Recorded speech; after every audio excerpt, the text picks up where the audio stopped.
Avnish?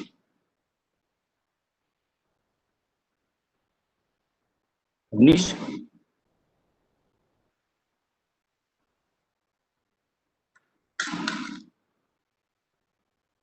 Hello, Avnish?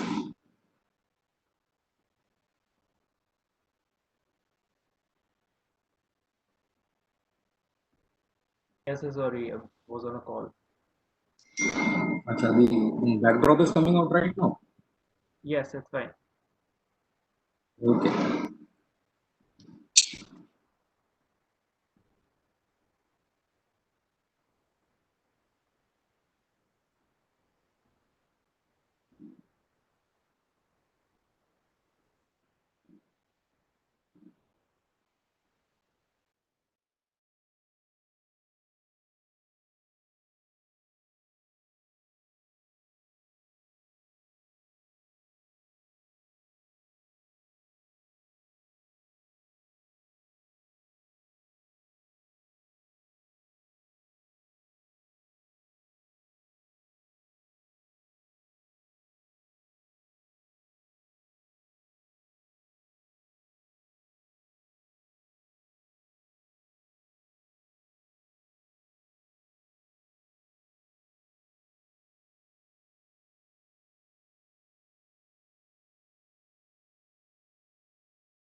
Morning, sir. Can you hear me, sir?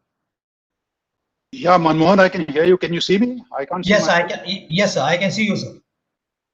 Is it okay? Yes, sir. Absolutely fine, sir. All right. So I'm ready. Same here, sir. I can see SO2 chief has joined.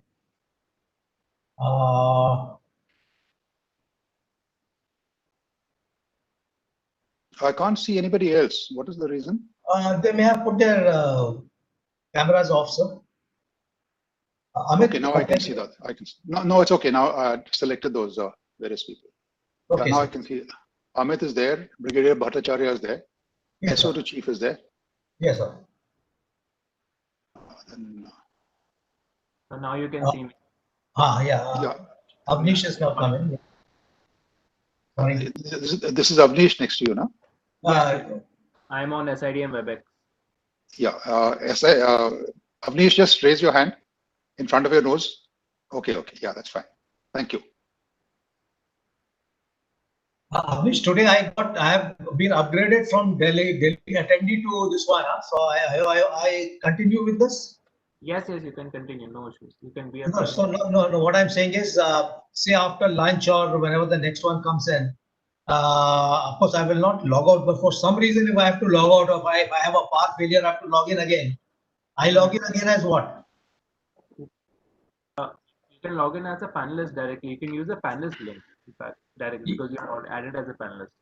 Kar diya na, because in the morning when I joined in as a panelist, it would accept me. Okay. So Amit asked me to join as a attendee, which I have joined. He says we will upgrade you to panelist. That's why I think I've been upgraded now. Anyhow, even if you join as an attendee, just let us know. We'll change it. Okay, hardly takes a second. ठीक है Anish.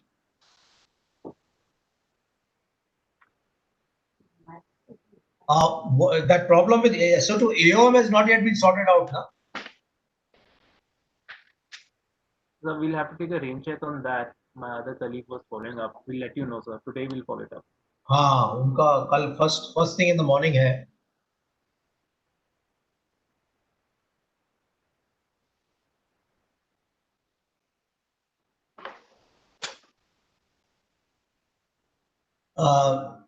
Sir, did you sir, Brigadier Bhattacharya will be introducing you.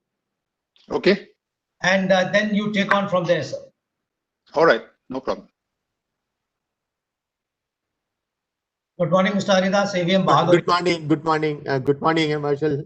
Good morning. Hello, Mrs. Hello, Sujit. How are you, sir? Long time. All well, yeah, I know. Yes, please. Last time we met was in a different location. That's right. Okay.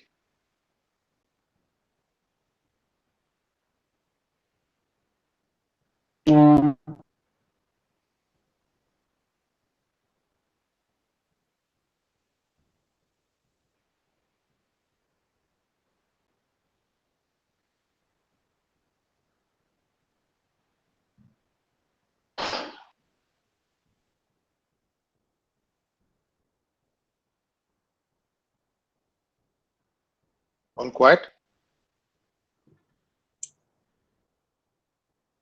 Manmohan, can you hear me? Yes, we can hear you. Sir, It's very clear. Just muting, I'm just speaking to girls. Yeah, okay. I suddenly found peace and quiet, so I was wondering.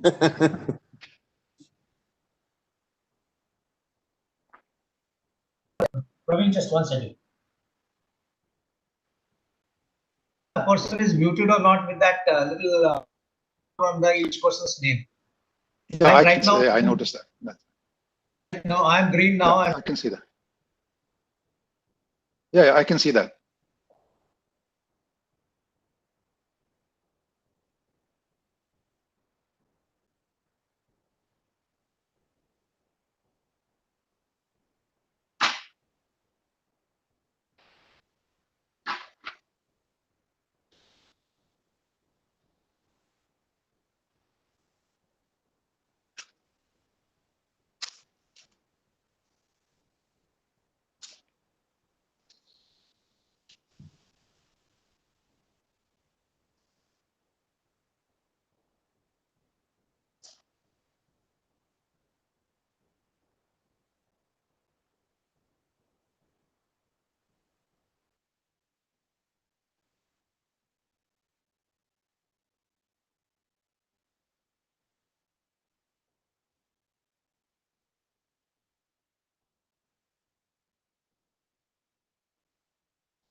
Is the light okay now, Manmohan, on my face? Okay. I'll just put the table lamp on.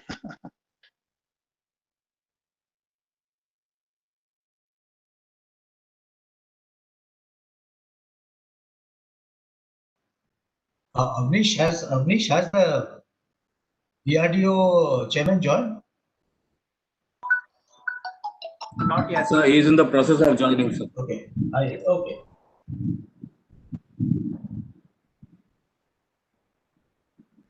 Okay, fine. Thank you, sir. Good morning, Air Marshal Noor, Brigadier Bhattacharya.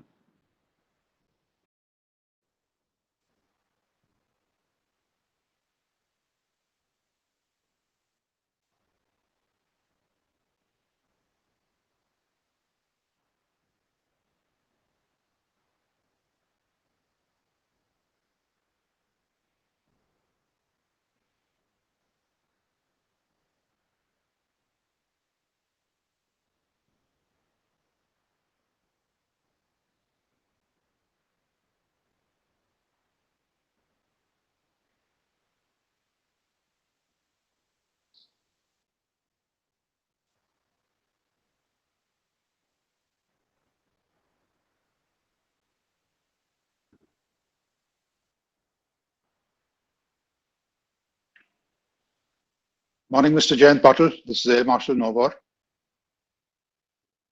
Good morning, Air Marshal.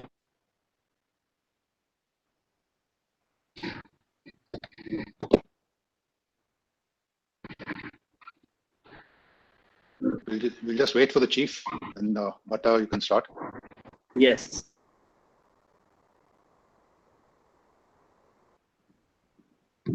So with the scenario, chief must be quite tight on this time. Good morning, Mr. Patil. Good morning.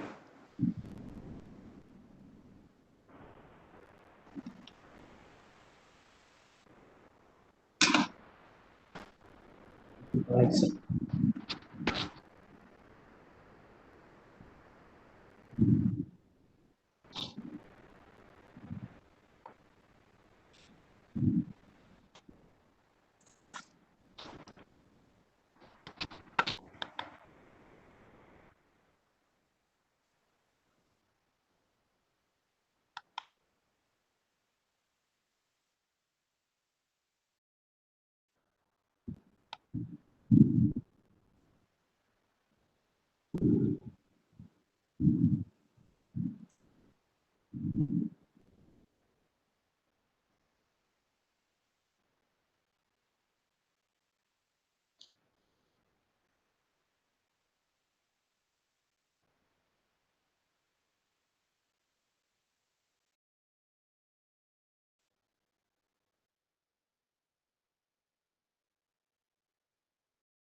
Yeah, I think the chief is here. Start. Good morning, Chief Marshal Bhaduria. This is Air Marshal Noor.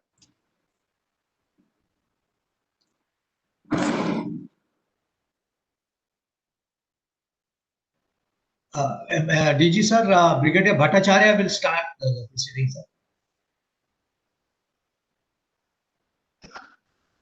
I can see the chief. Yes, sir. Brigadier Bhattacharya would start the things. We'll bring you in, sir. Okay.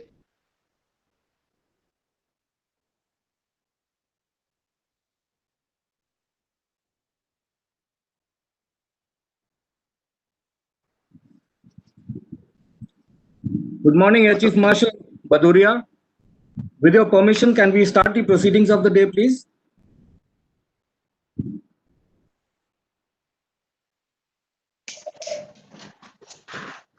Can you hear me? Yes, sir. Please go ahead. Good morning to all of you. Can I have your permission? Good morning, sir. Can I have your permission to begin the proceedings of the day, sir? Please go ahead. Thank you. Thank you, sir. Thank you very much, sir. So SIDM, in partnership with the Center for Air Power Studies and the Indian Air Force, have the proud privilege to host the 15th International Conference on Energizing Indian Industry with the theme Challenges in the New Environment. The overall, this is the 15th edition and 16 years in running. May I call upon Air Marshal K.K. Nohar, uh, PVSM VL, please formally welcome the esteemed panelists and participants. Just a little word of introduction. Air Marshal K.K. Nohar, Param Vishisht Seva Medal and Vayu Medal, was the former Vice Chief of Air Staff and Commander-in-Chief of the Eastern Air Command. Currently, he is the Director General of the Center for Air Power Studies. Over to Air Marshal K.K. Nohar, sir. Thank you, Brigadier Bhattacharya. Chief of the Air Staff, Air Chief Marshal R.K.S. Bhadoria, esteemed panelists, former Chiefs of Air Staff, respected veterans, serving officers from the Indian Armed Forces, who in my view are the main stakeholders for this conference, reps from various DPSUs and state governments, captains of industry, both Indian and foreign, reps from the MSMEs, academics, members from the media, ladies and gentlemen. I welcome you this morning to the 15th International Conference on Energizing Indian Aerospace Industry. The upheaval brought in by COVID-19 has necessitated that we take stock of how the pandemic has and would affect the Indian aerospace industry. Accordingly, the sub-theme for the 2020 edition of the event has been titled Challenges in the New Environment. With the world distracted towards battling the pandemic, China found a COVID opportunity to try and change the status quo along the LAC with India. Of course, its designs were anticipated and thwarted by a watchful Indian army who stood like the proverbial Rock of Gibraltar to frustrate the enemy. In fact, the Indian army went one step ahead and turned the tables on the adversary at some strategic points along the LAC, particularly on the South Bank. The prompt action by the Indian Air Force to forward deploy its fighter squadrons and helicopters, including attack helicopters, must have surely created a dilemma in the minds of the Chinese leadership to pause and seriously consider the next step. Here, you might ask, why are we discussing the India-China standoff at a conference that is aimed at energizing Indian aerospace industry? The answer lies in the all-important role that aerospace power will continue to play in future conflicts. It is now well accepted worldwide that not only can a country's air force play a critical role in defending its sovereignty, but it can also strike a punishing blow to an errant adversary. Post the surgical strike carried out by the Indian Air Force against the terrorist training camp of the Jaish-e-Mohammed at Balakot on 26 February 2019, the importance of air power as a tool for political signaling and also its ability to deliver a strong message to the enemy was well recognized. However, today, with the Indian Air Force at an all-time low of 30 squadrons and with two nuclear-armed neighbors whose growing military and economic nexus is inimical to India's interests, there is an urgent need to give the Indian aerospace industry a serious boost. It is not as if we don't have the capacity to put shoulder to the wheel. The agencies present here have shown this capability and their readiness to support the Indian Air Force, as they so admirably demonstrated during exercise Gagan Shakti, when the IAF flew 11,000 sorties in two surge operations during the 2-week-long exercise in April 2018. It is believed that the Chinese were awestruck by this display of preparedness and sortie generation in a short and swift battle scenario. Heretofore, such sortie generation rates were only ascribed to the USAF by the Chinese. This is not the time to rest on our laurels, but think of the long-term challenges that lie ahead for the industry particularly in view of the global meltdown of the economy due to the Wuhan virus. Now for a few stats that will throw light on the magnitude of the challenges that lie ahead.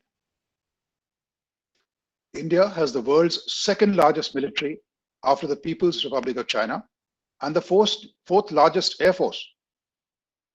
With a budget of $65.86 billion US, India ranks third after the US and China in defense spending.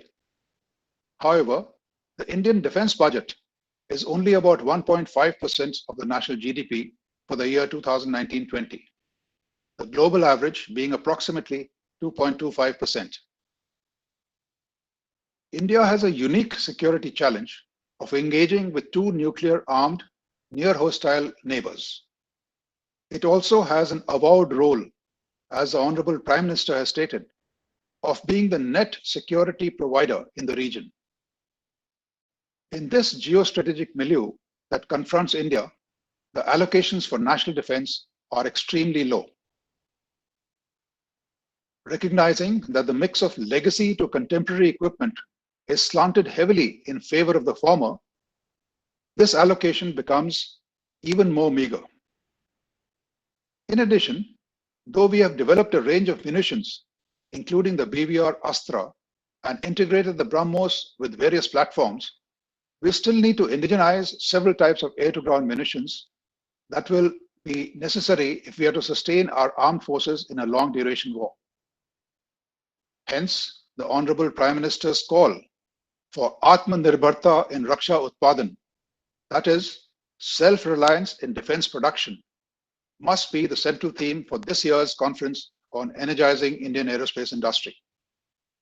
In such an exercise, both commercial and military opportunities must be fully leveraged to create the scale and size that would make sustainable business cases for attracting investment in this strategic sector. The Indian aerospace and defense opportunity is expected to reach close to $23 billion by 2024. In the commercial aviation sector, India remains one of the highest traffic growth markets. It is estimated to become the third largest aviation market in the world by 2030. India's MRO, that is maintenance, repair, and overall segment, is estimated to grow at 10% and reach $2.6 billion by 2021, riding on reduced GST and a liberalized imports policy for spares and services associated with MROs. Huge possibilities there to save valuable foreign exchange. The exponential growth of UAVs for various civil and commercial uses will potentially see a $2 to $5 billion market in India by 2025. While on the topic of UAVs, it would be equally important for the industry to consider development and manufacture of anti-drone systems. These might not sound very glamorous upfront, but sooner than later, their inescapable requirement would be felt across the spectrum of users, from military to key industrial and high-value strategic installations. The market size is not known today, but could see an unimaginable rise as orders start pouring in. So far as defense aerospace acquisitions are concerned, addressed in session 1, suffice to say that the requirements are not small. They include fighters for the Indian Air Force and for the Navy, various types of UAVs for the three services and the Coast Guard, transport aircraft, utility, combat, and multi-role helicopters for the three services, space-based systems, munitions, missiles, and miscellaneous avionics, sensors, etc. The list is long. These would be a mix of imports and indigenous production and would certainly be a welcome step for energizing Indian aerospace industry. Seeing this huge investment in the offing, the question that is an answer is, do we continue to buy piecemeal or build long-term to enable Make in India? Here, the key policy intervention of negative list of imports augurs well for the Indian aerospace industry. Light combat aircraft, light combat helicopters, light transport aircraft, fixed-wing UAVs are the major platforms on that list. Systems that include RWR, aerial delivery systems, nav radars, displays, fuel and hydraulic piping, manifolds, etc. These are the other parts. There is therefore a clear list of what and where the Indian aerospace industry can engage in with the assurance of vocal for local. While the DPSUs and OFBs have grown and account for about rupees 45,000 crores in turnover, it is the Indian private sector that has been the torchbearer for defense exports. The DPSUs contributed only about rupees 700 crores of the total exports of approximately rupees 10,000 crores. The balance came from the private sector. The annual turnover by the private sector in defense and aerospace sector in 2018-19 was $2.4 billion. The other seminal opportunity for the Indian aerospace industry is the possibility of lease of various types of aircraft and platforms now permitted under the DAP 2020 as a quick fix, low cost, forced modernization option. Finally, space. The vast potential that space offers is today an arena that cannot be ignored. The growing success of private players in the US, SpaceX, Blue Origin, etc., to undertake missions into space is a model ready to be replicated. On 31st May, when Crew Dragon, a spaceship made by SpaceX, carried 2 astronauts to the International Space Station, they carried out a mission that was the preserve of the US government, that is NASA so far. In India, ISRO is inviting private players to get involved in not only building launch centers, but also critical components for rockets like the PSLV, GSLV. With an inescapable demand for several reusable launch vehicles for launch of ready-to-launch positioning, navigation, and timing satellites to cater for attrition in case of conflict, the task for the newly created Indian National Space Promotion and Authorization Center in space would see an exponential growth in the years ahead. It is my humble suggestion that in order to give private industry an opportunity to get onto the bandwagon after proving their credentials, ISRO and the Department of Space be made permanent invitees for future conferences on energizing Indian aerospace industry. During our past conferences, we have repeatedly heard the individual capabilities of our private aerospace industry with a feeling of awe and pride. It is now high time that a systems integrator steps forward to harness the individual capabilities of these Six Sigma MSMEs. Any DPSU, private industry willing to come forward to pick up the gauntlet? I can assure you it will be a rewarding gamble. It would also encourage the Government of India to handhold private players who take up the challenge. This, in my view, would truly energize Indian aerospace industry. Thank you. May I now invite Mr. Jayant Patil, President SIDM, to deliver the opening remarks. Let me begin by welcoming Air Chief Marshal K.S. Bhaduria. We are delighted, sir, you have been able to find time and join this most important event. We have participated with Air Force and Center of Air Power Studies, and this is a relationship that goes precisely 1.5 decades. And we've been doing this international conference all these years, and that's essentially where we position ourselves to be the partners of Indian Air Force and a very sizable part of the industry that actually does enormous amount of work for the Air Force across, I would say the entire value chain, right from sensors to the platforms, and in the form of multiple subsystems, primarily the tier 1, tier 2, and the tier 3 value adds which come from the industry. Looking at the current realities of social distancing, for whatever, we have a gift of China in the form of COVID-19, and this is the first time the conference actually had to be organized over the net in a way. And this kind of a digital event has also taught us some basic disciplines of how to do it. At the same time, this is something which actually ensured that the efficiency of doing these kind of events has dramatically been a very different level, and all of us sitting in our own offices, saving enormous amount of travel time and to some extent the carbon credits, obviously are able to do it from wherever we are. The Indian Air Force has always been deeply invested in promoting the defense manufacturing in India, and we know for sure that every major platform that the Air Force operates has been built indigenously, and the private industry primarily were at the tierized kind of a value chain.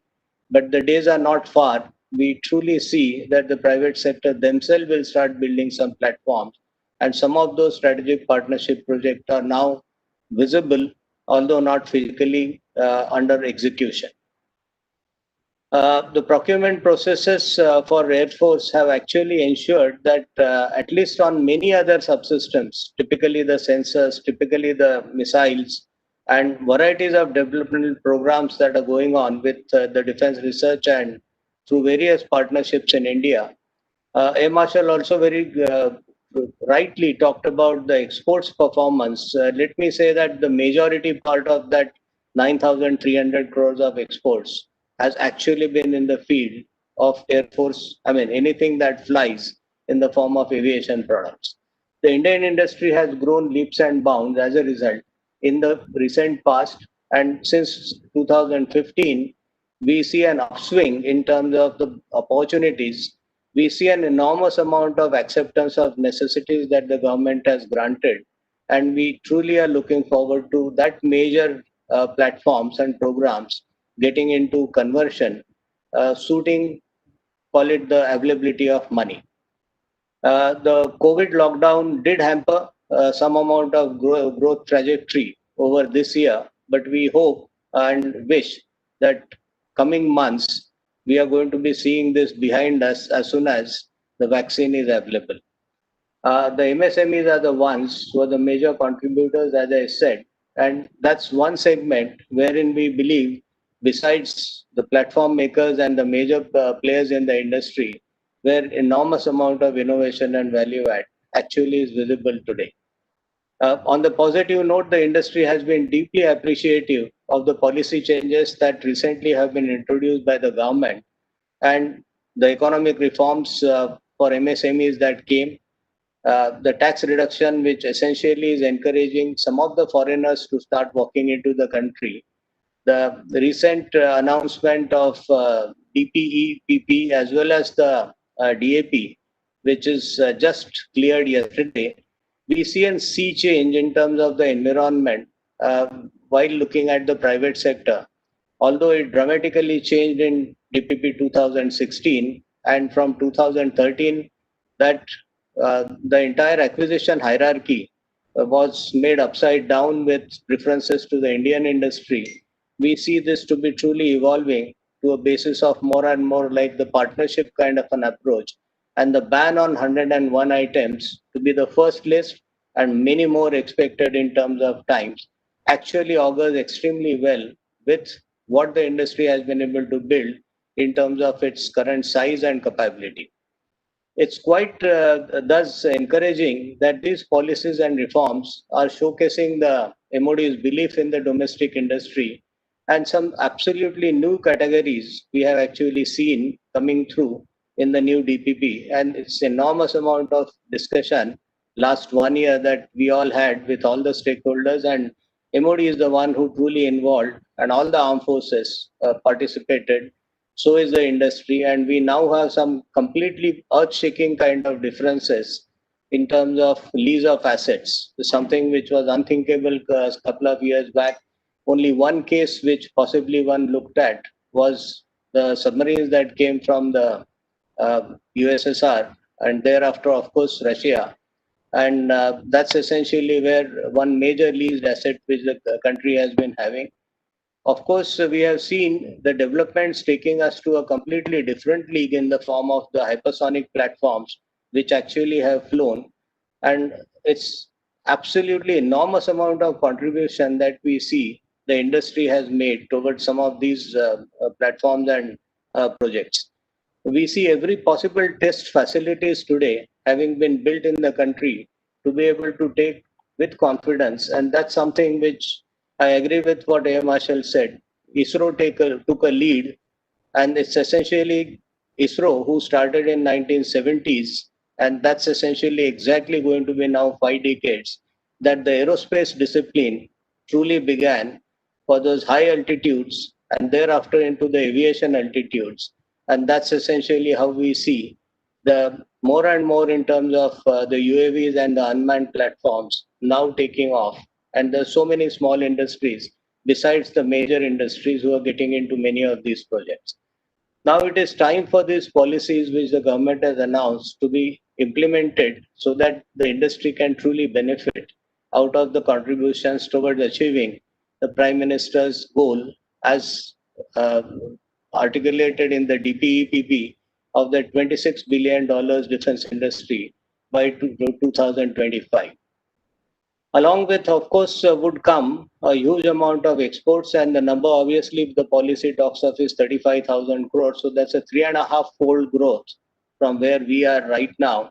And this growth also associated with the indigenous industry related output, which currently stands at about somewhere between 70 and 80. So nearly that would have doubled by the time we are talking of 2025. We see a very clear government's resolve to push towards this, and that's essentially where carving out of a separate specific budget allocation seems to be making an enormous amount of sense going forward. And of course, the recent announcements by the minister in terms of truly saying, yes, there's 52,000 crores I'm going to make available in the current financial year, and this number will only keep growing, and the growth will essentially be somewhere adding to about 4 lakh crores specifically for these 101 items. Now, this is essentially going to be a complete sea change, and we see with pride that what capabilities the industry built, it's time to truly sort of encash those capabilities in the form of true physical hardware, and that hardware directly which will get inducted more and more with the armed forces. The industry eagerly looks forward to fulfilling the Indian Air Force's equipment needs and play more and more active role. Specifically, we look forward to the mega program of, I would say, this millennium, the LCA production order. I'm just specifically talking of one major, although the multiple such programs we see in the pipeline, including the strategic partnership programs and also the transport aircraft programs. These are something which we believe will truly build a large ecosystem of SMEs and truly the tier ones and the tier twos and tier threes. And this is something which we believe will make a transformation of what is visible today in the industry, because there are many who are there as a small players, but these small players will truly grow once these programs start getting under implementation, and that growth will mean more and more innovation and more R&D actually getting done up within the country. We see that the Indian defense industry and the Air Force to work together is going to be far, I would say, to a higher level of collaboration, and the focus on indigenization and self-reliance would be even more than what we see it today. Also, we are watching with a lot of anticipation the recent unconfirmed indications by the Indian government, maybe towards investing a foreign passenger jet aircraft company from South America. There's a lot which is going on in the media on that, and we all know that the last couple of months there have been a lot of discussion papers which have been floating around within the government circles as well as within the industry. And it's a move which completely would make a sea change in terms of how the industry would shape up in times to come, provided the whole ecosystem, I would say, decides to come together and do that. There's not something which any one of us, any one segment of industry, or for that matter, the government can do that. And that's essentially where I see that should this happen, we would actually see an enormous amount of the public-private participation kind of a model through which this is something which possibly can happen. And that, to my mind, would completely change our positioning as a nation. And that's something which is needed because the largest amount of markets, at least in the civil aerospace, is going to be in this part of the world, India, and obviously the China being the major ones among those. But this is a place where a third of world would want to be in, because that's where the 1/3 of the world market would come up. I look forward to having an enlightening sessions today, and I'm sure this event shall help the industry better understand the Indian Air Force's future aspirations, procurement processes, and opportunities for collaboration with them.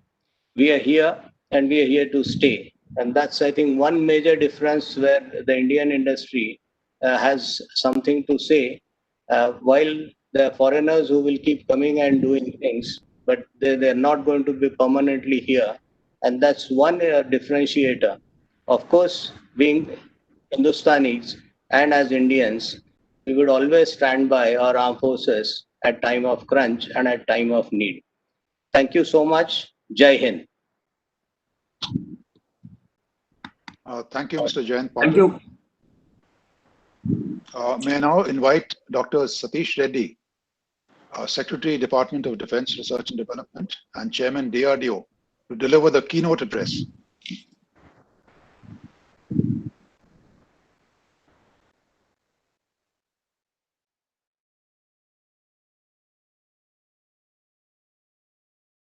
Good morning.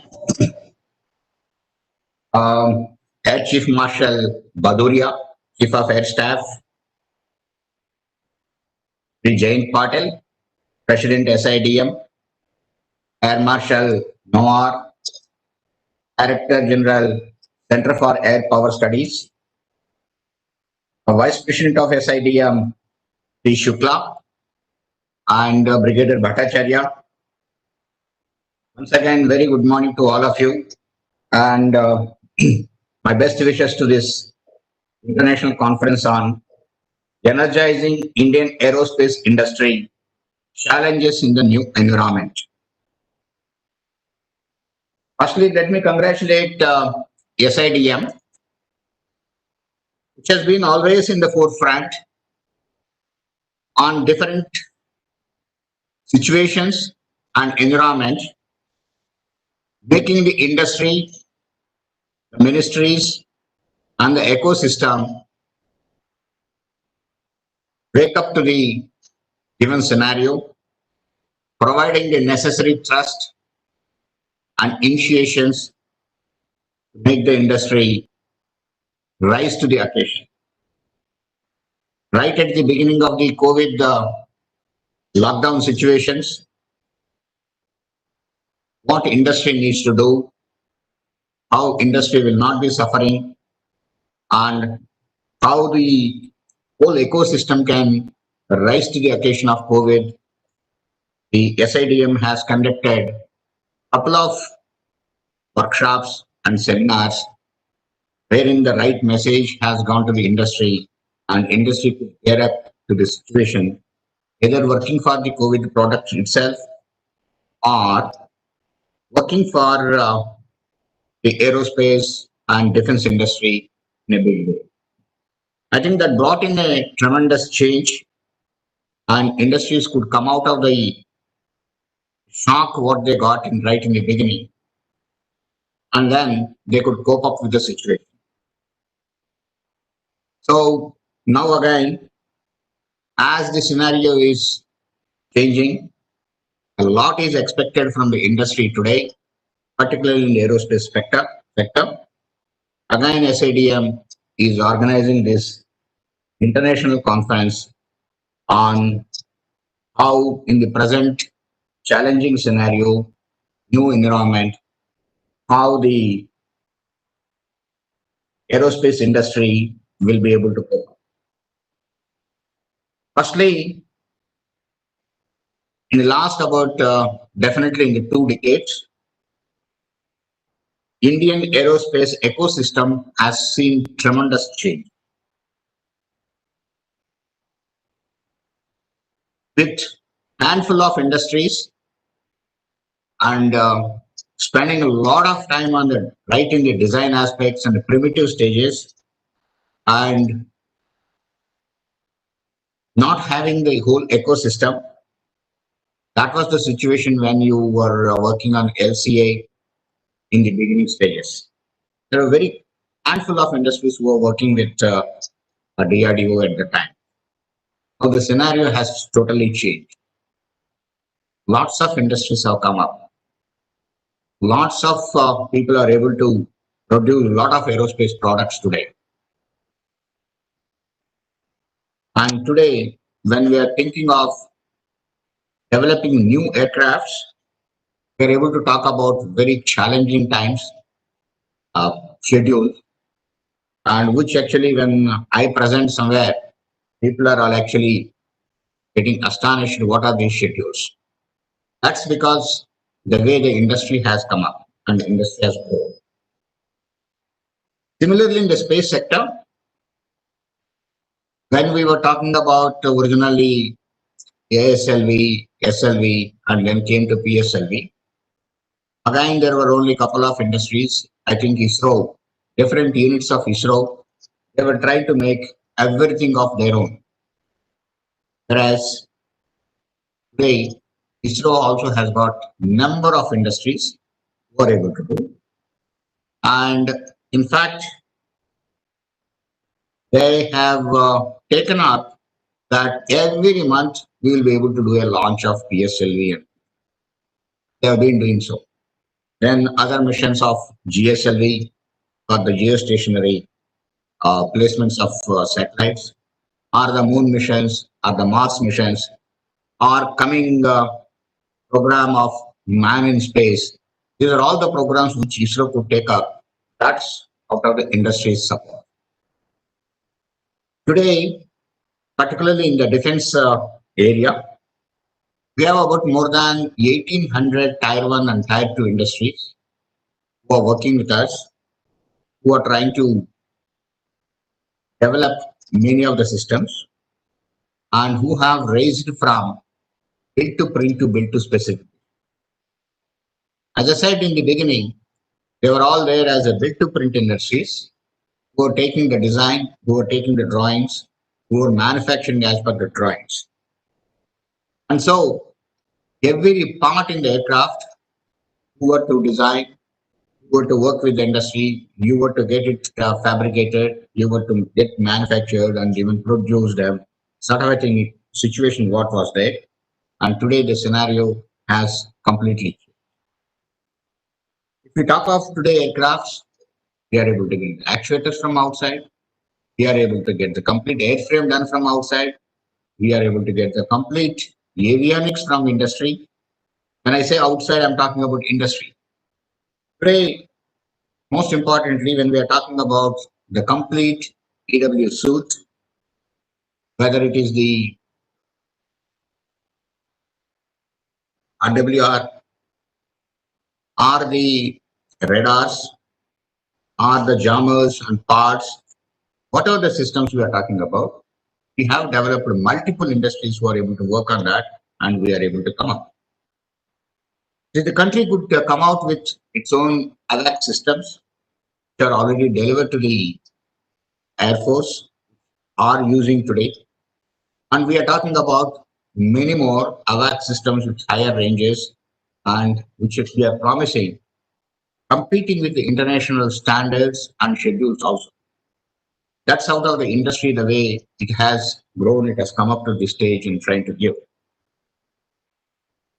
Friends, you have to see that from this scenario of having LCA Mark 1 developed and which is getting produced in various versions, whether it is initial operation clearance or final operation clearance model, and the 83 numbers which order anytime the industry should be getting.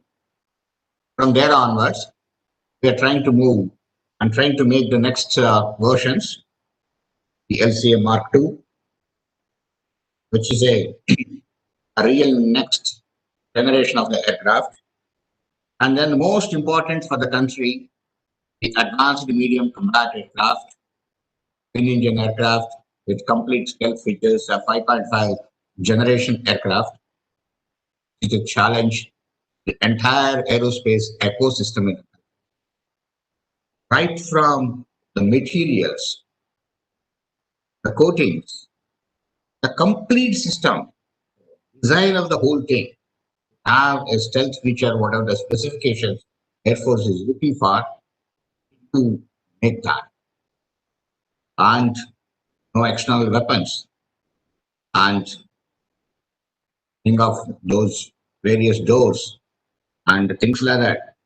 Advanced avionics, not the avionics which is gone into, let's say, Mach 1 today, an upgraded version. These are all the challenges what are there.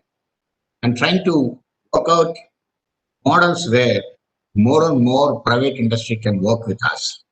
They can be partnering with us. This is the challenge today, what we have before the aerospace. Come up to the level of these advanced systems and try to develop the systems the way Air Force or the users or the world is looking at. Another important one here, the twin engine deck-based fighter aircraft for the Navy. That's one of the programs which will be coming up. Hopefully, should be able to that project. Again, a very important one. After the milestone of LCA Navy landing on the platform in the sea, carrier platform, a number of takeoffs and number of landings, the milestone achievement. I think country has confidence that to go ahead with the next twin engine deck-based fighter aircraft for the applications which we don't need to buy or import from the outside. So these are on the aircraft side. Similarly, the programs which have taken in by HAL on the various helicopters front, whether ALH, LCH, or NUH, whichever aircrafts, helicopters, is another application wherein HAL is progressing well, and I think couple of years we will have only indigenous helicopters. Another area which actually all of you are looking at, unmanned systems. The way today the drones applications are increasing, number of applications, unmanned systems with various types of payloads and various sizes of payload coming up in a big way, but primarily for surveillance applications and probably for variety of other applications. This is where one actually private industry has been playing a major role and should be playing a major role. This, in fact, I say that the country is, as far as the drones is concerned, is completely left to the private industry, which is coming up in the, particularly in the micro and mini drones. And probably males and tails, we may have to work together and we need to develop the both male and tail systems which are required. That is another important area. Then coming to the space sector, as you know, the programs which are going up in ISRO, I don't have to mention. I think Air Marshal Nawar has already mentioned about it. The type of changes what have taken place in the space department, the way the industry is getting more and more involved into it. I think in the coming years, we'll be seeing a lot of trust in that particular area, with various private and public sectors pushing the projects and taking up a lot of new applications is one important development. So here, let me say that if you look at the space has become the fourth dimension of warfare. As you know, space and cyber have become fourth and fifth dimensions of warfare. Any country which is not alert in this area, I think will be not in the forefront of any warfare. if you don't get into this area, you will not be keeping up with the technologies which are coming up. And we need to concentrate in that area in a big way. We have varieties of applications of surveillance, right from talking about various payloads, right, paging payloads onwards to people talk about alien payload, comment payload, and signal intelligence payloads, and varieties of SAR applications or hyperspectral applications, talking about formation flyings and all that. These are all the areas which the world is working on. I think we should cope up with that, and industry has to play a major role. So, friends, what I want to say here is number of steps have been taken up, and number of steps are being taken to support the industry in a big way. Firstly, as you know, we have come up with the DCPP model, that is the development production partner, wherein industry joins the DRDO project right at the beginning of the project and works with the project team and develops the first prototype also by the industry. That yesterday it has been announced in the new acquisition policy. You must have seen that the industry and DRDO will be working right from the day one, and there will be an integral trial mechanism. One of the major achievements or major steps what have been put forward. So industry develops the first model also, and so there is an integrated one trial, brings down the period in it. This is one of the important steps what have been taken. Similarly, working with industry on various technologies, trying to encourage even the research in the industry is one more important thing which will be coming up in a big way. In fact, the present TDF model what we have here, I want the industries to participate in a big way, the technology development funding, in making many indigenous systems. In fact, the participation of a large number of industries is not that good as of now, even though many industries are participating, but I want it to be spread. The more and more industries should be participating in that, in indigenizing various things. The call given by Honorable Prime Minister, wherein spares have to be made in India. We can't be eternally dependent on the spares from outside.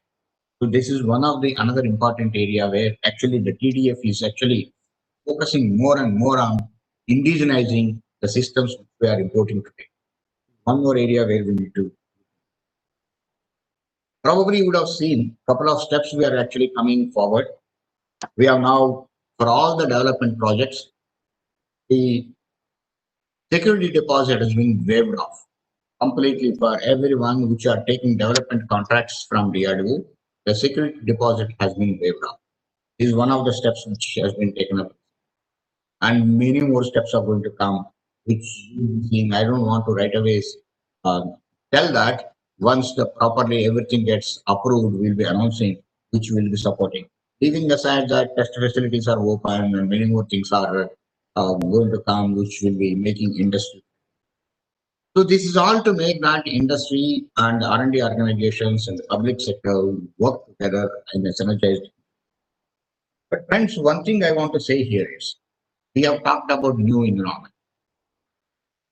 So whatever we have talked till now is that we are trying to cope up. We have been lagging behind. Industry is coming up into specification standard, and we are trying to fill in the technological gaps what we have. This is what we are doing. The emerging environment is, the new environment is the way Honorable Prime Minister has given the call, Aatmanirbhar Bharat. What exactly we mean by that? Self-reliant India. When I say a system self-reliant India, you should have the complete know-how and know-why of the system. Means you should have the design, development, and manufacturing or production capability in the. Yes, if you don't have and if you are not able to do, you may get some technologies and partnership and things like that from. What is more and more important is we try to develop those technologies ourselves. That's how the knowledge base increases. That's how you'll be able to develop more and more systems. If we start depending on any of these things or technologies from outside, we start depending eternally on many of those things. So the knowledge base in the country has to go up big way. So we need to identify what are all the areas what we need to work. And look at industry also, try to develop with indigenous capabilities. Yes, wherever we don't have the capability, we don't have any hesitation in joining with hands from outside and try to fill that gap. But then what we can do, we should not be depending outside. Let us ourselves struggle and try to make those systems. That is where your design development capability and you will be able to develop the further system. This is one of the very, very important. So what I'm trying to say is if we are able to get that capability, if all the industry is able to do that, but here one more thing, let me tell you, it's just not the DRDO or the government-based organizations which should do this. Yes, they will be doing on the complex problems, complex issues, research and development and all. But industry also should be able to take up research in the niche areas. I'm sure that we should be able to come up with some programs where we should be able to support the industry even in the research. Happens only in the academia. So I request our entire industry in the areas what you are working, please take up some research in that niche. Second, you have your own specialization. One industry has got one specialized area where there is a good amount of market. Yes, get into it in the depth of it. Of too much spreading ourselves into many, many areas and competing with our own industry friends. There are hundreds of types of systems and technologies which are required and sufficient number. And so we don't have to be keep on shifting our areas and then not able to get into the depth of the issue and the problem. This is one important thing what I want to say is let us not compete ourselves between our own industries too much. And let us focus on where we have strength and get into it. What I'm saying here is when we say the new environment, and the new environment is, I think Air Marshal Noor was again mentioning, talking about it. If we have to export, the systems have to be state of the art or advanced systems competing with anybody else in the world. Can't have minus system. If there is a state of the art system, you can't say that I'm state of the art minus system and still I will sell it. So what we have to do is we have to make state of the art system or first of its kind systems, then you will have the market outside. Otherwise, whatever amount of struggle we do, we won't be able to sell. We will be able to sell here and there small things to third world countries and things like that. So we need to focus on that futuristic system. Yes, today I can say that firstly from DRDO side, the way the industry base has enhanced, increased in a big way, we are able to make this many of the things do by the industry. We try to concentrate more and more on. That is how we have come out with the first list of 108 items only for industry. PRDO will not be doing the design and development of these 108 items which we have declared. Only industry will be doing right from design and development stage onwards to manufacturing. If there is a support is required, either facilities wise or test facilities wise or infrastructure wise, or even a technical help, DRDO will provide to the industries all this help, whatever is required. So what we are trying to say is that industry do many of these things what are now have become current technologies in India, are current plus technologies, and DRDO can concentrate more and more on advanced systems where we are more concentrating on applied research and related things and the translation. So what my appeal to the industry is, the industry, firstly, at the aerospace industry, the business is available. But let me tell you very clearly the number of systems which are coming up. number of subsystems which are coming up, whether you talk about aircrafts, helicopters, AVAC systems, space-based systems, and unmanned systems, whichever we are talking about, varieties of applications, enough business is available here. And if we are able to make advanced systems, a lot of business is available outside also. And we are trying to support and we are getting a lot of encourage today and for the systems what we are doing. So the industry, first of all, should have a good manufacturing capability and advanced manufacturing capability. Number one. Number two, a sustained quality system should be there in the industry. Every industry should have a quality department and we should be able to certify ourselves.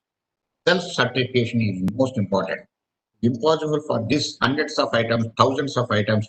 There is some agencies like DGAQA, DGQA, and things like that, and all that coming up and certifying, going to each stage, which causes tremendous amount of delay. Having come to this stage, I want to just mention here, recently, along with DGQA, DGAQA, MSQA, SSQA, all these people, NAI, and everybody together, we have actually worked out together two mechanisms of the quality aspect, wherein there will not be any delay. You can do through VC the quality inspection is one of the things which are, and there will not be any delays. If documents are submitted within a specified period of time, I think if I'm right, 1 week, the document will be written to you either with the comments or cleared. It is not written to you, it is deemed to be clear. This is one more step we are taking. If it is not cleared, I don't remember exactly 1 week or 10 days. If the document is not returned, you can take it that the document is clear. This sort of a, again, very important steps have been taken in the quality aspect. Then, in the industry, we should have definitely a R&D, wherein they are able to work in research and development of the area where they are. If we are able to come out with this model, I'm 100% sure that the country, in coming 5 years, 10 years, we will be most advanced nations in the aerospace department, aerospace field. So I appeal to the industry. Let us all work together. We are actually bringing out many models, and wherein lots of academic institutes and industry and organizations like us, R&D organizations, will be able to work together, making the industry, facilitate the industry to come up with many more advanced products and supporting them in a big way, and trying to make the first level aircrafts, LCM Mark II, AMCA, and systems come up as fast as possible. Similarly, get into the other areas of unmanned systems also, and get into the next generation. So this is the challenge what I feel that we have to come up with advanced systems and with their own homegrown technologies, your own design development capability. What is the important thing? And please let me know if anything else we need to do, anything further we need to do. I'm ready to take up all those cases, and we'll be going to Honorable Raksha Mantri, to the government will be able to provide whatever facilities, whatever other support measures which are required, we will be able to take up, and we will be doing that, whatever are required. In fact, we have promised that in the defense corridor, we will be able to establish an R&D center in both the defense corridors to support the industries there for with respect to technological help what is required. In fact, we are thinking of also to establish some more test facilities there which can support the industry. Likewise, many more measures we will be coming up, and you please come back to us also. We'll be able to. But I only again and again stress that let us become self-reliant. Let us do our own research and development. Let us do our own design, development, and produce the systems with sustained quality at the state of the art. Thank you very much, and all the best, and Jai Hind. Thank you, Dr. Satish Reddy, and thank you for giving a very clear roadmap for the homegrown technologies. I'm sure the industry will benefit from your guidance. May I now invite Air Chief Marshal RKS Bhadoria, Chief of the Air Staff, to deliver the inaugural address. Air Marshal Noir, Director General CAPS, former Air Chiefs, Dr. Reddy, Secretary R&D and Chairman DRDO, Mr. Jayant Patel, President of SIDM, Mr. Shukla, Vice President of SIDF, distinguished members from Indian corporate sector, aviation industry, serving and retired officers from defense forces, ladies and gentlemen. Very good morning, and it is indeed an honor and a privilege for me to join CAP CII conference this morning. I wish we were face to face, but given the circumstances and restriction, I think this is a good idea to at least get through this and do the discussion on VC. The Center for Air Studies is a premier think tank conducting defense research. It has been the academic bridge between the IF and CII, and now also the Society of Indian Defense Manufacturers. Their research and analysis on complex, multidimensional trends in warfare, especially on air and space power, has created awareness in the industry on the manufacturing requirements of IF and all associated issues. CII has played a catalytic role in promoting our country's defense manufacturing. IF and CII co-authored a publication, Indigenization Roadmap for IF, if you remember, at the end of 2016, which enabled the industry to map our capabilities and institutionalize manufacturing aerospace products in our industry. The Indian Air Force will complete 88 years next month. And as we look back with an overwhelming sense of fulfillment on the role played by IAF in the past, while defending the nation's skies and in nation building, the men and women serving in the blues today, I must tell you, are acutely aware of the crucial need for indigenous R&D and manufacturing, and will hold your hand all the way through. The conference has been scheduled at a most opportune time. The present security scenario along our northern frontiers is at an uneasy no war, no peace status. Our defense forces are prepared for any eventuality, as you are aware. IF has responded with rapidity and resolve to counter any misadventure. And its air power will be a crucial enabler in our victory in any future conflict. It is really critical to any future conflict. And it is therefore imperative that IF obtains and maintains technological edge over our adversaries. The recent inductions of Rafale, along with C-17s, Chinook, Apaches, and other aircraft fleets, has provided IF with substantial tactical and strategic capability enhancement. The raising of 2 squadrons of light combat aircraft and the integration of some indigenous weapons on the Su-30 MKI in very reduced timeframes have been the most promising development on the indigenous front in the same time period for our long-term strategy towards self-reliance. So a lot has happened in the recent past. Here I would, at the outset, like to congratulate DRDO and DPSU on their success in the LCA project and on helicopter fleets like LCH, and many sensors, which has led to the recommencement of indigenous manufacturing of fighter aircraft and helicopters, and for example, in electronics, radars, and start to build the complete ecosystem in India. We need to start developing the next upgrade of LCAs now, in terms of enhancements, in terms of upgrade, and graduate to the 5th generation, like Secretary R&D mentioned.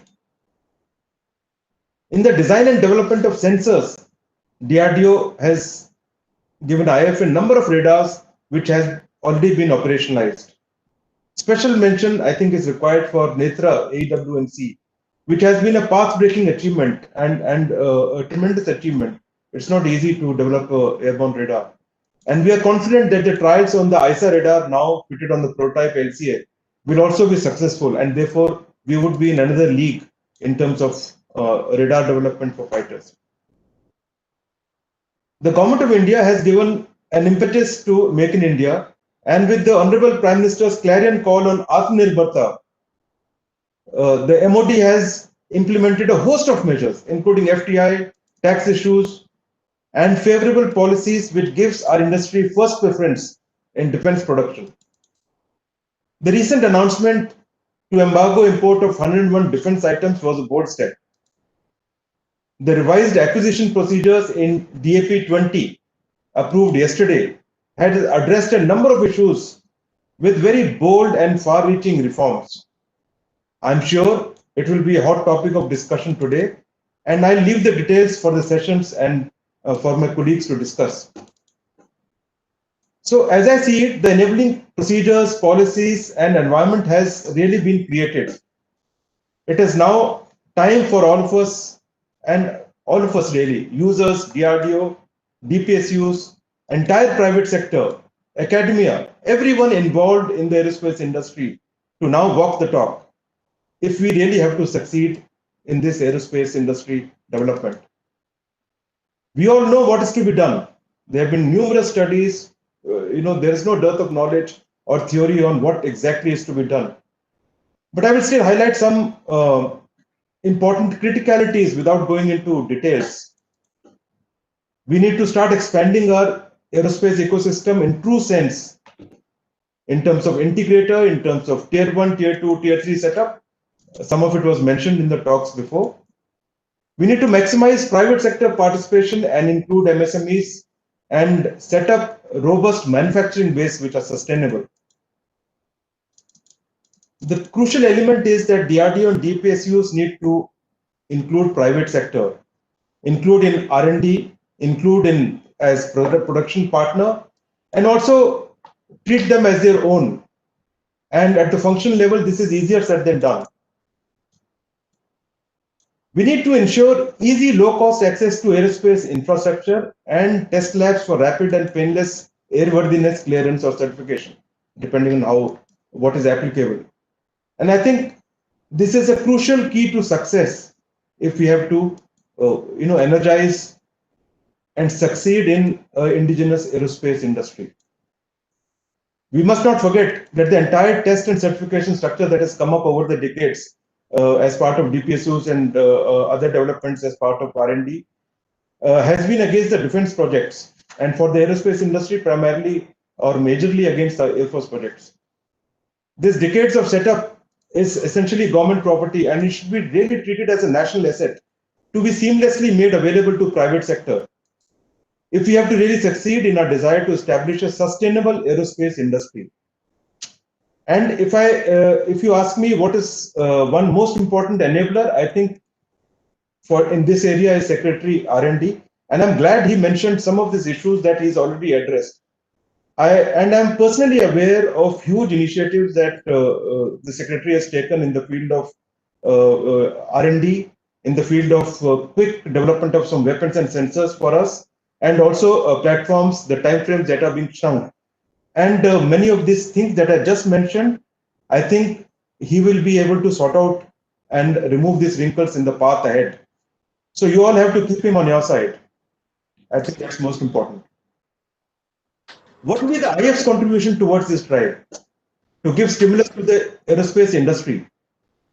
IF has already committed upfront to our plans, and you are all aware of 83 LCA Mark 1 aircraft, 106 HTT-40 aircraft in the near future, which will be followed by LCA enhancement, be it Mark 1A, which we are ordering now, Mark 2, subsequent upgrades.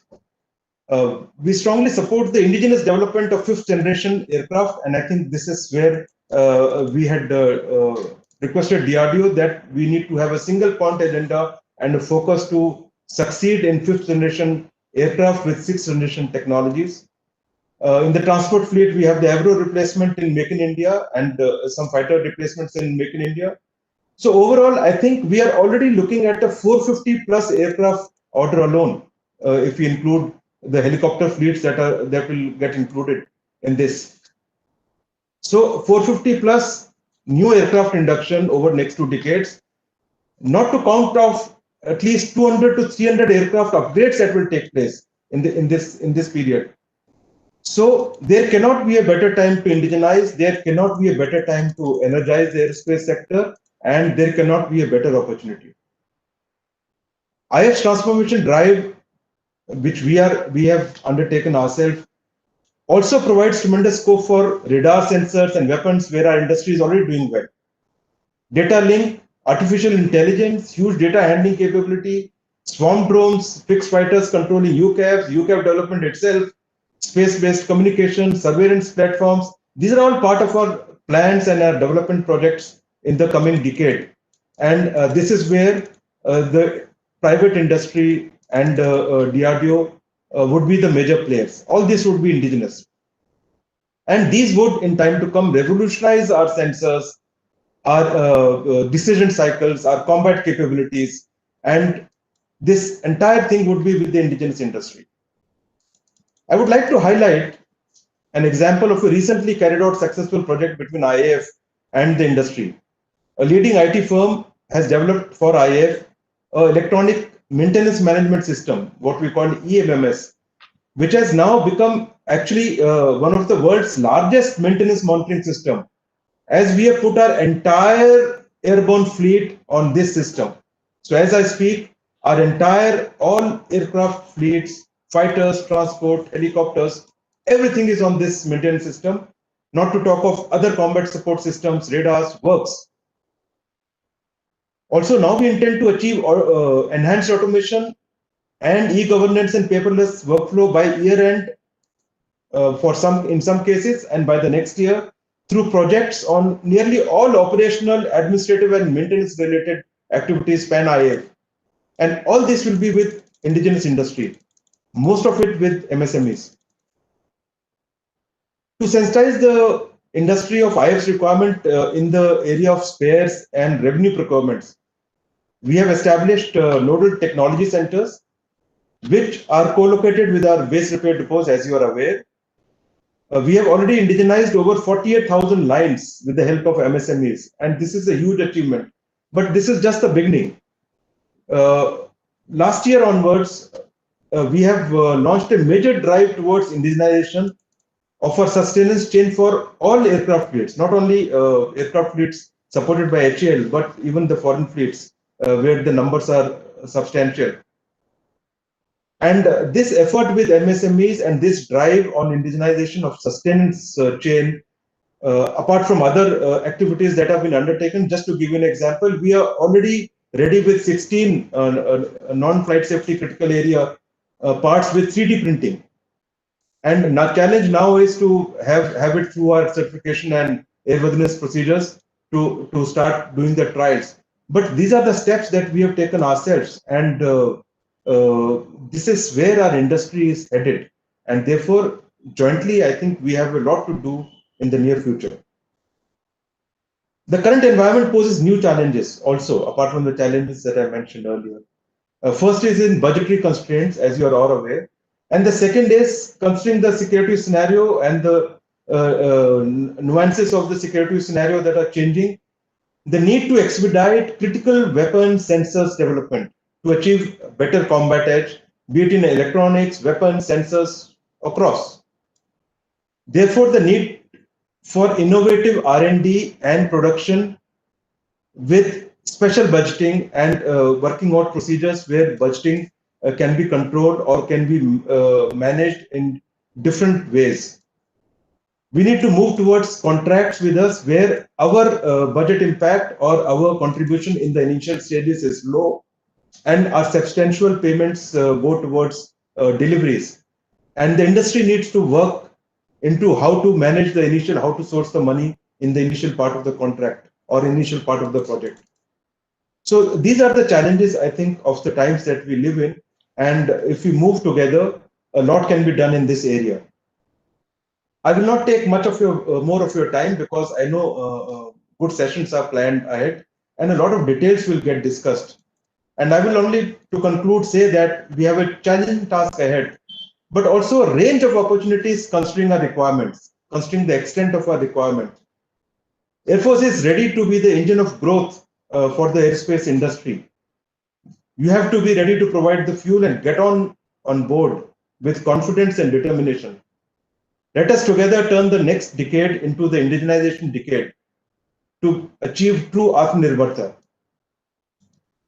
I can only assure you that the constructive discussions and deliberations that would take place during the conference will undoubtedly promote the growth of Indian aerospace industry. My best wishes to Center for Air Power Studies, Society of Indian Defence Manufacturers, Confederation of Indian Industries, and all the participants for a successful conference. Thank you and Jai Hind.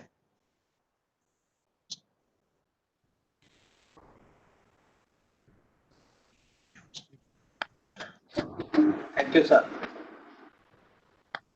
Sir, Marshal Nohar, sir, you'll have to unmute yourself, sir.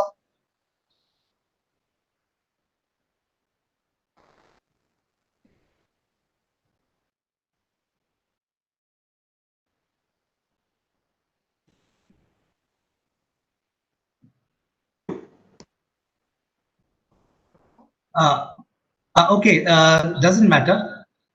May I now request Mr. Shukla for his concluding remarks and a vote of thanks, please? Vice President SIDF. Thank you so much. Air Chief Marshal R.K. Bhadoria, Chief of the Air Staff, Dr. G. Satish Reddy, Secretary DRDO, Air Marshal K.K. Nover, Director General, Center for Power Studies, former Chiefs of Air Staff, Member IDM. Good morning, ladies and gentlemen. I would like to all thank Air Chief Marshal Bhadoria, Dr. Reddy, and Air Marshal K.K. Nover for kindly gracing us with their presence and insightful views on the way forward for the Indian Air Force and DRDO developmental plans, the Indian aerospace industry, especially during these challenging times, which Air Chief Marshal referred to. We are aware of the passion of both Air Chief Marshal Bhadoria and Dr. Reddy for indigenization. This was so clear from the talks that we just heard. It gives the industry immense encouragement and optimism to participate in realization of this vision. It is important to note that out of 101 items on MOD import negative list, at least 22 pertain to the aerospace sector. And if we count items which are common to the three services, then this count goes up to 33. That is quite a fair share for this sector. Again, in the DRDO's list of 108 systems which have been identified for development by the Indian industry, at least 15 items have direct role in aerospace. I'm sure as well as DRDO in our Indian industry is clearly visible when made this commitment making those lists. Thank you, sir. At this juncture, we must reflect at the aerostructure industry structure as it pertains to the permanent members Security Council, as we call the P nations. We are all aware that our Honorable Prime Minister recently addressed the United Nations General Assembly and spoke about expanding of the United Nations Security Council, where India has a rightful place as a permanent member. All the P5 nations have a vibrant air which is supported by their governments.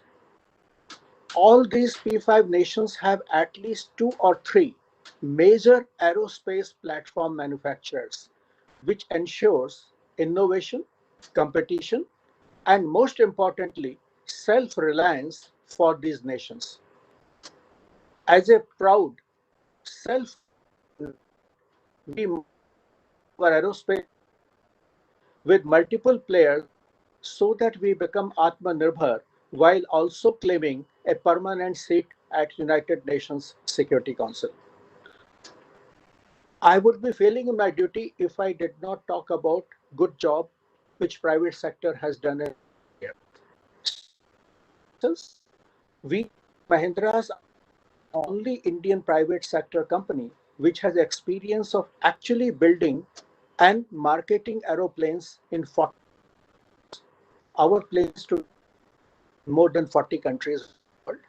In fact, even US security forces use Mahindra aircraft for surveillance and monitoring in different parts of their country. We could perhaps look at we all in the strive to be development come production partners. While on land system side, we have been part of learning from that very fruitful experience. I would suggest that DRDO sets up platform level programs in the aerospace sector also with Indian private industry. DRDO space, just like we might have 3 or 4 development cum production partners in land system segment. Such a commitment will ensure a vibrant Indian aerospace industry in the years to come. Just a thought for very capable leadership of DRDO to consider. From the Indian industry, SIDM, the Indian Air Force, and the Center for Air Power Studies for once again bringing the Indian aerospace industry together with Air Force and DRDO on a single platform to explore indigenous manufacturing. I want to assure all participants SIDM shall endeavor to continue working closely with the Indian Air Force and DRDO to identify for Indian industry. Once again, I thank the esteemed panelists today, and I thank all the attendees participating in today's session. Thank you and Jai Hind.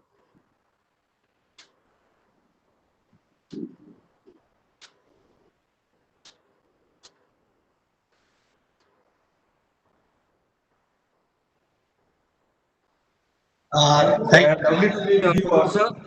Thank you and lovely to be with you all. I'll go out. Thank you very much. Thank you very much, Chief of the Air Staff and Secretary DD R&D and Mr. Patil and Shukla for the inaugural session.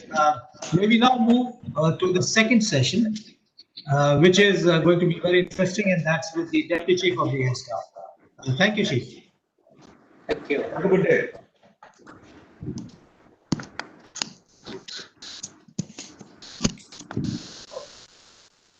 Okay, ladies and gentlemen, Just a second. really, Sandeep, we can hear you. Can you hear us? Yeah, I can hear you. So it's okay.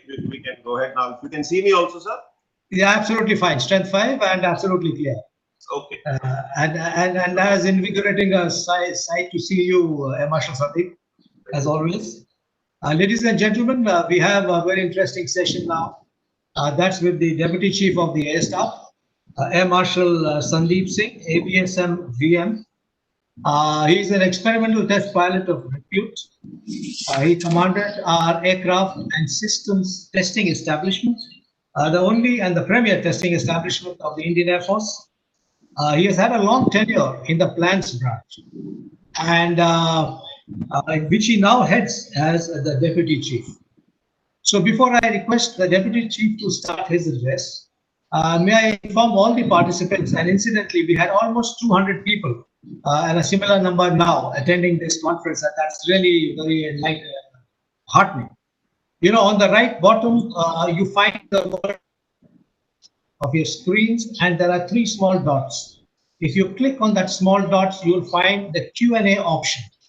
So as the Deputy Chief speaks, may we request that you please put your question, just identify, please put your name and your organization, and put your questions in that chat box. I will be monitoring, or rather we will be monitoring these questions, and after the Deputy Chief finishes, we will put your questions to him with your name and your organization. Thank you very much, and may I request Air Marshal Sandeep Singh to please give his address. Sandeep. Yeah, thank you, sir. Air Marshal Nohar, Director General CAPS, Mr. Jayant Patil, President SIDM, other distinguished guests who are online for this conference, ladies and gentlemen. It is indeed an honor for me to talk to you during this session on capital procurements of the IF and the challenges and opportunities that are expected in the future. Though the theme for this conference was listed as challenges in the new environment, I have added opportunities intentionally, and I shall explain them later. As you are aware, IF's combat systems are technology and capital intensive, and there are several factors that would make implementation of our modernization plan that much more challenging. However, I prefer calling it more exciting.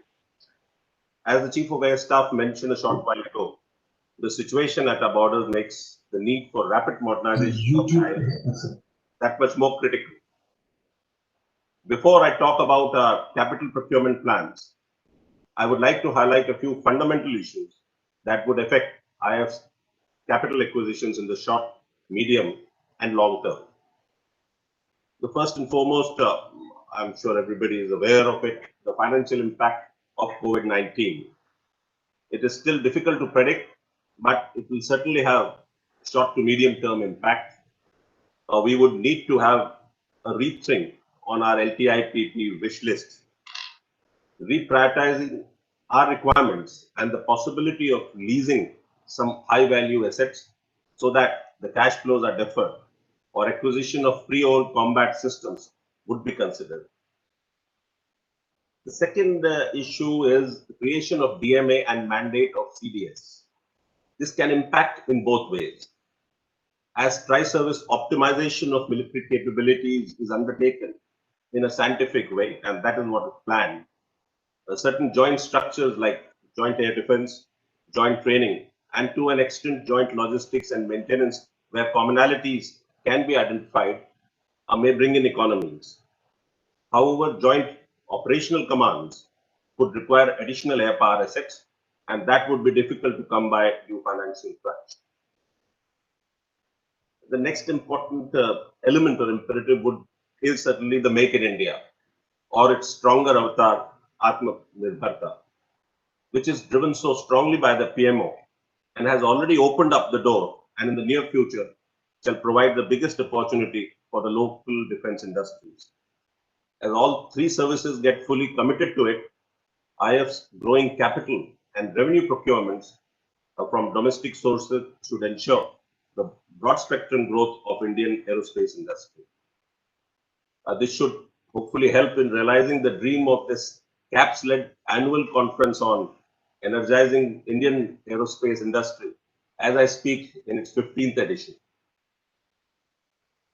As more comments on Aatmanirbhar Bharat Abhiyan, I would point out that it was pointed out, and everybody is aware now, that the DAC approved the DAP 2020 yesterday, and it shall be promulgated from 1st of October.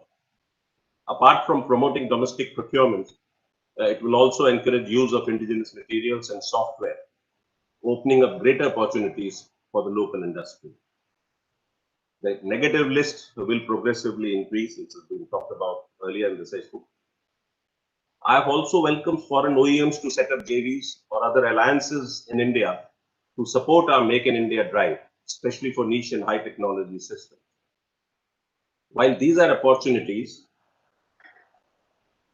there are certain challenges which we can encounter due to the rapid indigenization. Time and cost overruns of indigenous programs, especially D&D programs. And this could put additional strain on IFs and other services capability build-up. Constraints of skilled manpower for design, manufacturing, and quality assurance in the aerospace sector would need to be addressed in mission mode, as our Prime Minister also mentions. With the aim of encouraging indigenization of defense technologies, IF has brought about some necessary changes in its organizational structure and has formed a Directorate of Aerospace Design under me to identify specific technologies available with various R&D labs, industry and academic institutions which can be harnessed to meet our requirements.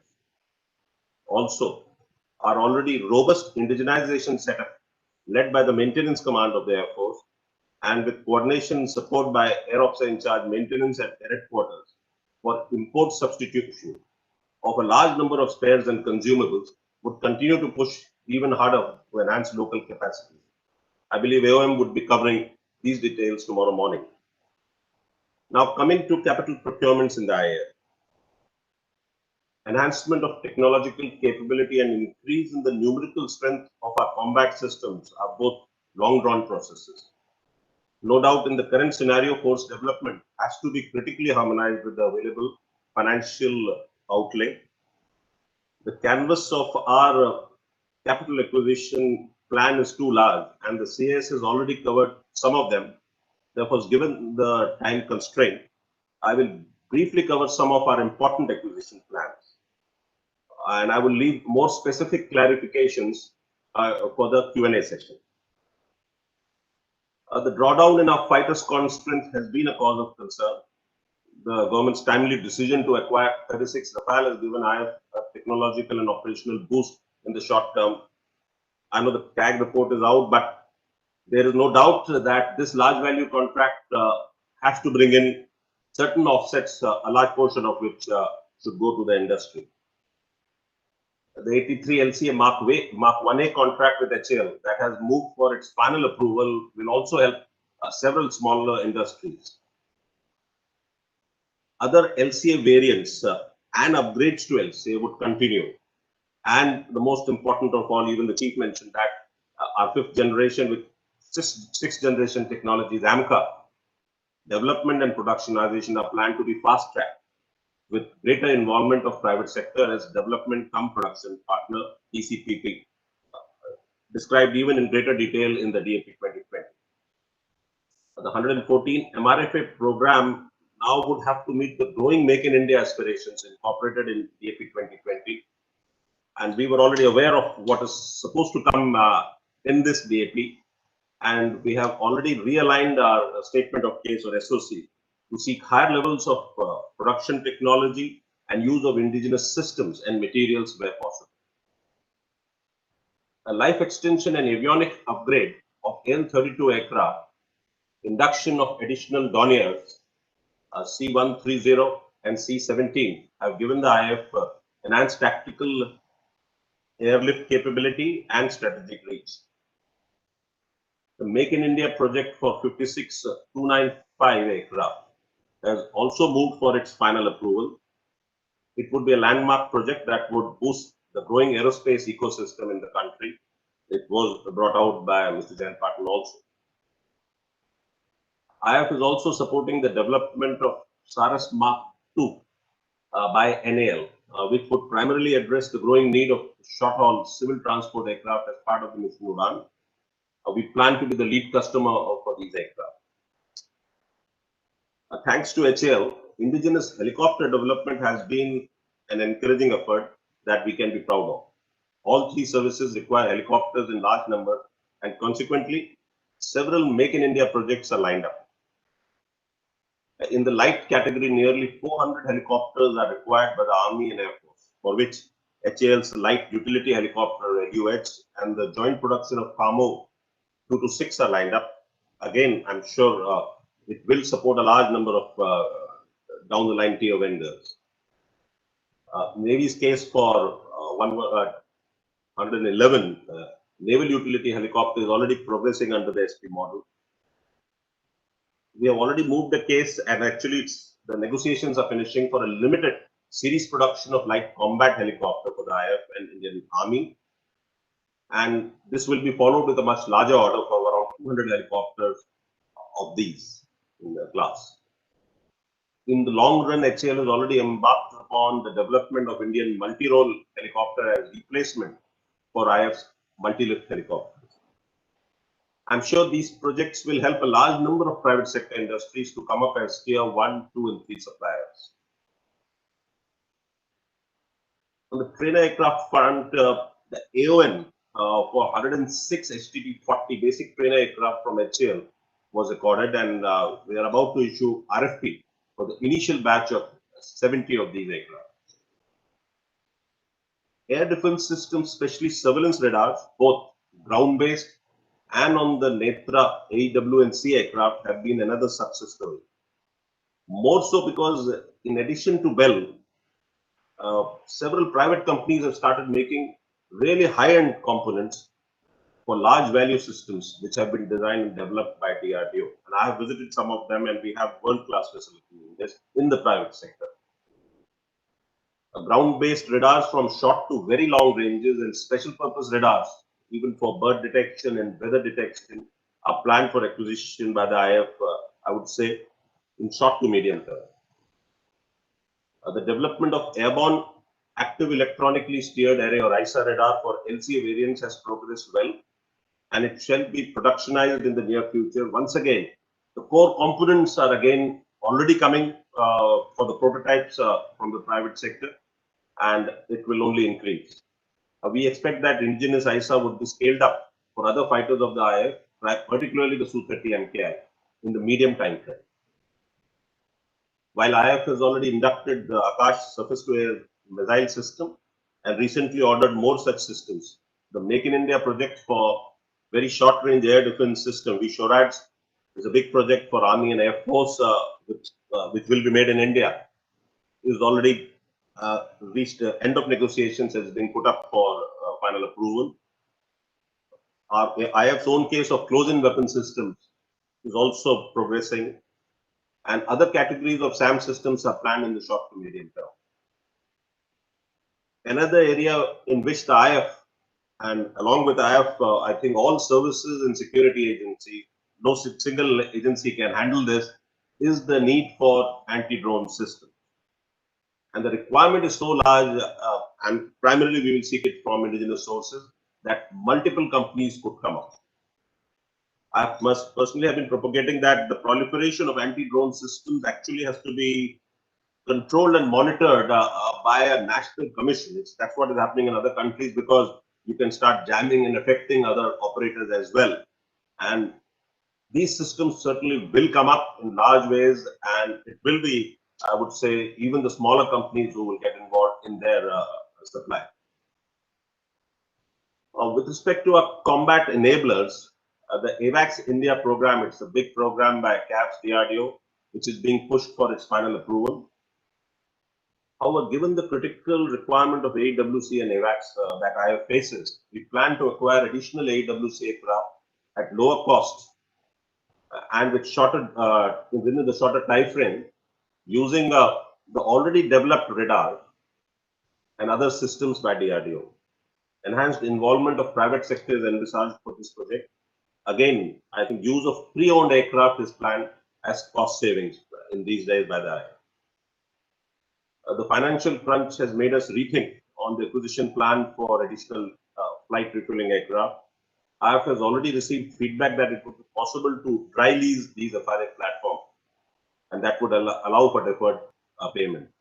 This may be possible even through Indian firms, as is expected to be allowed in the DAP 2020. I was happy to see Mr. Jayant Patil's excitement with respect to this option of leasing, including a lease. And I think the DAP allowed, and we made sure that leasing need not be through the OEM. In fact, it rarely is. And there could be aggregators of these platforms who can support such leasing options. And there will be other platforms on this which we will utilize with this DAP 2020 option. IF is the lead service, and we plan to move, in fact, very rapidly now for the tri-service case for 127 male UAVs.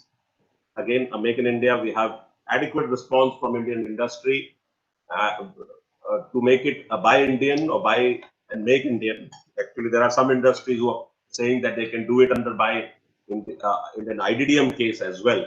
We will see. We already have the response, and very quickly we will be moving forward with this.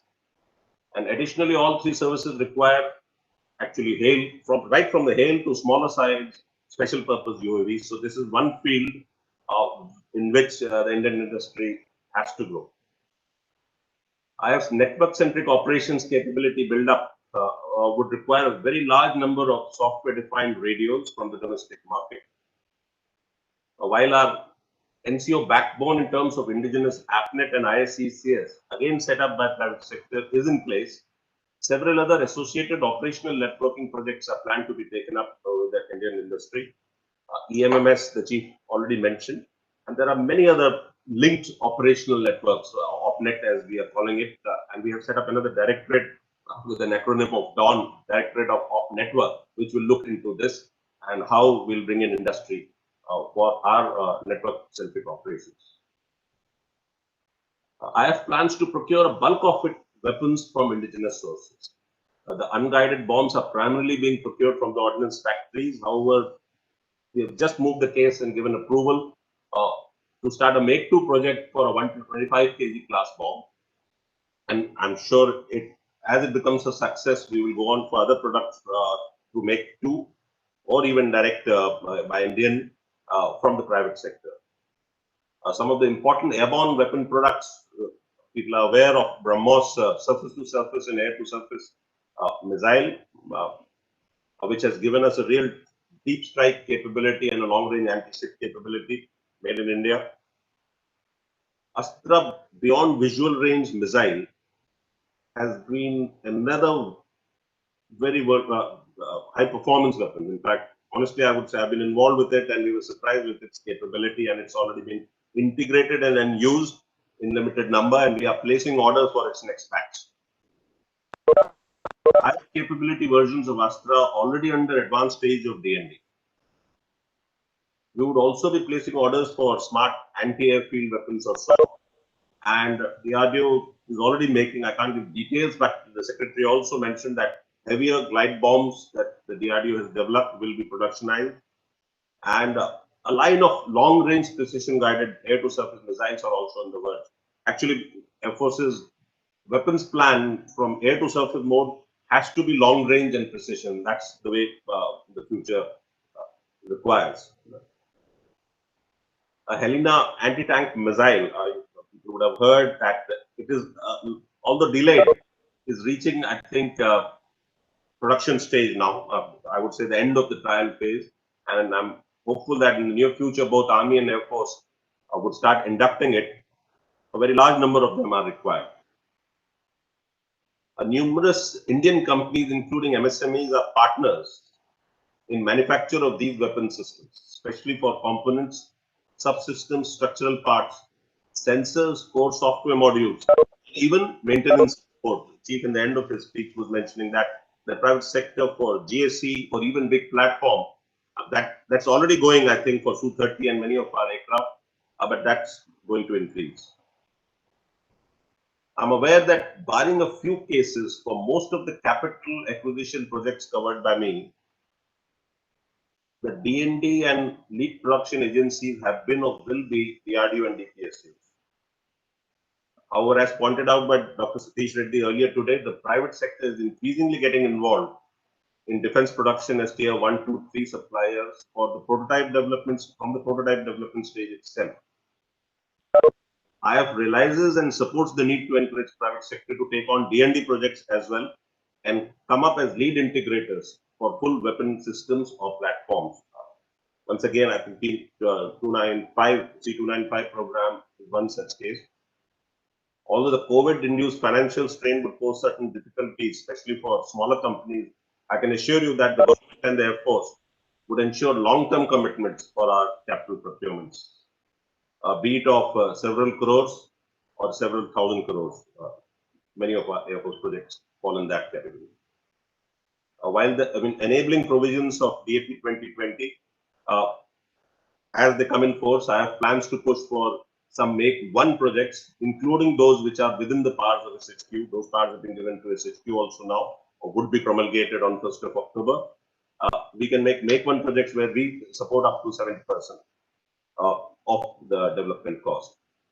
And we will already be in the process of increasing the number of projects for Make 2, Technology Development Fund, and the Defense India Startup Challenges under the IDEX. So in the end, I take this opportunity to assure you all that the IF will continue to take steps to provide a firm foundation to the defense R&D, to translate the indigenous technologies into operational hardware.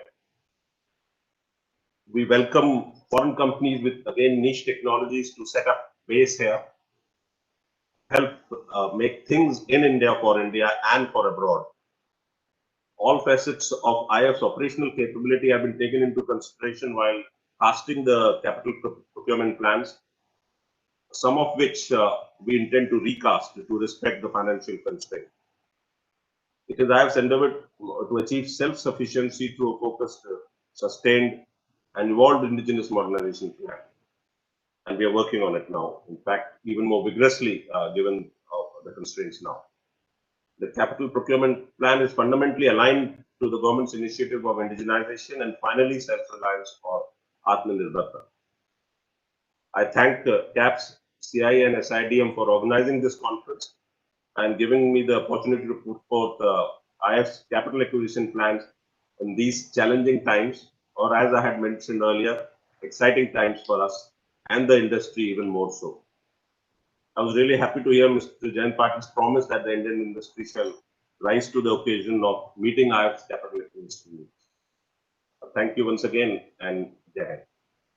I would be ready to answer your questions, please now. Thank you, Deputy Chief. That was indeed a big expanse that you sketched out for us. So before we have some questions already there, and may I request others who want to put in the questions to please put it in the chat box on the right bottom corner of your screen. But before I go to the questions which are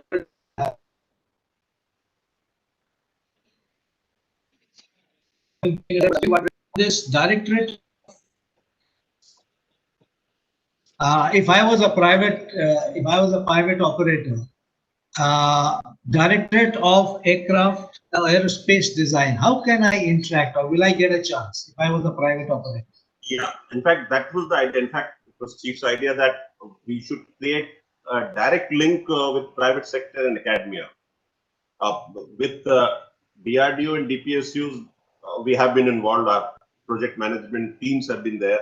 And what was perhaps we were losing out was in direct interaction. I think 10 years back, direct interaction with private sector was a taboo for different reasons for most of the acquisition branches, but that has dramatically changed now.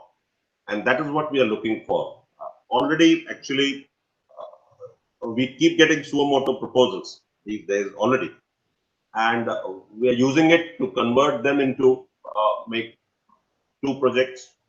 As we said, I think make 1 projects have not kicked off till now. Let's hope with DAP now 2020, these projects will be kicked off.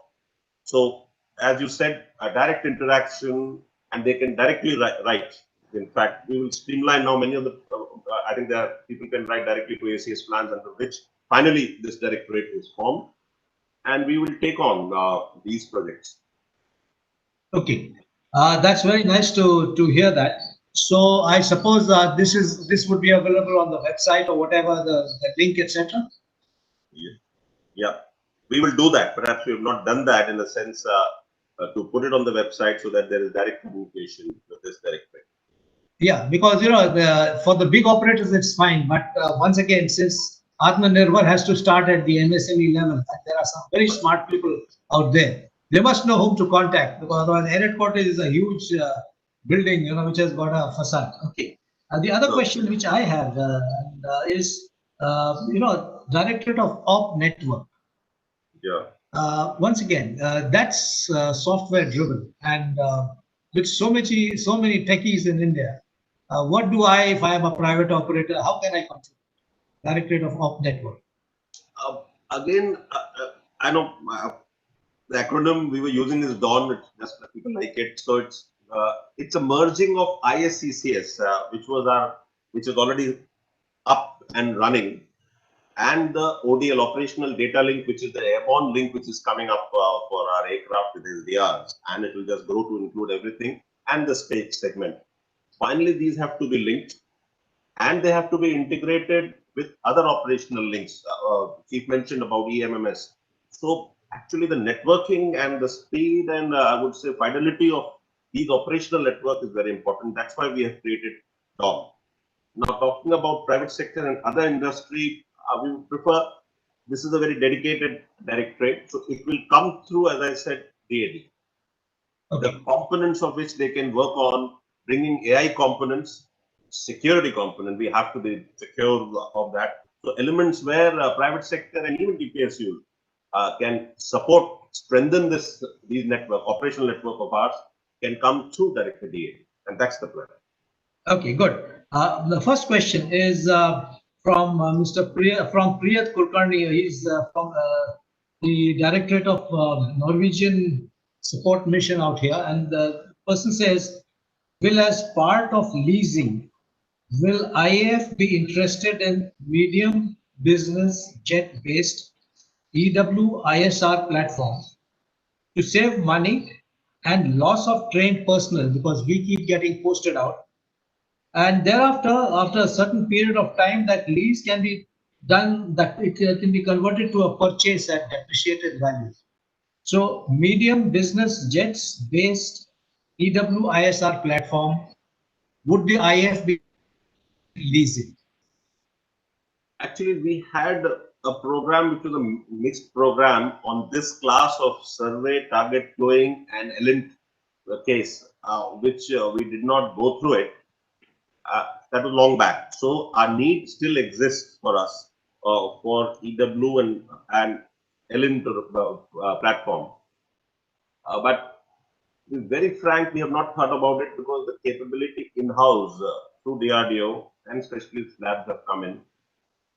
Yes, the platform which has to be modified, we still do not have this class of model. So you're right in that sense that the platform with its modifications we can lease or get pre-owned aircraft. In fact, to elaborate it further, I will kill that question out itself, that EWC which we are looking at, the Netra has been a success story. The radar, which is completely indigenous, the NISA radar performs very well. And we are manufacturing core components of that. And we are using that to get more AWC, building up on that. But the platform still is required from outside, and we do not want a new platform. So to answer that question, to get these capabilities, only the platform, but I think the core systems will be Indian designed and produced. Okay. A question from Air Marshal Anil Chopra. Presently, the Air Force cotton strength is around 30. When will it reach, in your opinion, the required strength of 42? It's very difficult to predict. To be very frank, we had gone over a horizon of 10 years, and given the rate at which the drawdown are taking place, I think the MiG-21s finally will have to go, though we are extending other fighters and making them more capable. We will hit around 37 to 38. And that is taking into consideration there are no delays in the programs which are planned with that the LCA variant. AMCA will not come up, its planned induction toward the end of the decade. So if let's talk about till one decade, we will hit around 37, but the fleet will be much, much more capable. But I dare say that our adversaries are also getting more technologically superior and more number of aircraft. So that is where we stand. Okay, question from Commodore Sujit Samadar. Could we have some leads on potential make one projects which the IAF will fund? That is question number one. And his second question also.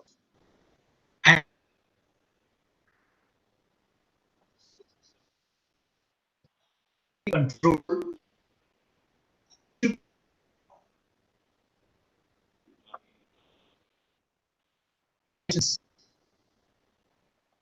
I missed part of it, but I can. I think.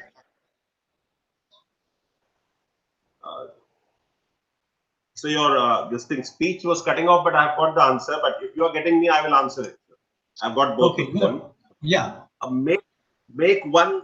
Honestly, presently we don't have, but we expect to start that now. So the projects again, either directly through MOD or through DAD, our directorate, these proposals can come in for make one, and we will analyze them and move depending if they are bigger than what is allowed within the service headquarters. So presently we don't have a list for make one because things have not come up, and that really has not got started for all the three services, I say. So the list is not there, but we want to create a list very quickly with suggestions, proposals from the private sector. Talking of anti-drone, yes. In fact, as I had taken over DCS last year, I'd gone out actually and discussed with other countries itself that the number of anti-drone systems, if that is the correct question, sir, because they were missing, that how the number will be controlled. And there is no doubt other countries, other developed countries are struggling with it, that the numbers are so large that they have to be controlled under a national policy. The word license was used, but license is already there. There was a policy which was given out by DGCA, partly by IDS was involved, of productionization and use. But I'm talking of anti-drone system has to be under a national policy because it will be used by security forces, police, state governments. because no individual organization can handle, because the numbers and the protection required are so large. So there has to be very clear policy, and which class of systems, like anti-drone, it requires jamming systems, it requires GPS or satellite navigation system jamming system. So already this process is on, that which organizations will handle which class of systems. You can't give a laser this thing in a GPS jamming system with a range of 15 kilometers, which is a very, very powerful system, and you will jam out all the transport aircraft in that bubble. So I agree, it is a discussion which is happening at the highest level to create a national framework under which a very large number of anti-drone systems will be handled by defense services and security forces. I think is that the question? That's correct. That is correct. Okay, a lot of talk is happening in the press about CAR 226, LUH, and in fact, today's Times of India carries the item, about Chetak Cheetah having reached 40 years of their life and their replacement still hanging fire. So I do know that this is the Army lead project, if I'm correct, at least the replacement part. I may be wrong on this, you can correct me. But where do we stand on this light helicopter replacement? The right answer, and I'm quite happy with that answer. That's the way to go forward. I suggest that we bring it into industrial licensing so that it is included as a system. Because the DGCA has also some role in this program. If you recall from my NITI Aayog days, we had discussed it at that time. Thank you very much for that response. Thank you very much. I know it's a complex system, and DGCA came up with a policy of how to use the drones, or drone is the wrong word, just UAVs and all. Drone is a more, I think, hostile word being used these days. So both policies have to merge into one policy of who all can use it and who all can damage or shoot them down also. Okay. All right. Thank you very much, Marshal Sandeep. That was, you were very frank in your answers. I know you can't open up everything on a public platform, but thank you very much for your time, for enlightening us. And we are sure that Air Force would be the lead service in interacting with the private industry, because we are so capital intensive and we have a large number of projects. I would contradict you, sir. You said you can't open up on many things. No, we are opening up on many of the things. You'll be surprised. There's no difference actually. Private sector is as, this is a cliched use, but they are as patriotic. So even sensitive projects, all over the world, private sector does it. So I think that they are open to discuss things, and we will discuss things of our sensitive needs as well, sir. Thank you very much. Oh, that's really good, and that's a tremendous change. That's a tremendous change that we see. Thank you very much for your time. It's been great having you. Good day, sir.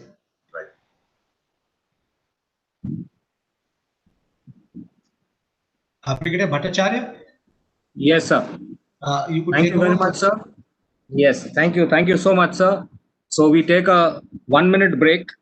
We are running against time already. So let the rearrangement take place. We will start within a minute.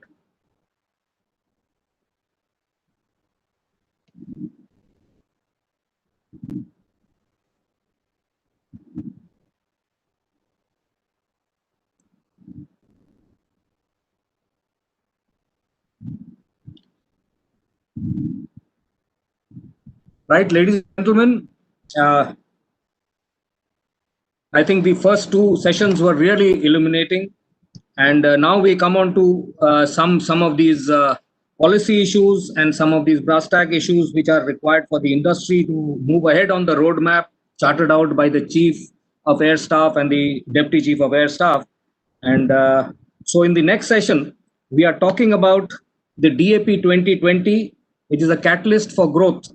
Is it or is it not? Now, as you are all aware, yesterday the Defense Acquisition Council has cleared the DAP, that is the Defense Acquisition Policy 2020. And as we just came to know that this document, though is not in the public domain, by tomorrow it is likely to be uploaded, because some issues that were pointed out by the DAC have to be incorporated in that document and put up. But in the meantime, we are aware of most of the provisions because not only as SIDM but as an industry as such, we have been very, very intimately, associated with evolution of this particular document, and so it would be in right order to discuss this in a threadbare manner. And for that, to take this forward, we have Commodore Sujit Samadar, a distinguished fellow of the Center for Air Power Studies, and my revered instructor in Staff College. So all my naval things I learned from him. Whatever we lacked in the army to know about the two other services, he and the Air Force they build that into us. So over to Commodore Samadar sir, please for you to take this forward. Samadar sir, you got to unmute yourself. Right, I got that. Thank you very much, Ashish, and your kind words. I hope whatever I could pass on to you has proved useful to you in your service career and thereafter as well. So let me begin by first thanking SIDM and the Indian Air Force on behalf of my own part and as a distinguished fellow of the Center for Air Power Studies on this very seminal and very important event that we conduct annually in partnership with industry and with the Air Force. Thank you very much for this opportunity of being on the panel for the 15th version of this event. Can you hear me? So first and foremost, the very fact that it is the 15th consecutive year of this program speaks actually volumes for the popularity of this particular seminar. Usually we've had it in public conferences with people actually participating physically, and it's a new experiment to see that we have had such a large number of participants still joining in through the electronic medium. Having said that, I think the immediate part, of course, is the extremely good news and the huge words of encouragement that we have had in the inaugural session. It has pumped in new adrenaline to the Indian industry. It has created a lot of excitement of all the possibilities of being part of the overall movement of making India a resurgent and powerful nation. In that role, just as the Air Force has been defending our borders, it is the job of Indian industry to empower the Indian Air Force to achieve every task and objective that the nation sets for it. And as a member of the industry earlier, I am sure that industry is not only willing to walk that talk, but also run that talk all the way so that our country becomes a very, very self-reliant, Aatmanirbhar nation, particularly in terms of Raksha Utpadan. I don't want to talk too much about the defense acquisition procedure, but it's still not in the public domain. The press release is already has been shared, and I'm sure most of us have read through it. But it would not be correct for me to not highlight some of the major things that we have seen. It's the seventh version of this exercise, and we move from procurement to acquisition, which itself is a very major transformation in mindset. And it's no longer a procurement sort of decision. It's about acquisition in terms of force levels, in terms of capabilities, in terms of capacities, in terms of skill sets, in terms of indigenous abilities. This is what is meant by acquisition. And I'm very, very delighted that we have made this phenomenal mind shift from mindsets of a procurement mindset to an acquisition mindset. Some of the major changes that have come about is certainly the Buy Global Make in India program. Now, when you look at the Buy Global Make in India and marry it together with the initiatives that the government has taken in terms of more liberalized FDI in the sector, the whole issue of exports promotion and the targets that have been set for India, the liberalization of imports for being inputs to the industry, to be able to make platforms for a larger market, all of them together, including the notified list of weapons and centers which has stopped importing them in India, all count towards a very clear path that the government has set to achieve a 4 lakh crore target by 2025. This is eminently doable, and we have to put our shoulder to the task and do it, because at the end of it, not only do we need force levels and capabilities and capacities and skills, we need jobs. And I think the Indian aerospace industry can actually help the government create those jobs in India and at the same time contribute towards national security. The second important point which has been brought out in the DAP, and that is something which I have personally pushed, is this whole definition of indigenous content. And it has been quite an uphill task to explain that indigenous content at the detail level, as was promulgated in the earlier DPPs, was an infructuous exercise. And today we have a much more sensible definition of indigenous content that has been brought in, particularly in the level of vendors at which this has been solved. We have also had several conferences and discussions where the Ministry of Defense has spoken about liberalization of the trials procedure. The Secretary DRDO spoke about the development and production partner model for growth. And of course, we have to watch how the BI-IDDM and the SP model is actually read out in the fine print, where as far as industry is concerned, we have believed that both BI-IDDM and SP model is to add additional capacity in this country, and therefore the first right for private sector participation.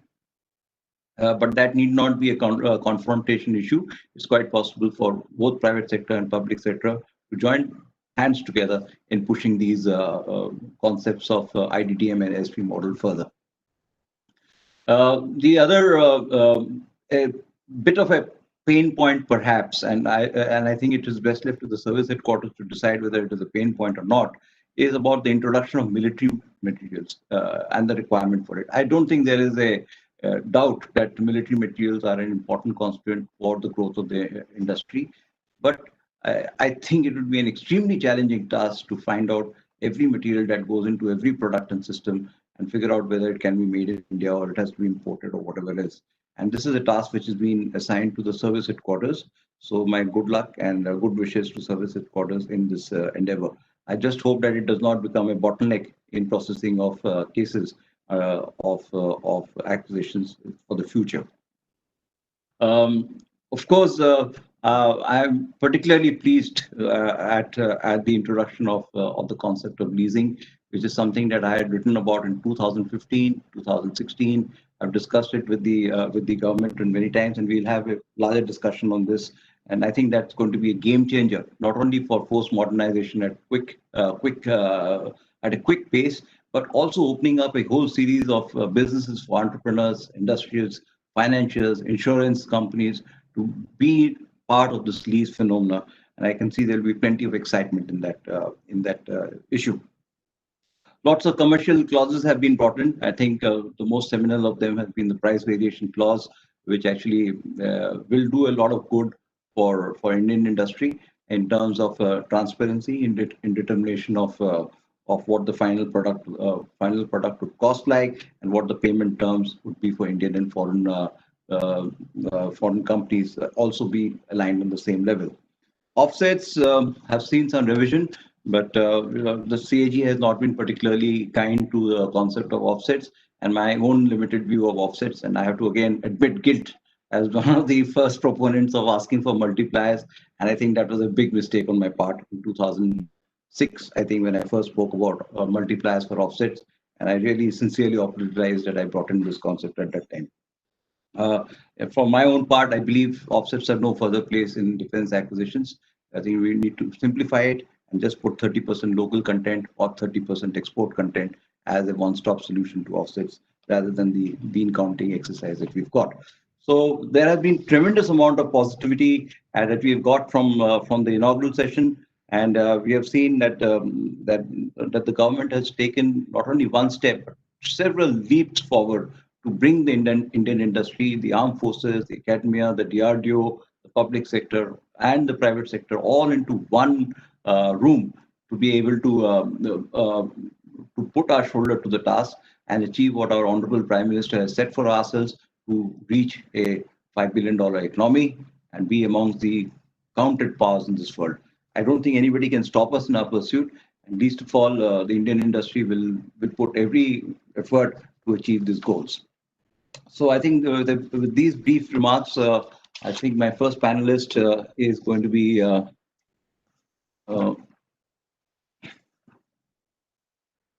Mr. Blair. Is he here? Mr. Blair? Yes, I'm here. Good morning to you, and thank you very much for joining. Thank you. Today, as we know, Mr. Blair leads Lockheed Martin here, and he's had a variety of experience in different sectors in industry. More than 30 years of experience he brings to it. This is third or fourth stint into India. He understands the defense systems. He understands our customers, and he has empathy with how companies have to work with the services in delivering systems which they actually need. So my request, Mr. Blair, is for you to kindly take the forum now and talk to us about your views on the DAP and what are the opportunities and as I say, excitement that you see in the new leads that our country has put forward for not only a domestic market but also for a global partnership in promoting the defense industry in India, the aerospace industry in India. Mr. Blair, please. Absolutely. Thank you for the opportunity, and hopefully I'm clear. I've had some bandwidth issues here today, but it's great to be here. We're getting very familiar with these webinars and virtual sessions, and we look forward to being together in person soon. But recognizing the DAP 2020, which was formally unveiled yesterday, and we look forward to the formal document being made available. First, I just want to say that the way it's come together, a focus on seeking comments from the services, MOD, think tanks, industry associations, Indian industry, and even foreign OEMs like Lockheed Martin that I represent here in India. I think it's been tremendous. And I first was introduced to the TPP way back in 2005, 2006 in an earlier role with another US company. And I must say, if you look at the evolution over now, I'll say 15 years, it's been tremendous. And so I think there's really a lot of positive highlights. And there's also clearly some challenges that come with it, including the levels of indigenization that, of course, we as companies all aspire to. But we need to be able to make sure that the capabilities, the foundation is truly there within the Indian industry. So I'd like to just share some comments maybe that helps shed some light on that foundation and how I think there's catalysts for growth going forward, building on the foundation, but leveraging elements in the DAP 2020. And I think the full spectrum of opportunities need to be considered when we think about a catalyst for growth. So for companies like Lockheed Martin, global supply chain, knowledge, job creation, innovating startups, and of course, delivering, frankly, the best capability to create an advantage for the men and women in uniform here in India and the safety and security for India as a whole. And so I think shifting from procurement to acquisition and a lot of the elements that have been introduced have factors that contribute to each of those elements that I just described. At Lockheed Martin, we've been in India for over 30 years now, and we look at this as with the drive towards increased foreign direct investment, the drive towards increased indigenization, we see it as an opportunity, not an obligation. And that's how we've looked at it over the last many years. It relates to offset fulfillment. It's not just transactional. It's about creating trusted partners. It's about creating capacity to meet a global supply chain requirement, as well as meeting the Indian industry development and the Indian services requirements. So it's really a holistic and inclusive growth, and frankly, sets us up well together with our partners in both the private sector and the public sector to meet the Indian requirements and both in exports. I recognize the challenge to get to 25 billion by 2025, and I think towards that. But again, I think what's really important to understand where's the foundation and then where is there extra levels of investment that need to be made to get there. We're really proud to be a partner now for over a decade with Tata, with two joint ventures, one Lockheed Martin Aerostructures Limited, TLML, and the other is Tata Sikorsky Aerospace Limited, TSAL as we call it. We've created through the JVs over a thousand jobs. We've invested over $100 million to date in manufacturing equipment, tooling, IP, generated over $500 million, I think more than $700 million in exports. And actually, it's been a catalyst for mobilizing not just the large industry, large companies in India, such as Tata that we're partnered with, but really it's been a catalyst for growth within the private industry, large, medium, MSMEs, and even startups. They're producing over 7,000 precision manufacturing components. Joint venture that we have with Tata represents the largest integrated parts manufacturing capability in the private sector. So why do I mention this? Because again, it's incredibly important to have this foundation. These joint ventures, and there are many of them, generating jobs, incubating and growing the defense and aerospace ecosystem is absolutely critical.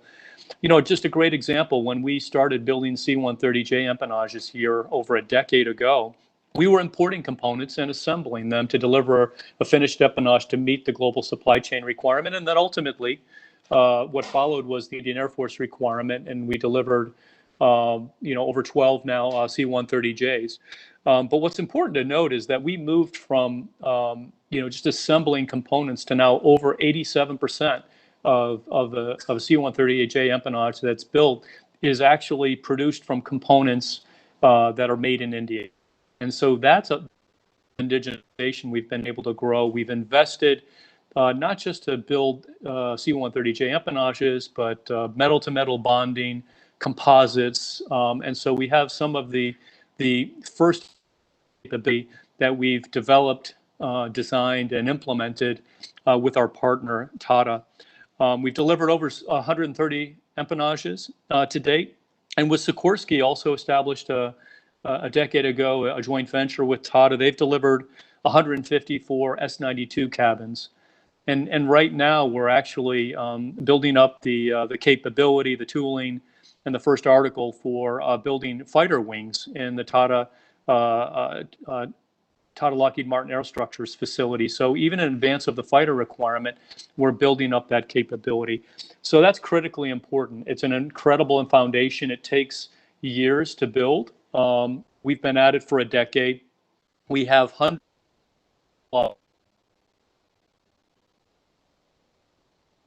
We have well over 100 suppliers directly feeding into our global supply chain. And that translates to jobs, it translates into exports, but it's skills development. Over 1,500 people have been trained in skills like aerospace engineering, manufacturing, and management. And then the last comment I'll make is startup promotion. I think it's a really important element that was included in the new DAP 2020 in creating that integration with IDEX. We've actually established over 400 business agreements and generated over $1 billion in revenue with startups and entrepreneurs as part of our India Innovation Growth Program, but we've never really been able to link that well with what was formerly the DPP and offsets. And I think this is a tremendous opportunity. And so looking forward, I started at the beginning saying it's really important for us to be able to deliver essentially the best capability, and now also co-develop with transfer of technology and working with partners, be able to deliver that capability directly to the Indian Air Force, Navy, Army, and Guard and Special Forces. Now we're going to be delivering the MH-60 Romeo. Again, tremendous opportunities for Indian companies going forward. We have an offering for the fighter requirement, the F-21. Javelin, we have an MOU with BDL, so working with defense public sector units as well as the private sector. And then looking at opportunities to expand in the space domain. So where the defense acquisition procedure can be the catalyst, we've really embraced it. And we think forward. And please always think about that in terms of what's been delivered in terms of capability and partnerships, not always measured through offsets. And I think that's another important factor, is that the DAP has really escalated the importance of the procurement models, and I think somewhat de-emphasized the focus on offsets, although they're still there in most categories. Elevate indigenization, I think, has been a positive, and it brings challenges with it, but we're looking forward to embrace that challenge with partners. with the government of India and recognizing the level of investment that's going to be required going forward. So thank you. Thank you, Mr. Blair. That was a wonderful exposition of what Lockheed Martin has set for itself targets in India, and we wish you Godspeed and good luck in all your endeavors. Particularly of great interest is that you've done $700 billion of export, and I hope we can add an extra zero to it in the next few years to come. And it's very nice to know that you've got 1,500 people trained, 1,000 odd jobs going, which I hope some more zeros can be added to it for our mutual benefit. And it's also very nice to really encouraging to note that the local content in the MPNH program has gone up to 87%, which I've been following for some time. Yes. So with these words, actually, we also should have had Arijit Ghosh to supplement all the work that Lockheed Martin has done with Tata Advanced Systems, but he's not been able to join today. So now my present duty is to request my old colleague and industry stalwart, Colonel Rajinder Bhatia, to join us. He needs no introduction. The amount of effort that his company and he himself has put in developing the Indian aerospace and defense ecosystem is commendable. And I wish there were some awards for such seminal contribution made by eminent people like Colonel Bhatia and his team. And it's actually a great privilege to listen to him once again. Colonel Bhatia, sir, if you kindly take the stage now, sir. Thank you, Sujit. You have made me speechless by such a fine introduction. You are an old colleague, and since you are chairing and moderating the session, may I have your permission to start, sir? Let me take you back a bit in time to the year 2002, when the defense procurement procedure used to be classified as secret. Move from that secret defense procurement procedure to a, I would say, consultative process, which started for the 2016 DPP, to a interactive process which came in for DAP 2020, is a great journey which we have crossed. You got to really appreciate the paradigm shift which has taken place to realize where we are sitting. This document, I remember, and I was wearing uniform at those times, was kept in a cupboard with 3 different locks in a huge steel almirah inside a locker, and it used to be classified as secret.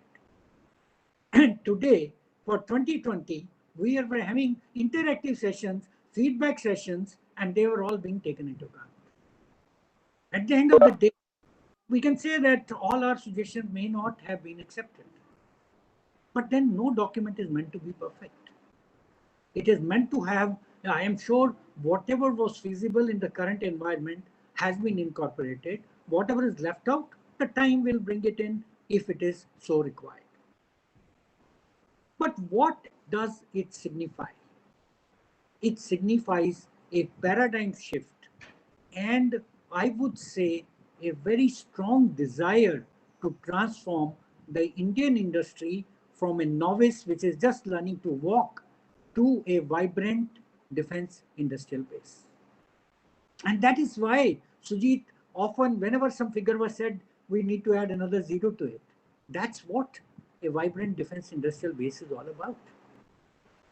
Now, if you take a look at any transformation which is related with monopsony, the kind which we are developing in, there are 5 key parameters which are important.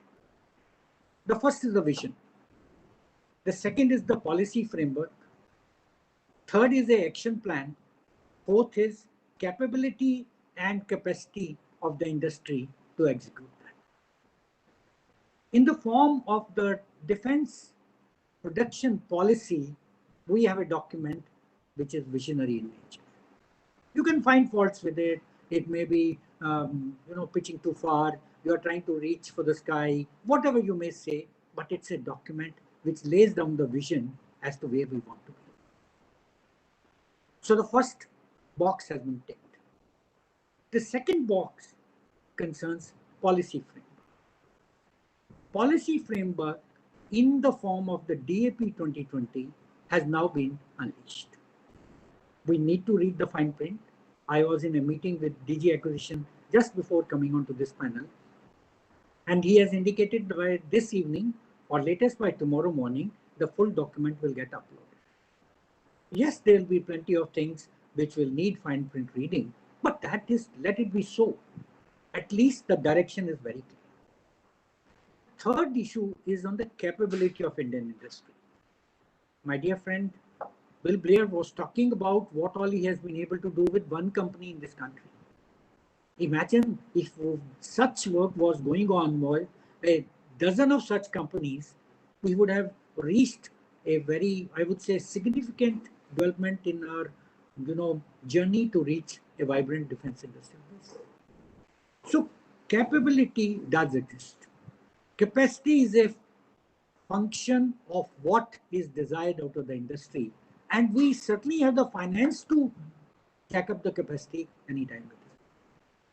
The only thing which probably is lacking today is the action plan with this, I would say, significant milestones which could be given and let out, and everybody would be then striving to reach those milestones. So I think everything else is in place.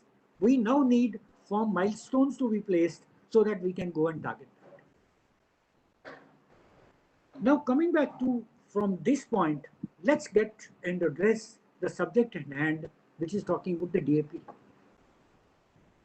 The significant change in the name itself says that it is no longer talking about equipment purchase. It is talking about a force capability development. It is acquisition. It is not purchase or procurement. You are acquiring a capability for the nation, and hence it is true. And that's why you find many other things in this document which are towards capability development of the nation. I would specifically mention the change of the last DPP had a para 72, which talked about the so-called the indigenously designed, developed, manufactured products with DRDO. This has been replaced, and now we have a full chapter on it. And one of the complaints in para 72 was that how many different trials we'll go through. We'll have first the vendor trial, then DRDO trials, then UATT, which is user-assisted trials, then we'll have user trials, by which time the technology might have been surpassed. It might have become outdated. So here is now a full chapter, and just now it has been confirmed to me in the last meeting that this chapter will address that need of not going for repeated trials. There's also a talk about flexibility in this trial system. So much needed. In fact, what was one of the things which was ailing the system was that we picked up the good points of everyone and put it all together. But gone are those situations. I think it is now becoming far more interactive, far more responsive to the requirement. Of course, it will still may fall short of our expectations in some areas, but that is, let it be so. Let's at least start taking the first step towards it. The next point, which really was extremely heartening, and Sujit did mention about leasing. There could be a short-term requirement of certain very vital equipment. You may not have the budgetary allocations for it, but leasing provides you all these opportunity to go and do that in a manner which is also cost-effective. I can assure you, leasing in many ways can become a major system of acquiring or filling the voids in the capability which may exist at a particular time. Indigenous content, a lot has been said about it. I know it's going to be tough at some areas to achieve that, but at least let's strive towards it. And if we strive towards it, more and more work will happen in the. Let me also say that in the first session, some very vital points were brought out. First was the emphasis on indigenization, including life extension and upgrades. I think this is one area which can open doors for the Indian industry in Horizon 1 or in the near future. The second very, I would say, encouraging issue was on establishment of nodal technology centers which will be built around the BRDs. But here my only request to the powers to be in the Indian Air Force would be, we need to walk the talk. And technology merely itself is not means to an end. It's only a means to an end. It's not the end itself. The end itself is a business opportunity and a product. So unless we are able to take these technology centers to create certain products or fulfill the requirements which are so well needed by the Indian Air Force, it will remain a pipe dream. And this is where we need Indian Air Force to step in and come forward and walk the talk. Convert these so-called technology centers associated with BRDs to EOQs and BOQs, and then bring the industry in. Along with that development, you also see a business at the end of the spectrum. Another point which is very heartening, and since we haven't seen the final document, but in the preparation of the document was creating a national effort for creating, I would say, industry for the aero engines in the country. Now, this is actually symbolic of creating a synergy out of the fragmented capabilities in the Indian environment today. This can become a flagship program where it can rope in the technical capabilities and manufacturing capabilities of Indian industry toward a focused aim of creating jet engines or gas turbine engines which can power the future jets in the country. Every country which has got any place in the Committee of the Nations and wants to be there has to have a manufacturing base for the aero engines in the country. And this was extremely heartening to see that it is there. The next point, which I thought a lot has been said about offsets. And I must compliment Sujit for your suggestion that I think the best way to replace offsets is by saying, you please do this much of Indian content. And if you go back to 2006, actually this was what was required. Direct offset is 30% into the contract. Let's cut out all this rigmarole. Let's cut out this red tape. Let's say you do this much of indigenous content, and I think it will meet all the criteria. It will meet all the aspirations of the Indian industry going forward. And let's start with a small figure of 30%. Let's not go beyond into many other figures.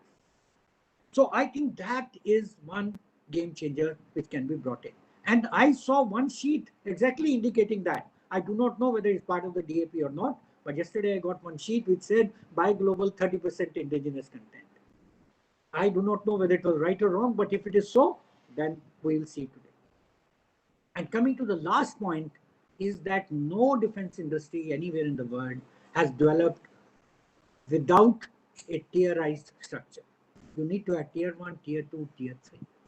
Best way to bring them up is when you have a cluster-based development process.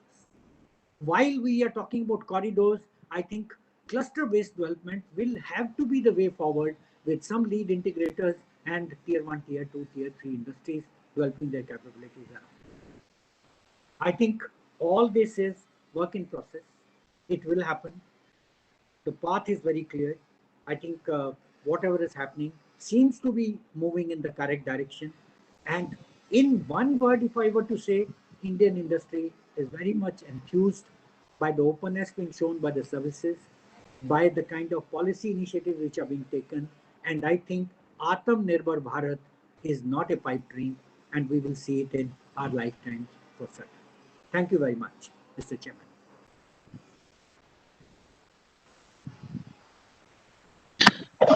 Thank you, sir. As usual, you have complete clarity on what you say, and it's a great pleasure to listen to you. And I think it would be incorrect on my part not to mention the key points that you raised in your discussion. The first and foremost, of course, is the very interesting point that you must have clearly a vision, a procedure, and a political plan, an action plan, capacity and capability in the country. But I think the one of the things that we could look at, and that's a big change, and from Niti Aayog we tried to push the MOD to do, was to shift from this 15-year plan to an alignment with what the national plans are. The national plan is a 15-year plan, which is no longer linked with 5-year plannings. We had a 15-year long-term plan, a 7-year midterm plan, and a 3-year outcome-driven plan. So everybody was accountable that after 3 years, you had to have a literacy rate of X, you have to have so much of sanitation or so much of food production.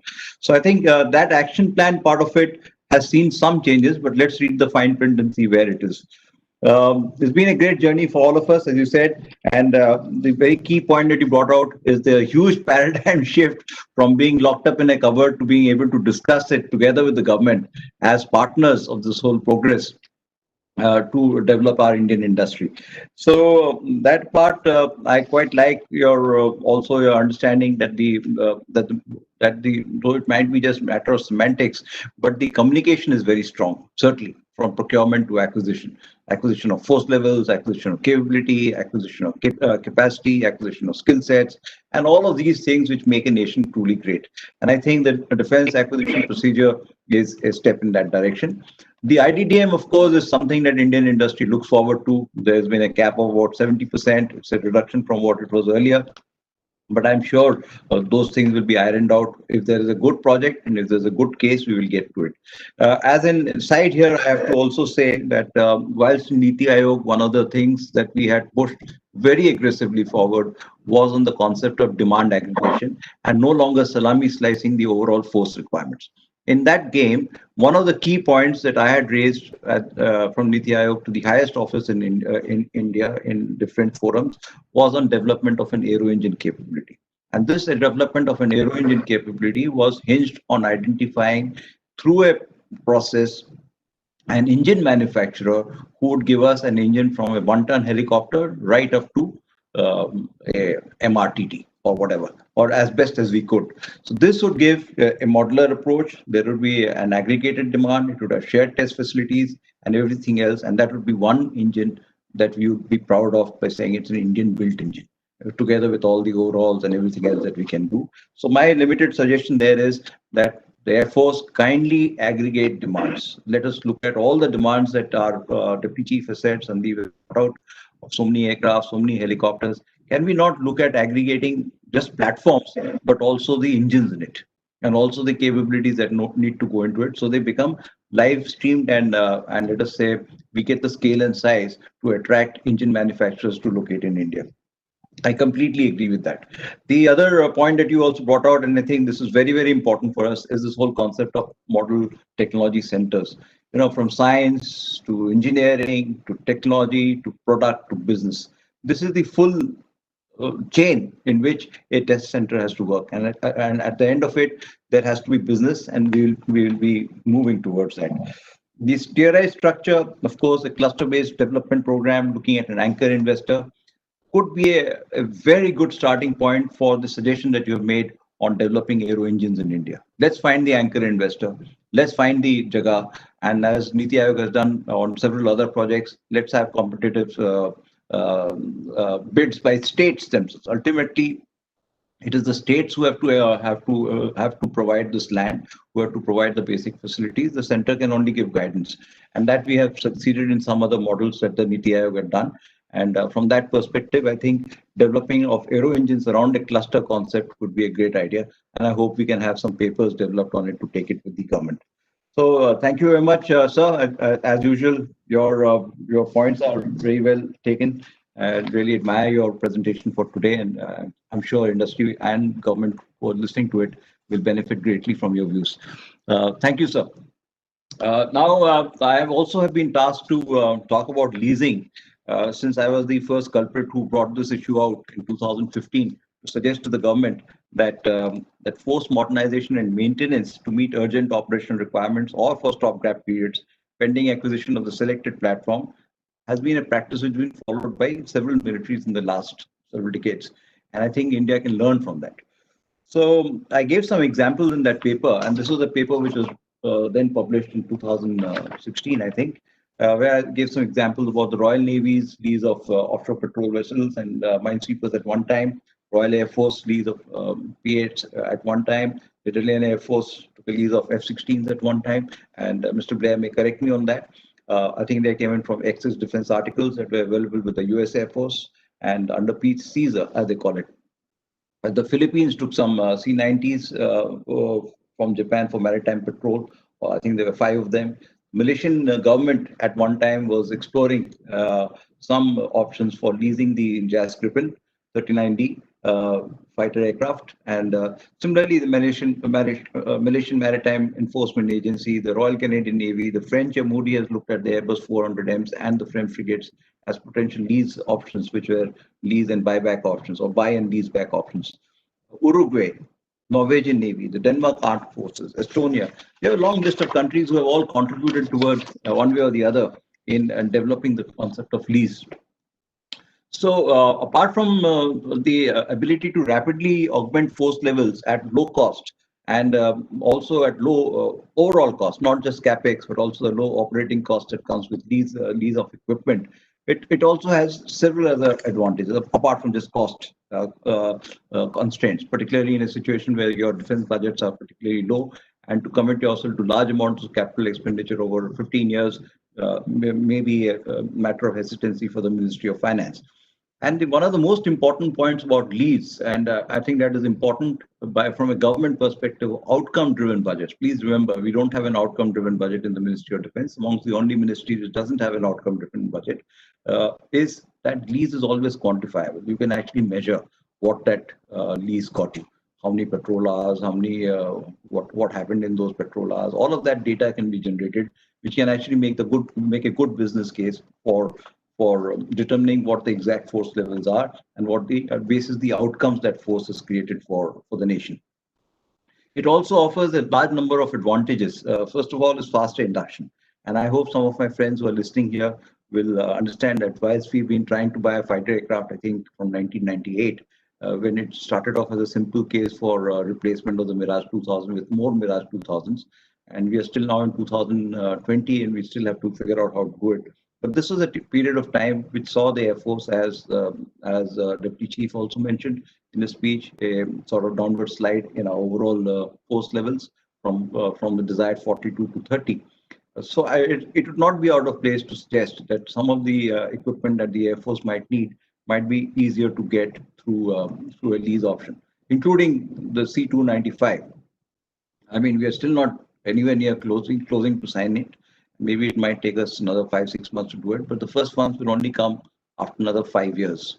So there might be a case to look at bridging this gap through lease. And I hope my friends from the airframe manufacturers are listening in, my friends from the leasing industry are listening in to try and offer some solutions to the Indian Air Force to bridge this gap which exists in terms of transportation. Coast Guard is another great example, and I'll talk about a Coast Guard proposal a little shortly, where again, you can actually, the armed forces must concentrate on its core competence, warfighting. It's not the job of armed forces to run around doing all these other stuff of maintenance, which is all intrinsic to it. But the core competence that is required of any armed forces in the world is warfighting, and anything else is sort of subordinate to that function. Lease gives you that option. It also removes technological complexity and lowers manpower costs for operations, maintenance, and training. We've heard such a lot of it that we have the teeth to tail ratio is very much skewed in favor of the tail, and we need to reduce those expenses on the tail part of the organization. Lease gives you that option to reduce your manpower costs. It also reduces your lower cost and time of acquisition. I think this is very, very important. And if some of my friends are listening on this, there are some guidance here which we can discuss and see how that can be bridged in. The other great advantage is that you need to only specify how many aircraft you want on the tarmac where. You want 20 aircraft in Porbandar, you want 5 aircraft in Cochin, you want 10 aircraft in Visakhapatnam or wherever, Imphal or someplace. It's the job of the leasing agency to put those aircraft in fully service condition at the time that you want it. It's all doable, it's low cost, it's good organization.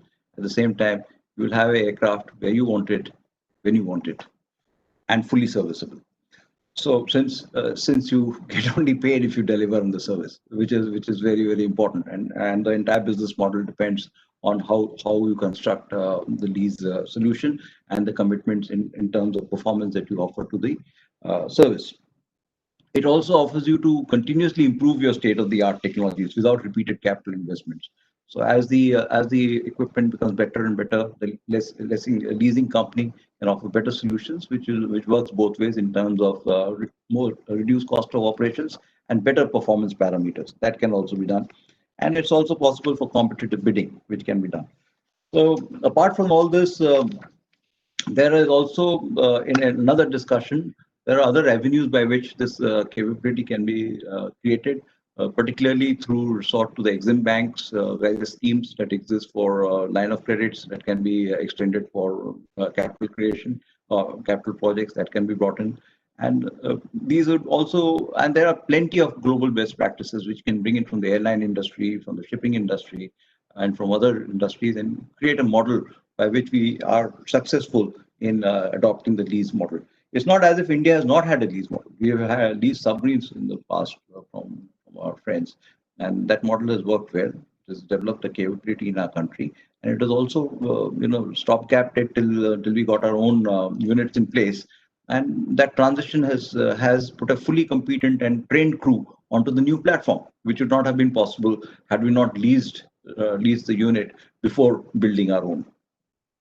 So apart from all these benefits, of course, the entire business of lease will create a completely new business opportunity for startups, for entrepreneurs, for financiers, for insurance agents, and for smart businessmen, including airframe manufacturers, come up with a host of solutions to provide relief. Let me put it like that: relief to the Indian Armed Forces to get around this whole delays that we have, and not delays because of procedure, but delays in time it takes to actually position the final end product from the date the proposal starts. It can be as much as 8 to 10 years. For 8 to 10 years capability gap is a huge issue. Just to give you an example from the Navy, the Indian Minesweeper program started in 2004. We are now in 2020, and we still don't have minesweepers, and it's a huge capability gap that we have. This could be an option to develop a lease vessel to undertake this capability deficiency. Particularly for air-owned assets, I think pre-owned versus new buys, the jury is out, which is better. But by and large, if you're capacity constrained, if you're financially constrained, pre-owned aircraft can do a lot of good. And let's just talk about, I don't know if there are members of the Indian Coast Guard who are here, but I recall having done a long discussion with the Indian Coast Guard for their multi-mission maritime aircraft project about 4 years ago, when we are looking at offering a composite solution for the multi-mission aircraft. And there were a lot of options. You could look at the Beret 2000, you could look at the Bombardier Q400, the ERJ 145, King Air 350, the Twin Otter Series 4, the Pilatus PC-27, the HL Dornier, many aircrafts which could be done, and at a very significant low cost compared to the whole process of getting multi-mission maritime aircraft, which I think is now been added on to the 56 Avro project. So the Coast Guard can only get it maybe 20 years from now. So is that a gap that is okay for us? I'm not sure. And I think the Coast Guard would do well to look at examining the opportunity of leasing military aircraft for this point. As an aside, it's also possible, and maybe Mr. Blair will be listening, it may also be possible to consider leasing out at least training aircraft for in preparation of the final projects, which would come from excess defense articles with the concerned governments. So that would be a way to look at it. Similarly, for the MS-60Rs, we are now going to wait for some more time before we start getting it. It'll take some time to get onto it. But there are plenty of MS-60Rs flying in the world, and there may be some excess articles which could be put back into the system for enabling rapid training and to set up the intensive flying procedures for early operationalization of those systems and procedures. So those could be examined. So I certainly feel that aircrafts are very suitable for the lease option, and the possibilities of using aircraft for a variety of operational reasons under the lease umbrella are not finite, let me put it like that. And it is only up to smart businesses to come up with good ideas on how they can contribute towards force level accretion without huge cost.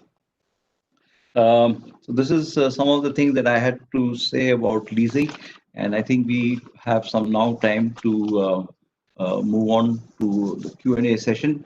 And I hope my friends who've been listening in have some question and answers that have come up. We see what they are. We have before only about anything two questions. else, just one moment, if I can just say first let me ask my own panelists if they have any questions. The other panelists, I think that might be the first way to start, and then we can look at all the questions, and maybe Brigadier Bhattacharya might like to look at what the questions are, and then suggest putting it up to the panel. So first, Colonel Bhatia, sir, if you have any questions or comments that you would like to make to start the ball rolling on the Q&A session. And Mr. Blair, if you could also, if you have any questions to either me or to Rajendra Bhatia, we can discuss that, then we'll take it from there. Yes, please. Yeah, maybe I could ask a quick question to Mr. Bhatia. We know, and I've been fortunate to actually work with Bargeforge back in the early days when they were expanding into aerospace and defense. You know, one of the things we've talked about in meeting the indigenous content is how can we start to see a much greater level of raw material capability. And when we talk about raw material capability, it's the material, it's the processing, it's the testing to aerospace and defense grade standards. You know, globally, we have a huge dependence on China and some of the rare earth materials and some of the other metals just on a competitive basis, cost basis. And we're very much interested to see how can we transition, and in particular, in light of the DAP 2020 and the challenging indigenous content requirements in some of the categories, the ability to actually rely on India for some of the key aerospace and defense materials. I do understand, though, that it requires scale, you know, and it may require some level of a consortium approach when you integrate across the requirements, whether it's in the defense public sector units as well as in the private sector.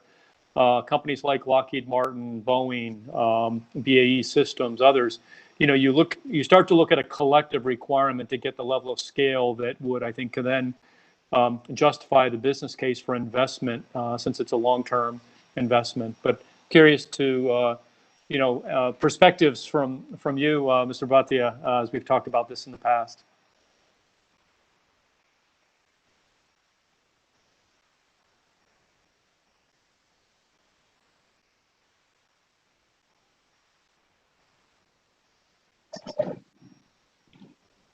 Bhatia sir, you have to unmute yourself.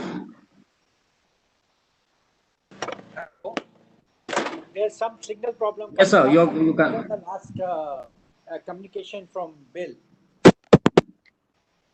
Hello. Yeah, Mr. Bhatia, it was along the lines of starting to procure raw materials, process raw materials, creating opportunities to expand the indigenous content to meet the DAP 2020 requirements when we start to think about the material component that you and I have spoken about.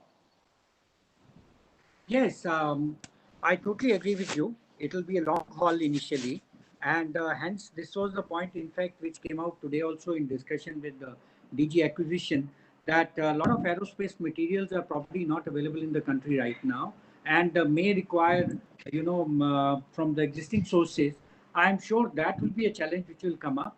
But if industries which are working into this domain, like we do have a specialty company which is there, and some of the other companies which are in the materials in the country are also encouraged to, like the rest of the equipment, I think we can find a way forward. If I may add a little more thing, Colonel Bhatia, if you finish, can I say a few words? Sure, Sujit. Oh, of course. It's a very interesting question, Mr. Blair, on materials. Let me just fill you in that about a year ago, Midhani and Nalco are forming a 4,000 crore joint venture product for manufacturing specialized aluminum alloys in a place called Nellore. Right, and out of that, about I think it's 120,000 metric tons per annum plant, very high-tech plant on smelting using recycled aluminum as one of the sources. for making aerospace grade alloys, particularly aluminum lithium alloys in the 7 series, which will go into aerospace components. That is one area. The other area is that we could explore is this whole business of composites, and I think this is somewhere if Lockheed Martin and other friends from abroad would like to set up facilities in India for manufacture of the appropriate fibers, yarns, resins that go into manufacture of composites. I think we'll be able to do a great deal of work. Given the large quantum of aircrafts that are going to be built, 400 plus aircrafts, several helicopters in hundreds, and I wish the Embraer project also fructifies, in which I had some hand in constructing it some months ago. So today, I think it will be very nice to work on these two particular segments: aluminum, lithium alloys on one side. Of course, titanium we are doing good work on, and I'm sure Colonel Bhatia will support me on that. That we've got enough skills as far as handling titanium, machining, etc. is concerned. But aluminum, lithium is a different kettle of fish as far as machining is concerned. And of course, it's manufacture and composites. So if there are business proposals on setting up composites or working together with Midhani and Nalco for aluminum sourcing, then that would be very nice. And I think this could be taken up as one of the recommendations of this seminar for Brigadier Bhattacharya, if you could make a note of that. Now, Can I just add to it?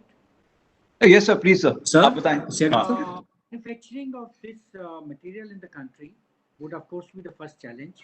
But I think the larger challenge which will come, and that's where Bill Blair can probably add on, is the qualification of that material into the aerospace products which are being delivered by various OEMs. And that is going to be a very long drawn out time. And you rightly said, unless we started today, the journey would not commence. So hence, this may be the right opportune time to start, because even if we start this journey today, I think we are looking at 3 to 5 years of qualification process by the time these materials get qualified. Please correct me, Mr. Blair, if my estimates are wrong. No, I agree with you, actually. And, you know, I originally came into the industry from the aircraft engines background, and very familiar with, you know, the development of alloys and testing required, whether it's, you know, rotating parts or single crystal alloys. So it does require both the development, the access to the raw material, but it's most critical is the testing to meet the military and commercial standards globally. And that's a multi-year journey, like you said, but I think it's a worthwhile investment. I would highlight we raised this in the Defense Trade and Technology Initiative under the U.S. and India bilateral discussions, and I think it's a great opportunity where you think about both licensing as well as collaboration, because it does require some level of government to government in some areas, possibly. Other countries have relied on some level of either government incentives or government investment to accelerate the development and testing and qualifications. So I think it's a great way to look at using some of the existing models that we already have for cooperation investment and accelerating, you know, the licensing and development through that cooperation. Bill, a lot of questions here yes, sir, please. Yeah. Bill, just a small question. Is there also a case of, like, after the licensing and the qualification, is there a case for even rapid scaling up for the Indian industry? Yeah, I would think so. And that was my process. Skilling or scaling? Sorry. Were you saying skilling? Scaling up process. Scaling. In parallel, knowing that it's a demand-based, right? I think whether it's a defense public sector unit or the private sector, they're going to look at what's the requirement that they need to go meet, and then therefore what scale does that demand, and what investment needs to be justified on a long-term business case. And so that was my suggestion. You know, we've looked at it as to what is our Lockheed Martin global requirement, or even requirement as it's aligned with the up-and-coming big procurements for fighters and helicopters. And there's probably not enough there, but if you add that to, other requirements and other potentially global requirements where India could compete, I think then you start to get to the real scale that makes the business case work. But I think, it's both scaling up based on demand, and it also needs to be somehow, I don't want to say subsidized, but supported, incentivized through, government and potentially government to government support where there's mutual interest. As I mentioned, the Defense Trade and Technology Initiative is one that I would promote. But again, that falls on a G2G type of a model. So scaling is a function of demand, and demand, I think, needs some level of consortium engagement to integrate across industry, both public and private sector. Yeah. So we got a couple of Thanks questions here for that. Thank you, Ashish. We got a couple of questions here. I think let's try and address them. We have a question here from Neelam Matthews, who has inquired about, I don't know if Colonel Bhatia can throw some light on it, is on the issue of deletion of civil aviation issues from the DAP. Is there a view on that? Colonel Bhatia, sir?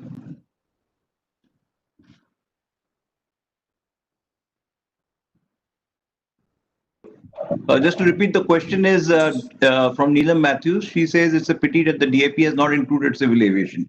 So is there a case for it, or what's the jury on this, Mr. Blair and Colonel Bhatia? I could offer my views if you like. Lockheed Martin, we're predominantly a defense company, but I think that for the broader industry, there's a lot of dual use capability that over the years, through our either offsets or investments in the supply chain, investments we've made to say meet a civil requirement has helped the defense side and vice versa. And that's where you're seeing the advancement of aero engines as an example. Probably one of the best examples, and one I'm very near and dear to my heart.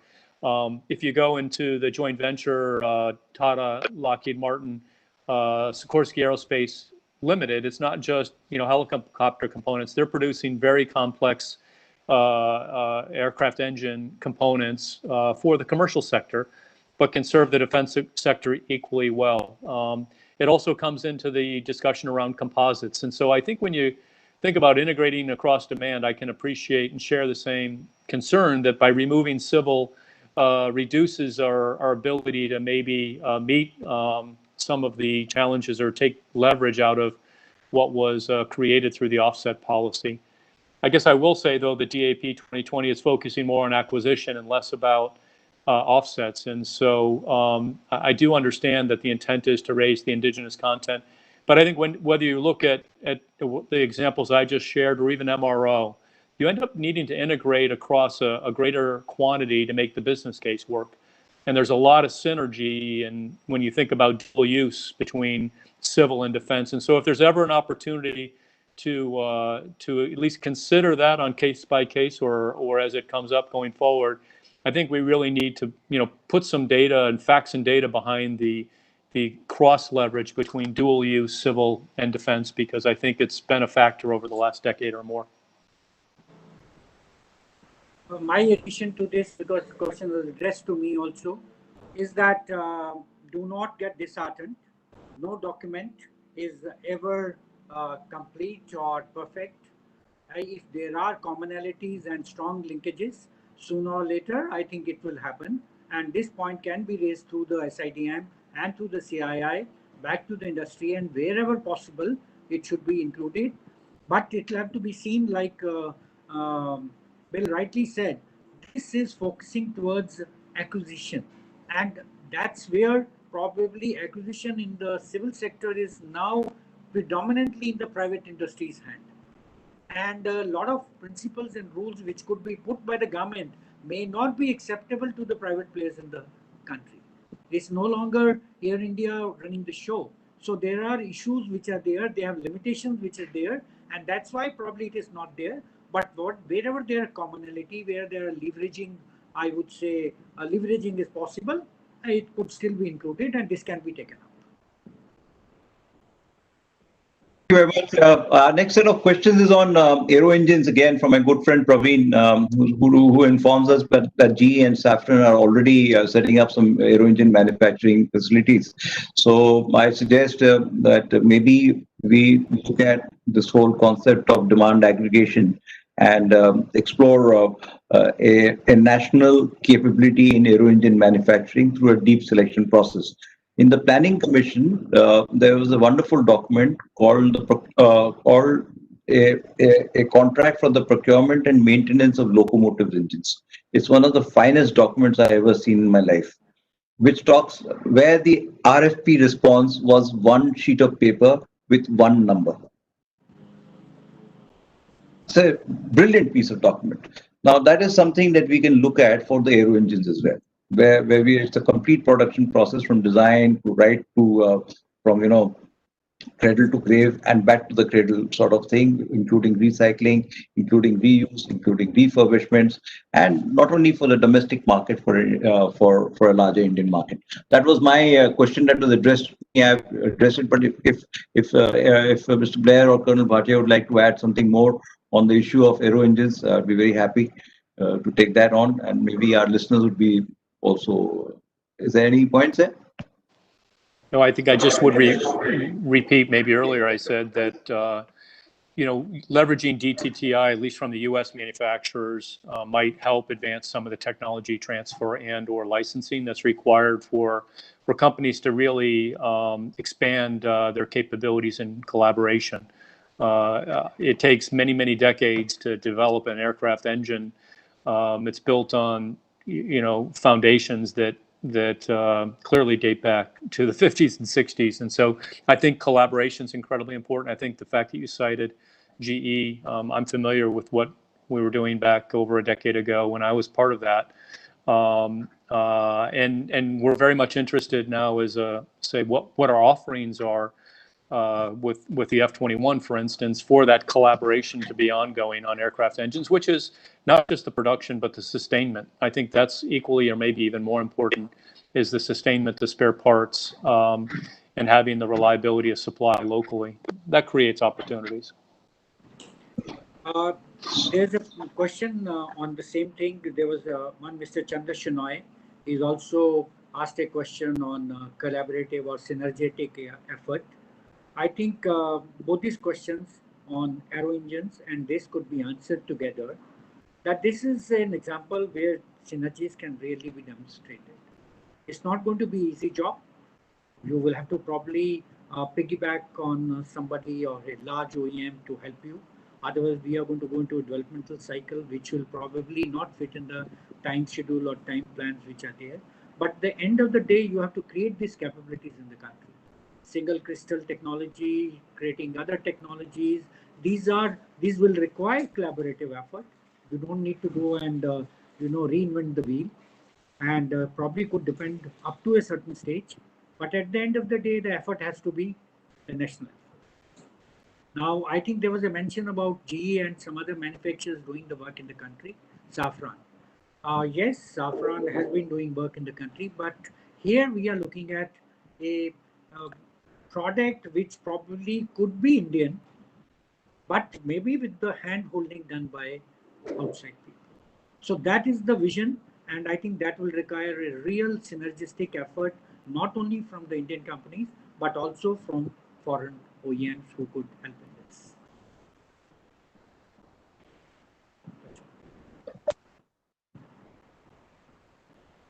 Thank you very much. I think demand aggregation is the key, and at all times we've been saying this.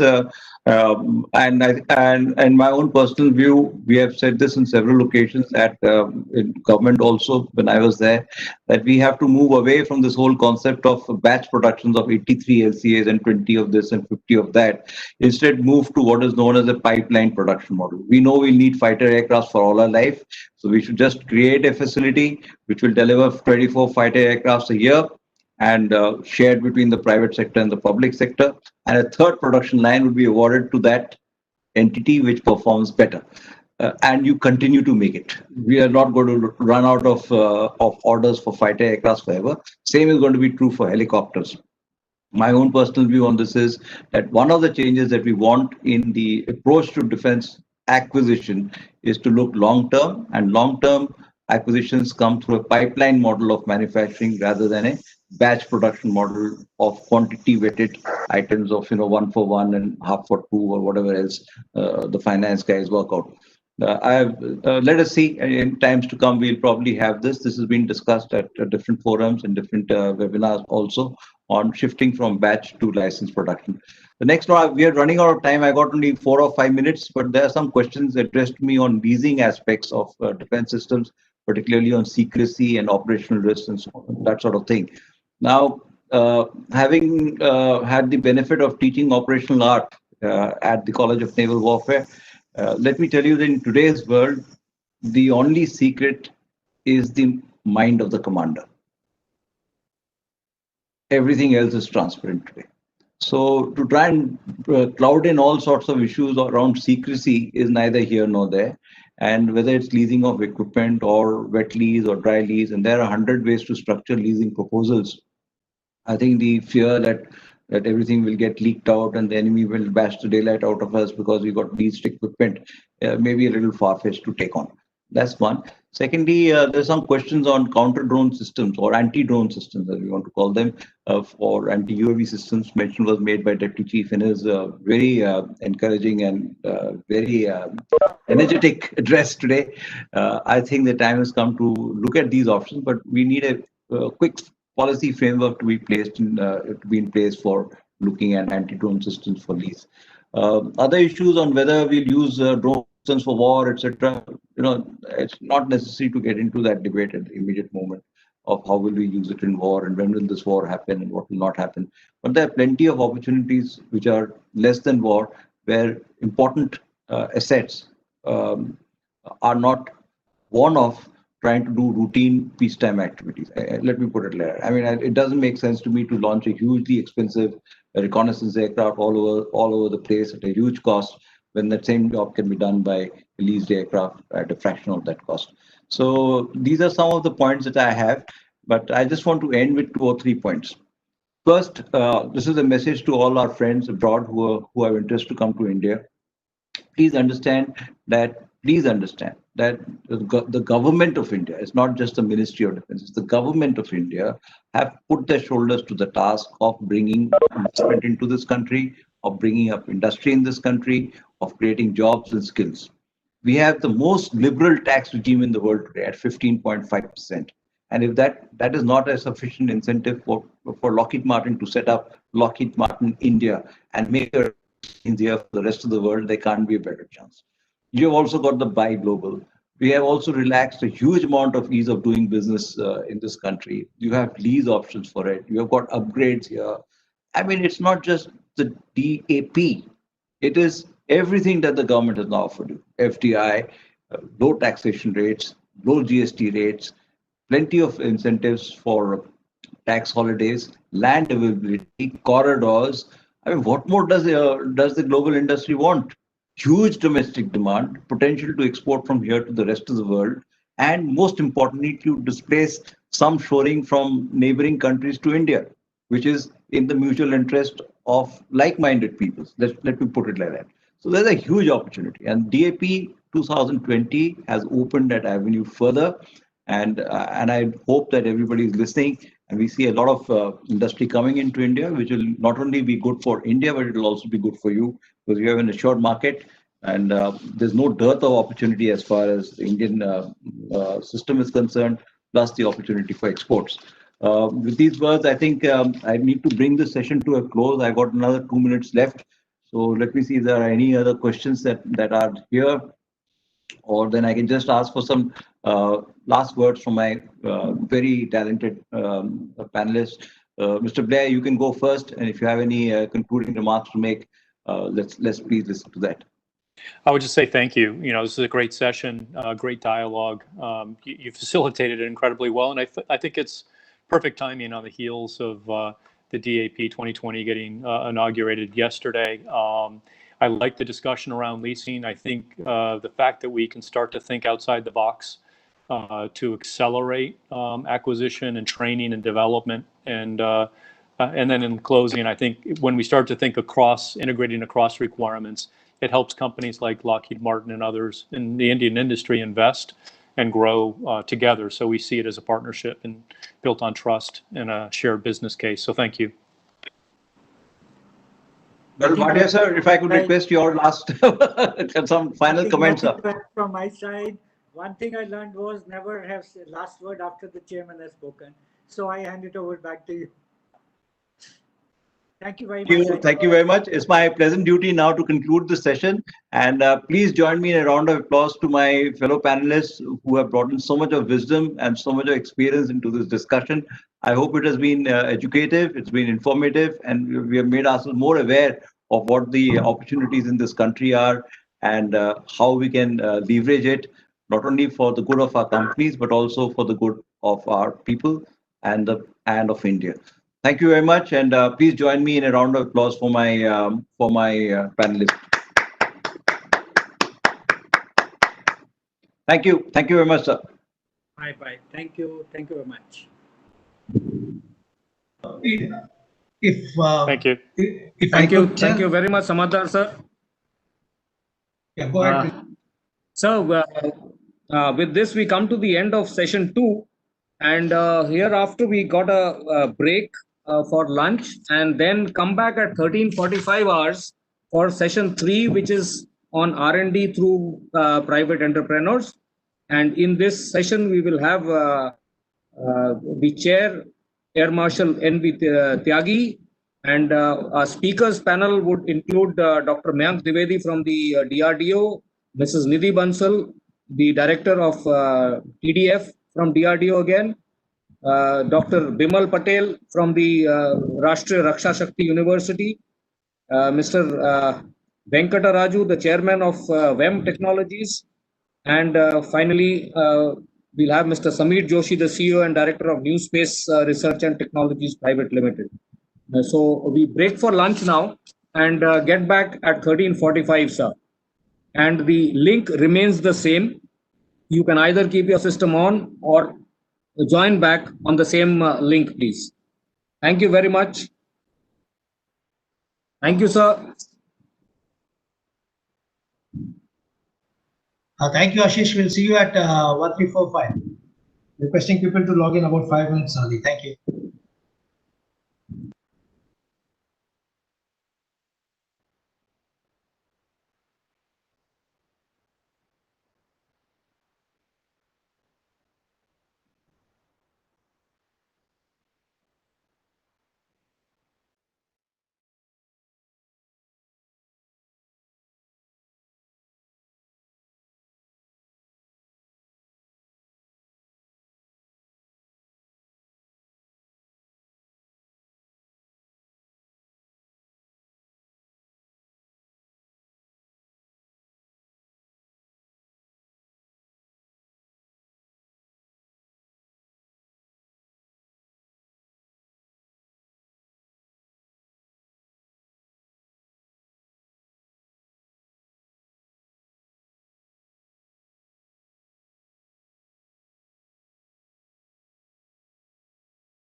Okay.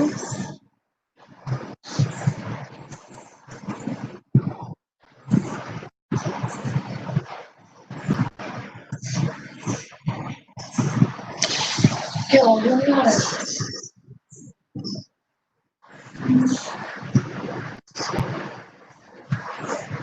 Just watch it on Webex again.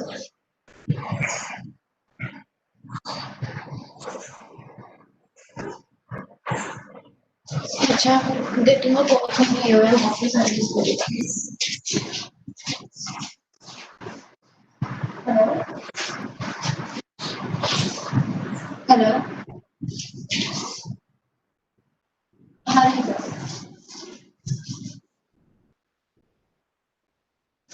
अच्छा. ठीक है, तो आप attendee को करेंगे. आप अभी attendee के उससे करेंगे. और नाम. ठीक है. ओके. ठीक है. Thank you.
AOM office, can you hear me? AOM office? Ma'am, I can hear you loud and clear, ma'am. Okay. I can also hear you, but I think internet connection थोड़ा better हो सकता है. जी ma'am. Ma'am, are you getting my video clear? Yes, sir, but camera थोड़ा ऊपर. Yeah, this is a perfect position. थोड़ा. Ma'am, my people are setting up.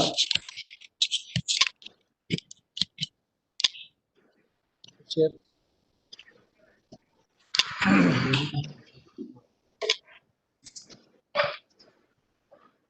And this view is okay? Yes, sir, this view is fine. So I can convert you to a panelist now. So I was able to convert as a participant. Right now you are a panelist, sir. I was able to convert you to a panelist, so that means the issue has been sorted. Right, ma'am. This is conference hall, ma'am. Ma'am, if you kindly permit, ma'am, 5 minutes, ma'am, I'll be calling you. Sure, sir. Just give me a call when you join in. You can Yes, give me a ma'am. call when I'll. you join in. Right, ma'am. Ma'am, I'll join with AOM test only. Sure, sir. ठीक है. Thank you. Thank you, ma'am. Thank you. Yes, sir. Yes.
Acha, Nidhi has to speak first. Okay.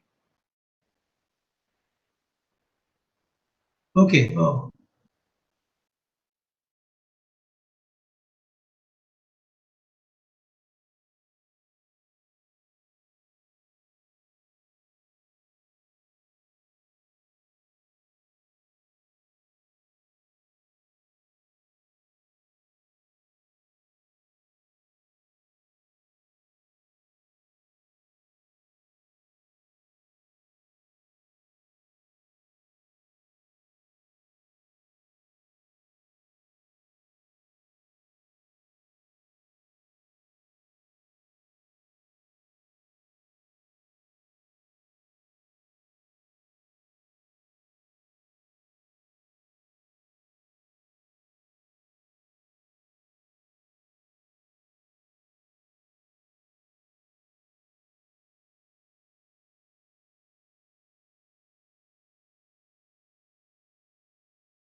Hi, welcome, Samir.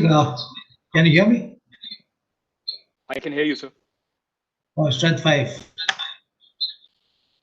Hi, first class. How are things? Okay.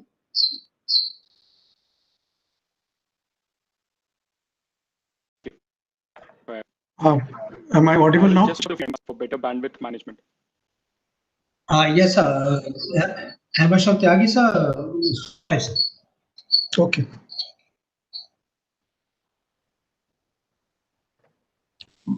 Good afternoon, sir.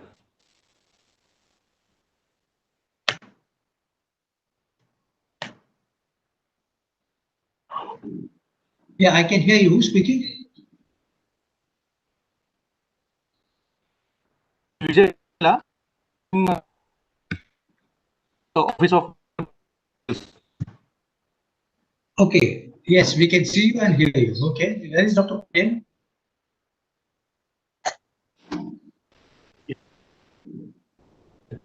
He's in on one call, sir. He's joining.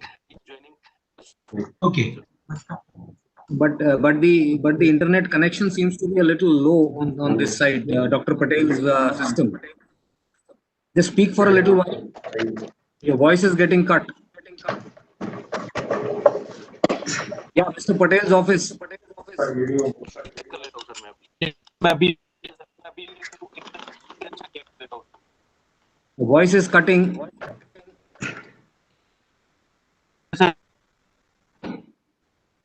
Mr. Venkataraju, are you there?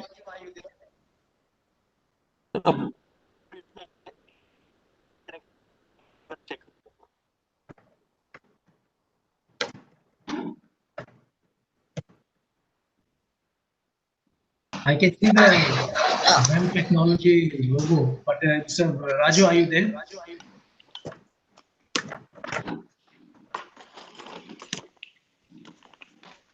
Ashish, can you give a call to Mr. Raju if you have the number?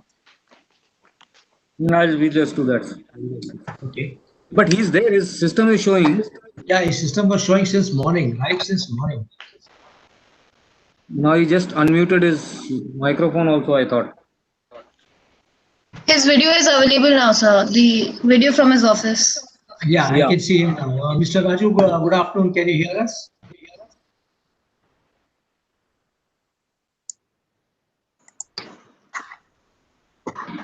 Mr. Raju, can you hear us?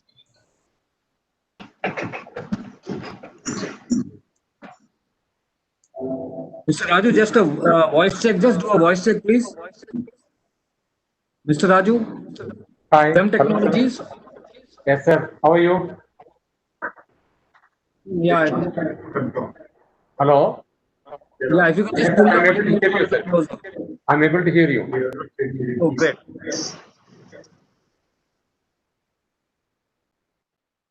Okay, strength 5. I think we have everybody now. Is Nidhi Bansal, are you there?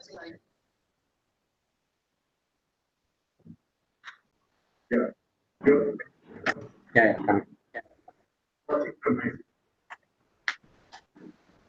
Mrs. Bansal, just checking out on her if she's there.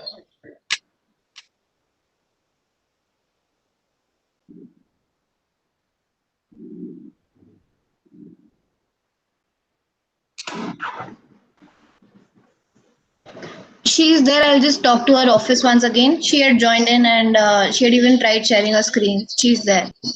She's there, okay. Because she would be the first speaker after the chairman, so just wondering if she can come in.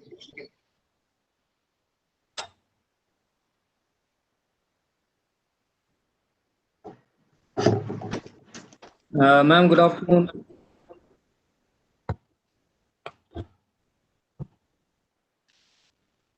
Hello, Shivani ma'am.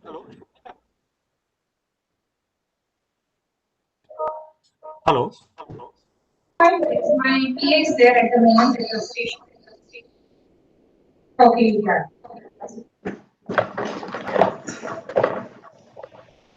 Mrs. Bansal is also there. Checked out her voice. Can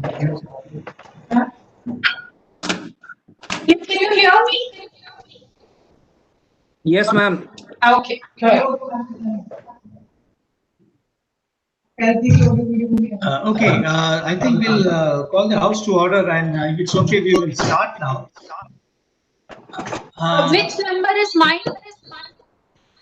After the chair speaks, ma'am, he will introduce you and bring you on. Number one, we know you have to go somewhere. Yeah, thank you. Well, good afternoon, ladies and gentlemen, and welcome back to our international conference on energizing Indian aerospace, day one. We have with us this session, which is talking of R&D through private entrepreneurs. And we have a mix of speakers, both from the government and from the private enterprise. And to chair the session, I may request the people to just mute their mics, please, everybody else. And to chair the session, we have Air Marshal N.V. Tyagi, PVSM, AVSM, VM, VSM retired. Just a few words on Air Marshal Tyagi. He was the founder member of the Strategic Forces Command, and he was the deputy CNC. While in the Air Force, he was the AOC of Air Force Station Kalaikunda. He's a qualified flying instructor. And then he has been in the plans branch as the Assistant Chief of Air Staff Plans, thereafter Deputy Chief of Air Staff, where he handled all the procurements and acquisitions of the Air Force. A QFI and an instructor at our staff college. He was when he was in service. More importantly, presently he's Distinguished Fellow at our Center for Air Pass Studies. Over to you, sir. Thank you, Manmohan. Good afternoon, ladies and gentlemen. This is a session on R&D through private entrepreneurs. Defense R&D is a long gestation and high risk activity. All the same, it is extremely essential for attaining self-reliance, or what we now call realizing the dream of Aatmanirbhar Bharat. DRDO and DPSUs have traditionally spearheaded defense R&D in India. At the same time, private sector has proved its mettle whenever an opportunity was given in the form of outsourcing. Defense R&D would attract large-scale private capital only if there are favorable policies and prospects of suitable rewards on attainment of desired outcome. Lockheed Martin's expenditure on R&D for 2019 was 1.3 billion US dollars, and for Boeing, the figure was 3.2 billion US dollars. But in both these cases, it formed a very small part of their total revenue. So Indian enterprises who are not of that scale can clearly not afford to spend a gigantic sum on R&D. Ideally, government entities should play the role of technology coordinator and minimize conduct of in-house R&D, as is the case in USA and France. This would ensure that the private sector gets adequate participation. We may take long to switch to a similar model, but a move in that direction is highly desirable. There are indications that the government has serious intent of encouraging private sector participation in high-tech niche areas. To encourage small entities and startups, initiatives such as Technology Development Fund have been at work for some time. The new provision of development cum production partner would ensure that the enterprises engaged in D&D also reap benefit of production order without going through repeat tender process. I'll leave it for the panelists to provide more details. There are 5 of them, and the first 2 are from DRDO. And there is slight change in order. Instead of Dr. Mayank Dwivedi, the first speaker will be Mrs. Nidhi Bansal. A brief introduction. She is Director of Technology Development Fund at DRDO. She is Director of Directorate of Technology Development Fund. She holds a master's degree from IISc Bangalore in Mechanical Engineering. She has worked on various sonar systems at NPOL Kochi and also on laser systems at Lastec. She has vast experience in the field of CFD, thermomechanics, and electronic cooling. She has many awards and publications to her credit. She is going to speak on opportunities through Technology Development Fund. Over to you, Mrs. Nidhi Bansal. Ma'am, before you start, may I just tell everybody questions to be put in the chat box, the right bottom, there are 3 dots. If you click there, then we will take all your questions. Thank you. Yes, ma'am, all yours. Thank you, sir. It's a great pleasure for me to be here and speaking to the audience. As was told by my introductor, Technology Development Fund was established in 2017 by Ministry of Defense under Make in India initiative.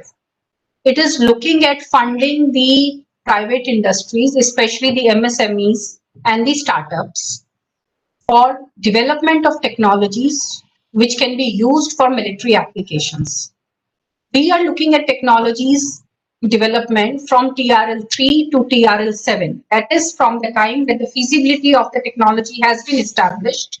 The technology does not exist in the country, and we take it to the place where we do the prototype development and the testing of the same for further process by the service headquarters or the user as the case may be.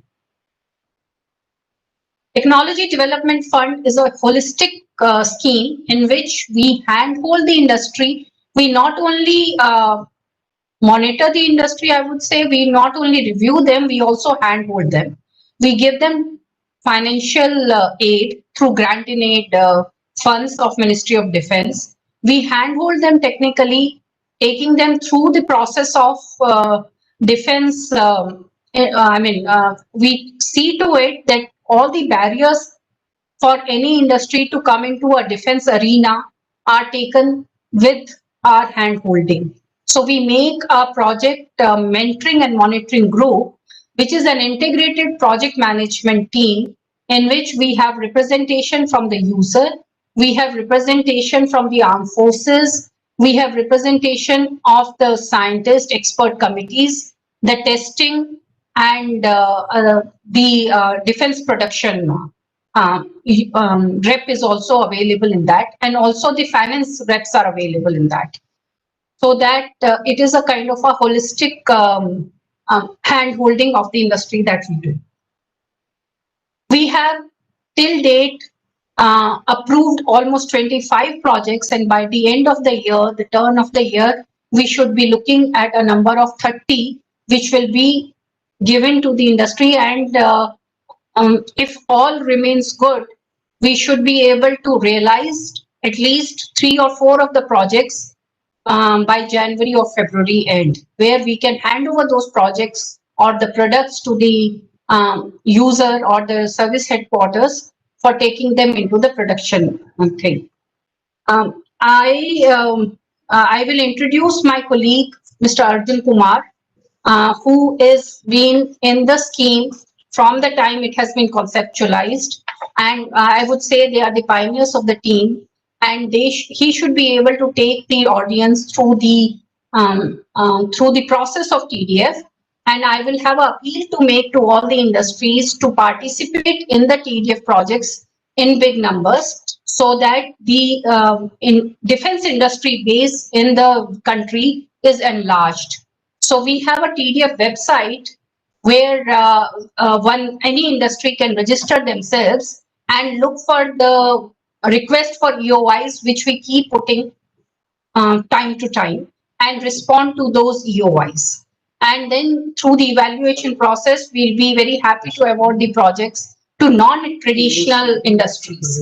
Generally, we have seen that in the defense ecosystem, there are a few industries which are I should say, familiar with the process, and they are the ones who keep getting a lot of projects in the thing. So our aim is to push the industries who are coming for the first time in the defense ecosystem so that we can enlarge the defense industrial base.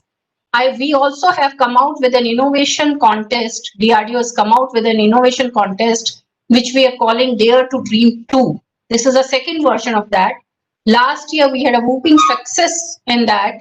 The eligibility to participate in this innovation contest, it's open for startups and innovators. So through this platform, I will appeal to all the people who are listening to this to reach out to the network of startups and innovators who can come out with the innovative ideas which can be taken up in, by DRDO for further development of those products. So I'll hand over to Arjun and he'll take you through the TDF process. Thank you so much. Thank you very much, ma'am.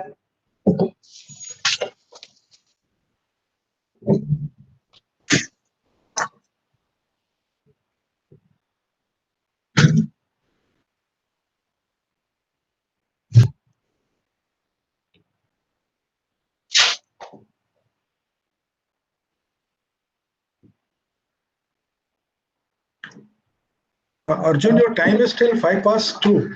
So I suggest you start speaking. Yeah. So thank you very much to the director and all the invitee for us on this particular platform of the SIDM, the international conference. Just I'll go through. See, this is the scheme where we are giving a boost to the MSMEs and the startups. So where we want to make an ecosystem for enhancing the cutting edge technology capability for defense manufacturing. And when we conceptualize this scheme, we have studies worldwide, all these schemes. Like Israel, YOSMA, we have studied, the SBIR, we have studied, the STTR, we have studied, and the other countries also, what kind of the support they are giving. And then we have customized this scheme as per the requirement of our government and the MSMEs need and the industry need. Can you go full screen, please? Full screen. Yeah. Yeah, it is visible now. That's correct. Thank you. Yeah. So under this scheme, if you see the technology management, as the director has told, we have a different TRL labels. So from 1 to 9, we have a different avenues available in the DRDO, where we are giving a grants to the academia, to the startups and the other industries. So initially, starting from 1 to 3, we have a DRDO's research board and the extramural research for supporting the academia. We are giving a grants of 8 since ages, and we have a center of excellences, almost 9 center of excellences we have in the different universities and the premier institutions for taking a projects under the defense technology and the boosting them. And now this is the technology development fund scheme, which we have started very first time, where we are awarding a grants to the industries for supporting to develop the defense technologies. So here we are supporting them in the R&D, and then they can develop their capability to develop the projects as per the requirements of the defense forces. As such, if you see, this scheme is basically established to promote a self-reliance as a part of Make in India initiative, and the DRDO is the whole executing body for this, but in consultation with all the stakeholders. So as a stakeholders, when I'm talking about, it includes the services like Army, Navy, Air Force, and the Department of Defense Production and the DRDO. And then the pattern of assistance, we are giving 10 crores as a grants in it, and industry may collaborate with the other institutions and the other industry partners along with the academic partners. And we from the DRDO giving the full technical guidance to the industry, and from the DRDO service headquarters and the certifying agency to develop the technology for the defense purposes. And our basic focus will be on the developing of the technology, which will be the part in the subsystems or the systems or the platforms in the future. What will be the benefits to the industry? If we see the benefits to the industry, the successful development under the guidance of all the stakeholders, the technology will be developed, and we will be having a joint IPR with the industry.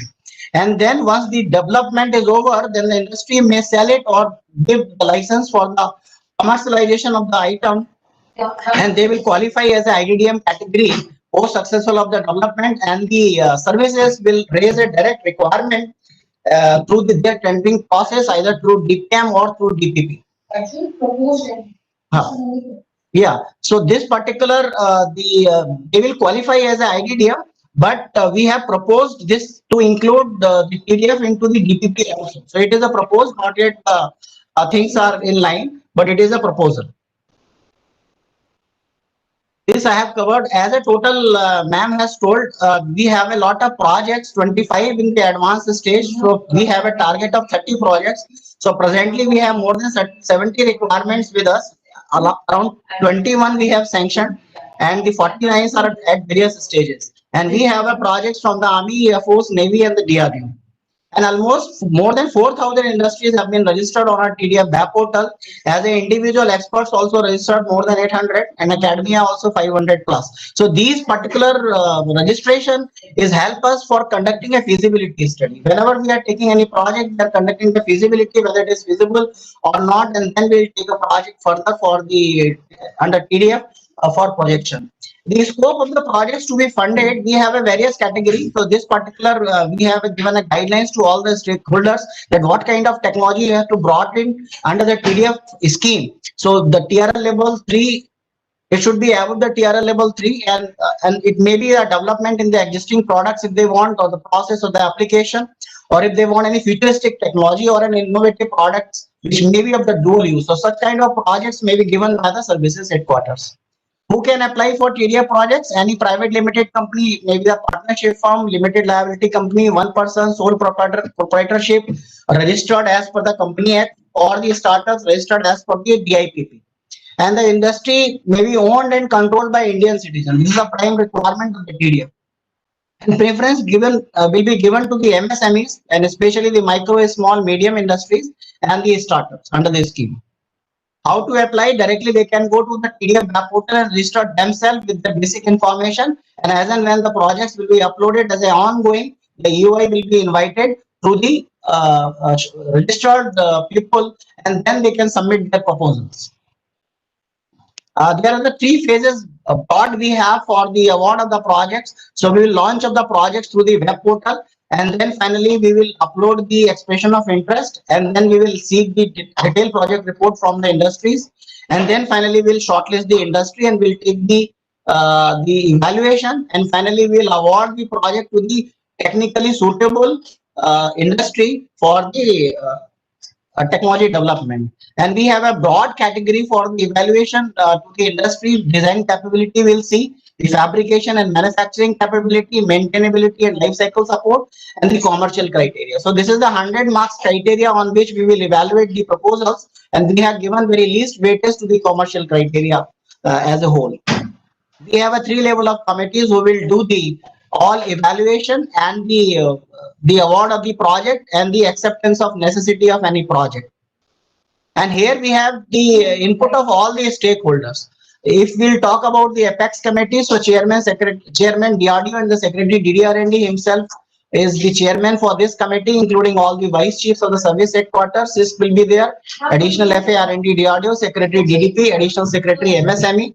And then this is the committee who will give all the award and the approval and the AON. And similarly, we have a dedicated PMMG, which is the project monitoring and mentoring group under all the stakeholders, involving all the stakeholders and the inputs, who will steer the projects and guide the industry how to develop the technology. Pattern of assistant, maximum 10 crore with the 90 and 10% sharing, and it will be a grant in it through reimbursement or advance mode, advance against the bank guarantee. And maximum period for the development is 2 years. Joint IPR, post successful of the technology, we have a joint IPR with the industry. These are the various ongoing projects which we have awarded to various industries, like course correction fuse is there, drones is there, and then there are a few line requirement units for the fighter aircraft applications. And then the tentative list of the upcoming projects, the 7 projects which are shortly going to come under the TDF portal. So I would request to the industry register themselves under the TDF portal to have a look on these projects as and when they will be launched. And these are the aerospace application projects which may also come shortly. This is under approvals. So as a whole, industry will be benefited at large, and they will develop a technology through all the consultation of the stakeholders, and they can post successful, they can commercialize the item as their spin off also. And this is the another scheme which the director told is a Dare to Dream 2.0.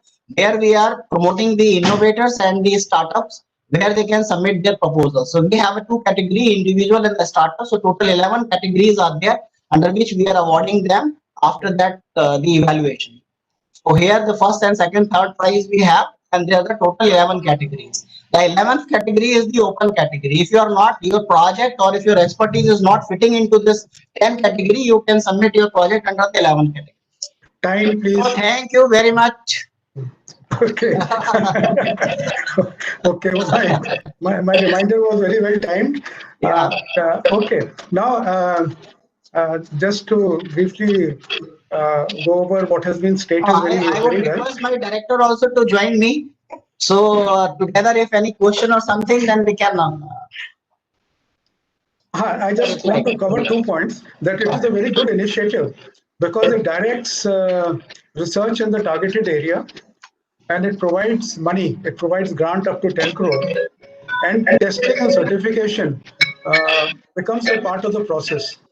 So in that sense, it is a very good initiative for small enterprises. You Q&A now or later for them? Manmohan? Sir, since Ms. Bansal has to go, maybe the gentleman can stay back, sir, and because questions will come over a period of time, sir. So questions can be later, and we can. Yes, I can go to the next slide. So if Mrs. Bansal has to go, he can stay on, sir. What time are you proposing to have this Q&A? Q&A will happen after all the 5 speakers have spoken. Then there will be a combined Q&A. Right. So we will be available for that. I'll try to finish off my commitment and come back for question and answer. 4:35 is the time. 16:35. 15:05 to 15:20. Okay. Now we have the next on the panel is Dr. Mayank Dwivedi. He's Directorate of Industry Interface and Technology Management at DRDO. He has a master's degree in polymer technology. He did his PhD in advanced composites from IIT Delhi. He has worked on major projects such as Agni and BrahMos. He has a great amount of research to his credit in areas such as stealth and radar absorbing technologies. He is recipient of Agni Award for Excellence in Self-Reliance. In his present appointment, he is required to facilitate interaction with industries for dissemination of policies.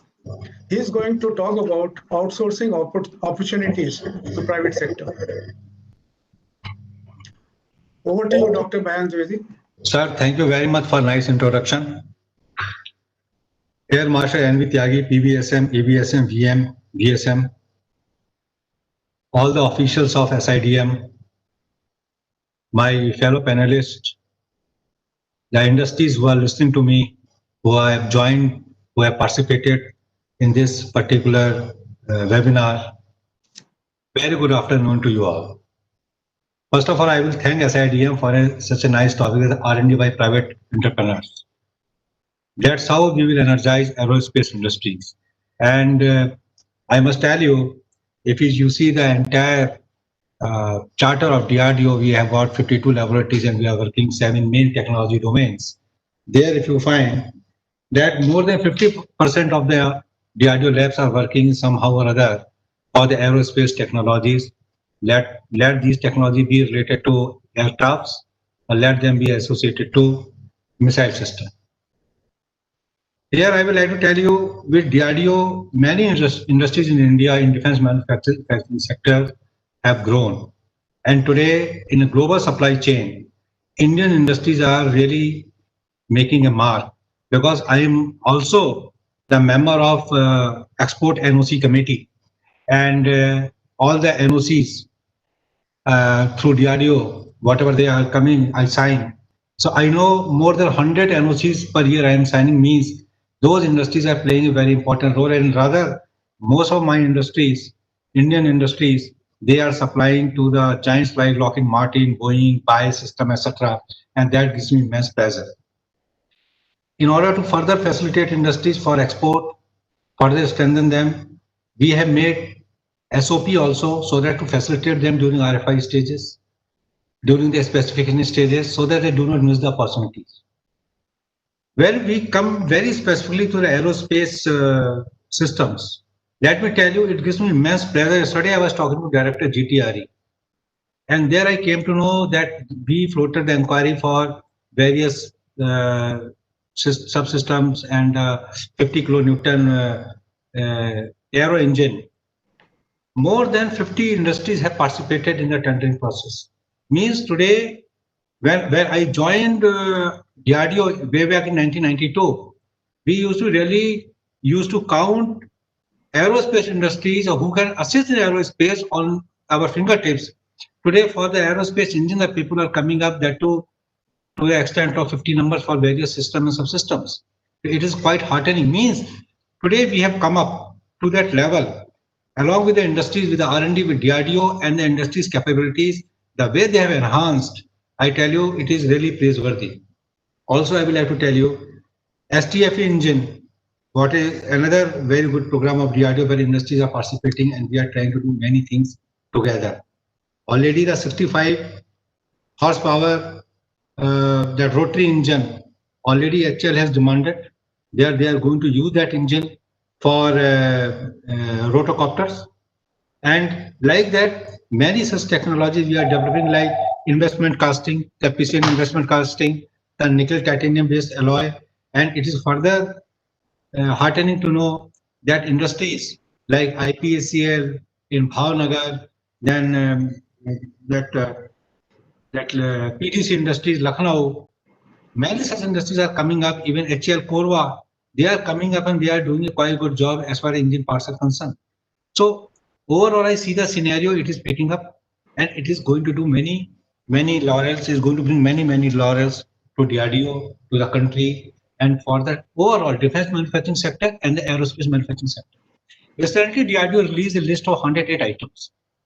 And this list is not just 108 items, this may be increased further. But if you see the significance of that 108 items list, it speaks mountains. Because now DRDO has understood the capabilities of the industries quite well. And these are the areas where industries can by themselves do very good job, where the R&D is not required by DRDO. Even the next variants can be done by the industries. And there are the examples in various rocket motors, in various electronic systems, where we have transferred the technology to the industries, and industries by themselves have made the Mark II and Mark III with their own R&D. So this culture of R&D, what has been told by Mrs. Nidhi Bansal in the principal lecture, that TDF is also supporting. But apart from TDF, the industries are by themselves are coming up and they're investing money in crores for that particular R&D, and they are coming out with their newer version. And DRDO is extending the support. Whenever they want any hand holding, we are there. And whatever new version they make, the complete marketing rights are given to them. Now DRDO has opened all its test facilities for the industry. They can come and test it. We have opened our patents. All the patents can be used by free of cost. If they want to develop the technology around the patent, certainly they have to go through a scheme called deposit work, where they can pay money and without profit, without loss, and at the cost to cost basis, we can provide them the complete technological support. And under deposit work, companies like L&T, etc., they have taken the DRDO support, and whenever they wanted to supply something to Myanmar, they wanted to some software interface, etc., their DRDO gave them support and they paid whatever the software cost was there. And the complete right, IP right, was also given to the company. So that way DRDO is trying to support the industries. When I come specifically for the aerospace sector, where this conference is basically focused there, let me tell you, everybody knows, and we are really lacking in the materials. Today, when we talk about the materials and material processing technologies, we are still lagging behind. Though there are industries, they are telling me, they are coming and meeting me and telling they have the capabilities. If some support is provided to them, they can develop special alloys for the aerospace. Of course, we are looking at it and we really want to bring up all these things. But still, I tell you, the machining of turbine blades, their coating, their brazing, those are the challenging areas.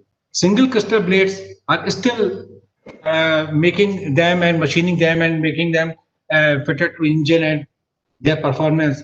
Still, we have to do a lot of work. Large investments casting, when we talk about 750 millimeter type of castings, then again, challenges are there. Then another very important area, which I will have to tell you, composites. The aerospace industry revolves around composites. Let it be advanced composites, let it be under advanced composites, there are ceramic matrix composites. We are yet to do many things. I will appreciate whatever NAL has done and the way the ADA, NAL and all we put together, and with the industry support we made the LC out of carbon epoxy composite airframe. It's a really commendable task. But still we require for the nozzle assembly and many other things, the ceramic matrix composites. So those are the areas where we further focus our efforts.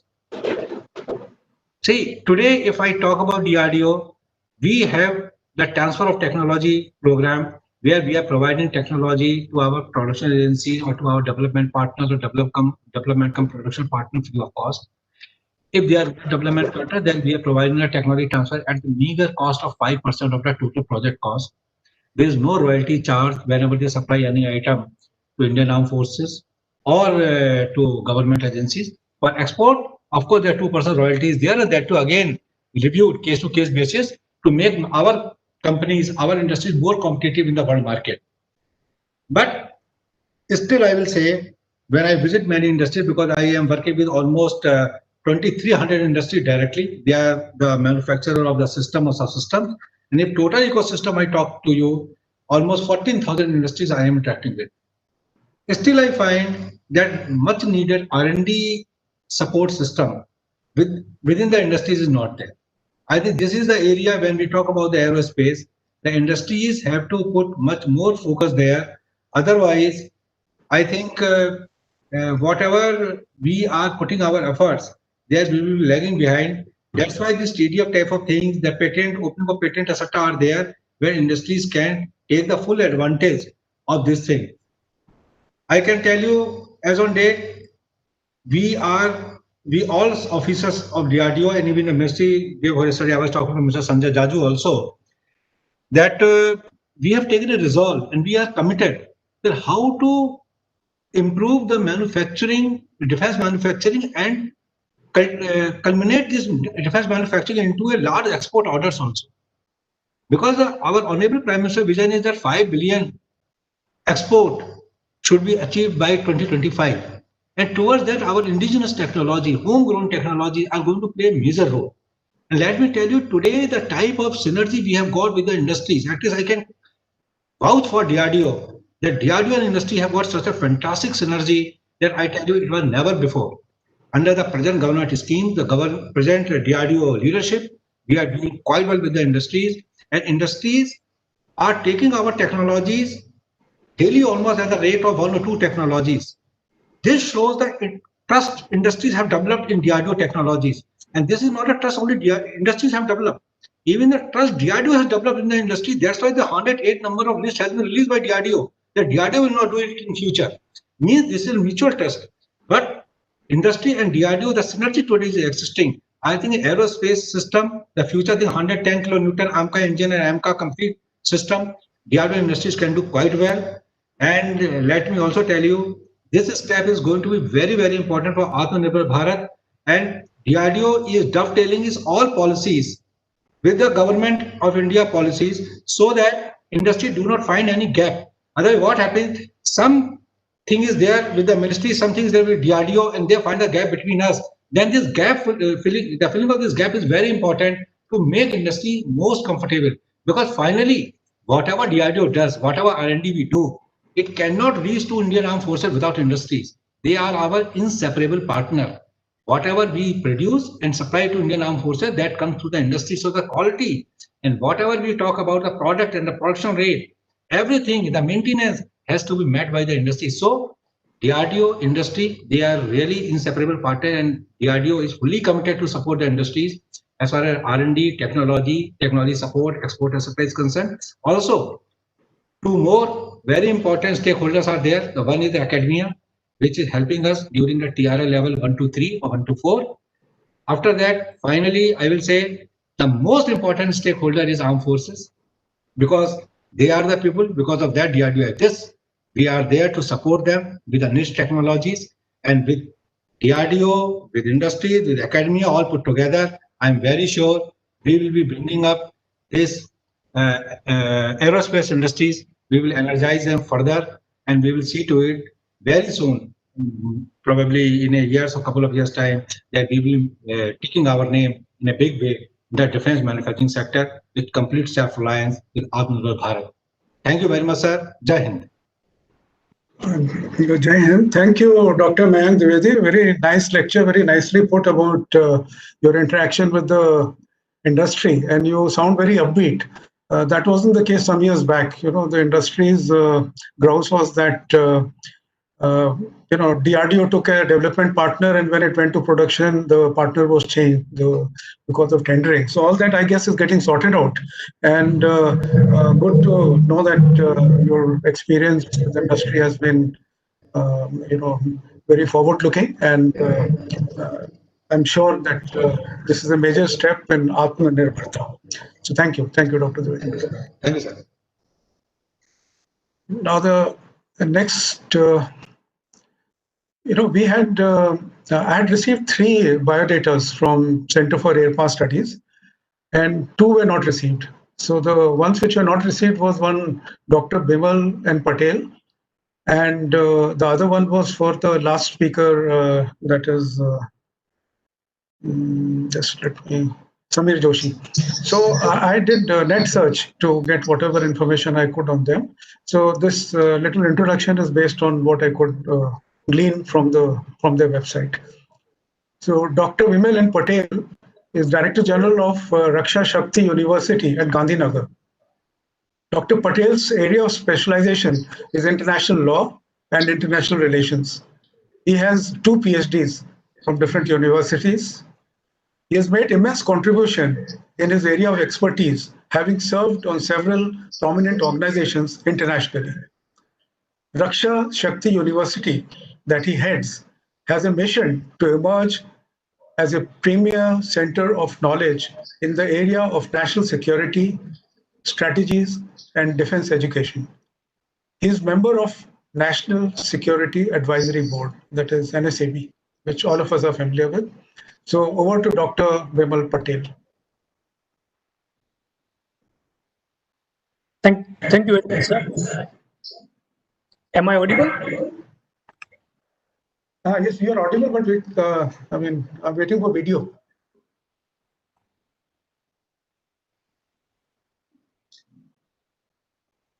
Please start speaking. Your video will come up. Is it okay now? Audio and video? Yes. Yes, sir, please go ahead. Okay. Thank you very much for the invitation and sharing my thoughts and learning from the aerospace industry specialist. I would like to bring a university perspective. And before I start my remark, I would like to start with what Dr. Dwivedi just mentioned. That DRDO, ISRO, they are working for our armed forces, security forces, police forces. And this is precisely the mandate of the Rashtriya Raksha University. And this university is Institute of National Importance. And of course, the parliament just passed the bill. And yesterday we actually declared an official gazette that this is an Institute of National Importance called Rashtriya Raksha University. Let me straight go into my remarks. I will be speaking both for air and space industry as well as collaboration. Starting with about some economics.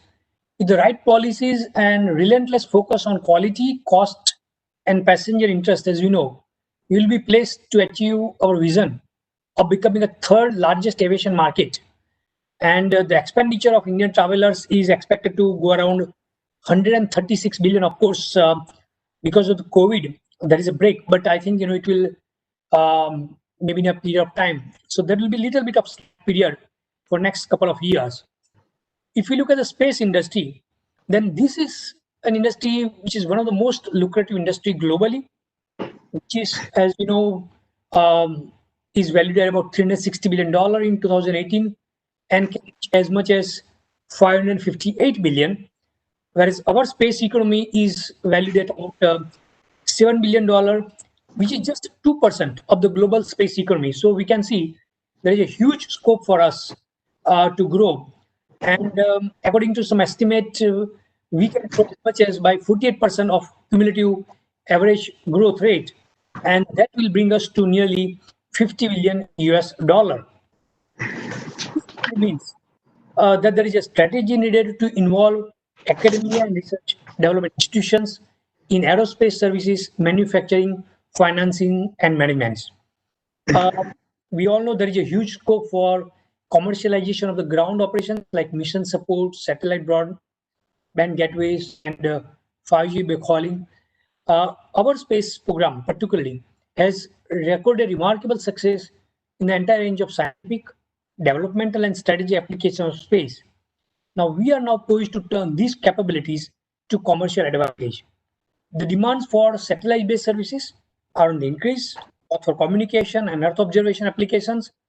Large corporates, what we know, are willing to invest in their own satellite, thereby ensuring captive capacity for their future needs.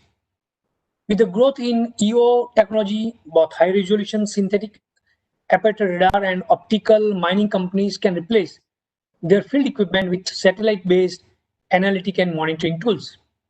New applications like in-flight and maritime broadband connectivity, IoT, and government initiatives like Digital India and BharatNet indeed offers new opportunities for companies in the Indian SATCOM market. We are well positioned to surge ahead if relevant changes are made in some of the legislative, regulatory, and investment regimes to permit a level playing field for companies operating in space-based services. Some of these changes are already under consideration, and some of them have been already announced very recently. India has seen a large base of SMEs involved in supplying parts and components for satellite and launch vehicle manufacturing. These suppliers, as we all know, are contracted by ISRO for meeting its demands. In the recent times, and earlier also spoken, ISRO has adopted public-private partnership policies to encourage companies to take up more production activities. They also formed a consortium of private industry players for assembly, integration, and testing, about 30-35 satellites. Novel research projects in the field of atmospheric science, astronomy, planetary exploration are technically and financially supported at various universities and research institutions. Interested scientists from various institutions are encouraged to undertake space instrument payload development with the funding support of ISRO, based on the recommendation, of course, of Advisory Committee for Space Science. The ISRO's Space Science Promotion Scheme is definitely one of the very innovative, which strengthens research activities in space science at certain universities. And this particularly aims to meet the demand requirement for trained human resources to address future space science programs, and of course attract more faculty and student participation in space science research at the national level. These particular initiatives, in my view, can be further consolidated. But if you look at the innovative and best practices that are emerging in Europe between European Space Agency and academic research institutions, I would just speak on few of them. 2 years back, some of us may be knowing that ESA has established a program called Prestige. Now, this particular program reinforces the education research at European universities in specific technical domains, which are considered to be critical areas of knowledge for future space programs. Now, these domains are design of future launches by using multidisciplinary modeling, technology development, testing of various space applications such as control systems, sensors, navigation, remote sensing, and studies of advanced satellite telecommunication payloads such as next generation broadband satellite system. conducted in close collaboration with European Space Agency Human Resource and Technical Directorate. The new educational programs provides research and training opportunities to European universities linked to these technical domains. ESA is actually making big headways for collaboration, and these potential partnerships include artificial intelligence for space applications, astrophysics, photonics, space instrumentation and telecommunication for space, but also for the health of astronauts, extraterritorial geology, novel materials which just Dr. B mentioned for spacecraft, and quantum computing. ISRO and DRDO can consider these type of initiatives if we are to unlock the future of space commercialization. If you look at the aviation industry, we all can be very optimistic to keep noting that India is the fastest growing domestic aviation market.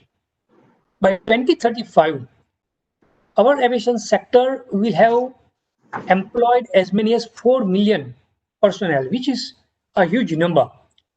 And if we look at also similar reports across the globe, indeed, these are very, very encouraging.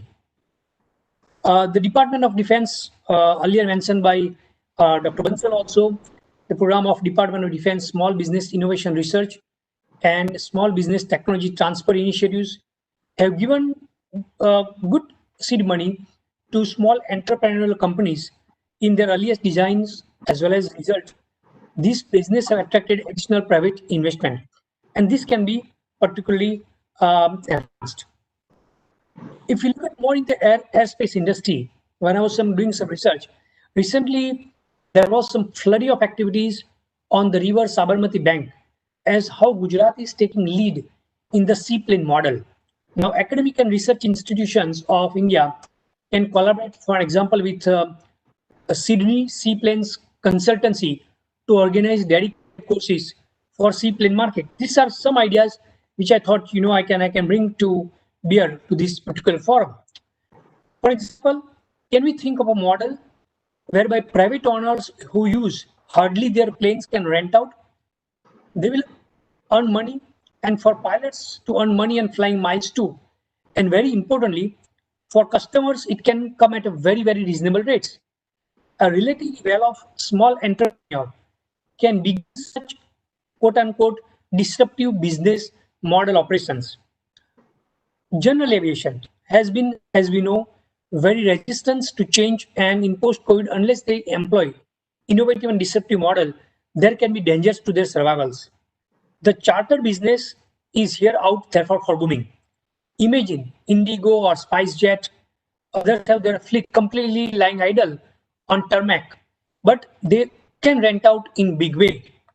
While talking about manufacturing, there is possibility for small electric fixed wing planes for travel, let's say between Mumbai to Delhi, Ahmedabad to Mumbai, Kolkata to Delhi, about 100 to 800 kilometers, with multiple benefits, but also growth in the aviation sector. A lot of our business, and even I would say luxury segments, would prefer what is called turboprop category. They are realizing that their average flight is less than 2 hours and are looking for a more efficient way to travel. Instead of spending 2 expensive hours in large cabin jet, the trip can be done in roughly the same amount of time in a light jet or turboprop, often arriving closer to the destination for a fraction of the cost. Can we, for example, think of a model which takes care of customer necessity than exclusivity? As one of the model of Global Air shows, what is more important to customer now is flexibility, availability, and time. Being able to depart and land at almost any airport at any time and ahead of schedule. These are the qualities that are most valued. Prince Air, I see, is also perhaps a model. I have to check whether it is still surviving though, but I think that was a model which was along the lines of Globe Air. COVID is posing a real danger. No big bailouts shall be expected.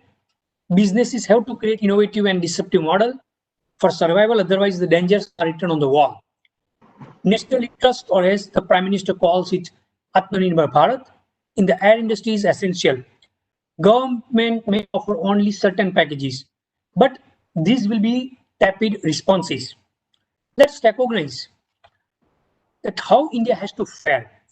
China with heavily subsidized industry, US with strong lobbies, European Union with selective support like Gulf carriers, all will work towards protectionist and nationalist policies. Their policies will affect the entire aviation supply chain, airframe and aerospace manufacturers, leisures and financiers. It will be greatly reduced in size and will be catastrophic for many satellite activities, as one of the analysis shows.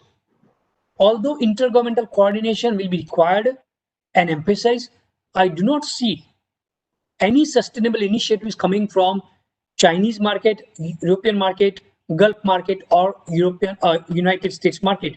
Therefore, nothing but the Aatmanirbharta will be essential for all of us. For example, I came across an interesting model of Boeing, which if you look at, they advertise that starting an airlines is tough. Running a profitable airline is even tougher. From startup airlines to established industry leaders, the process involves constant learning and adaptation. Few businesses have as many variables and challenges as airlines. They're capital intensive, competition is fierce, airlines are fossil fuel dependent and often at the mercy of fuel price volatility. But the intrepid entrepreneur is not alone. The startup Boeing team assists entrepreneurs in launching new airlines from concept to launch. The startup offers guidance, review, analysis, data, resources, contacts, and referrals to qualified startup airlines. Dr. Patel, sorry for time, please. Okay, sure. Can we think of, for example, model shooting our needs and interest in this regard? In the final, I would make a couple of comments. Recently, we have 10 schools, among others.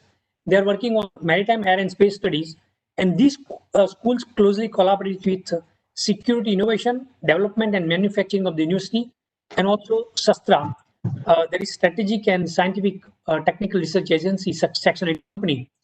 This model is infancy, but our MOU with Indian Navy is an ideal mix of academics, research extension training, and it includes partnership with Indian Navy, Ministry of Defense, UPEDA, SIDM, and Makers Village.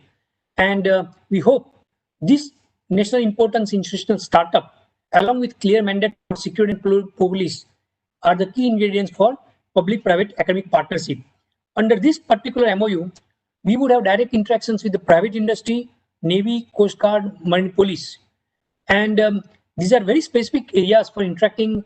We invite express of interest, request for proposals. For example, how miniatures drone can be used by the Navy. These are possibilities for national and global parties to place problem statements. So there is a whole range of global players whose details are available on our website. And we'll be very happy to host innovators and startups. My colleague, Mr. Kunal Ray, can be contacted for this purpose. And I can tell you that as we are Institute of National Importance, interactions with industry, government departments, Army, Navy, Air Force will be significantly easy. And more importantly, we have 250 acres of campus. We will be able to provide ready resources for collaborations. So this is, and I would finally invite you to read our website, forum.sastra.ind.in. Thank you very much. Thank you, Dr. Patel. We're just running out of time, so I was signaling for that reason. But very nice lecture, and thank you for your overview of space and aerospace issues, including commercial and whatever initiatives you've taken to. So I'm sure some entrepreneurs will visit your website and gain a lot from that. So we have the next speaker is Mr. V. Venkata Raju, who is Chairman and Managing Director of WEM Technologies since its inception in 1988. He is a postgraduate in tool design and engineering. He received the National Award for Excellent Performance in Indigenization for the year 1996-97. WEM's product portfolio includes systems based on technologies such as RF, microwave, radar, and electro-optics. WEM Aerocity is being established in Andhra Pradesh to undertake complete weapon system integration. It is his mission to make India self-reliant in aerospace and defense technologies, and we wish him success in his endeavors. He's a regular speaker in this forum, so most people know him. And Mr. Raju, we are just 5 minutes out of time, but you can take your 14 minutes. Yeah, sir, the presentation, sir.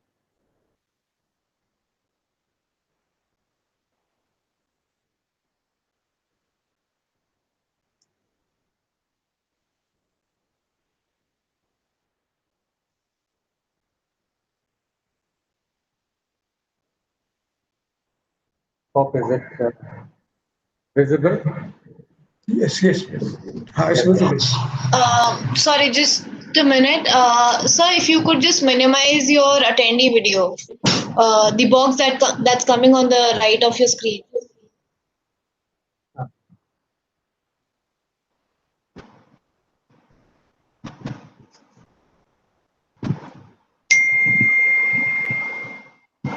You can just drag it away.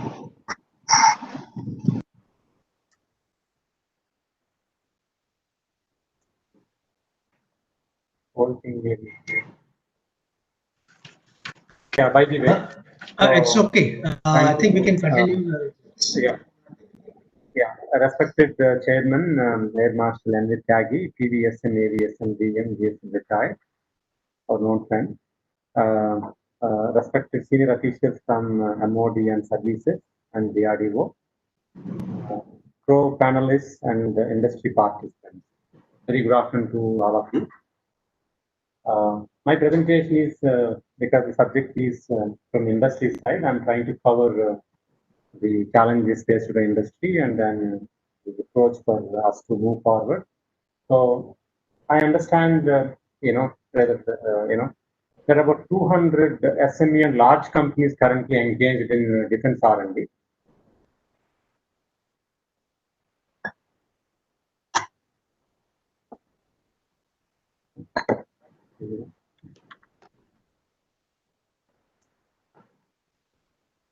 Yeah, there are about 200 SME and large companies currently engaged in defense R&D, primarily working for DRDO and some Make in India projects.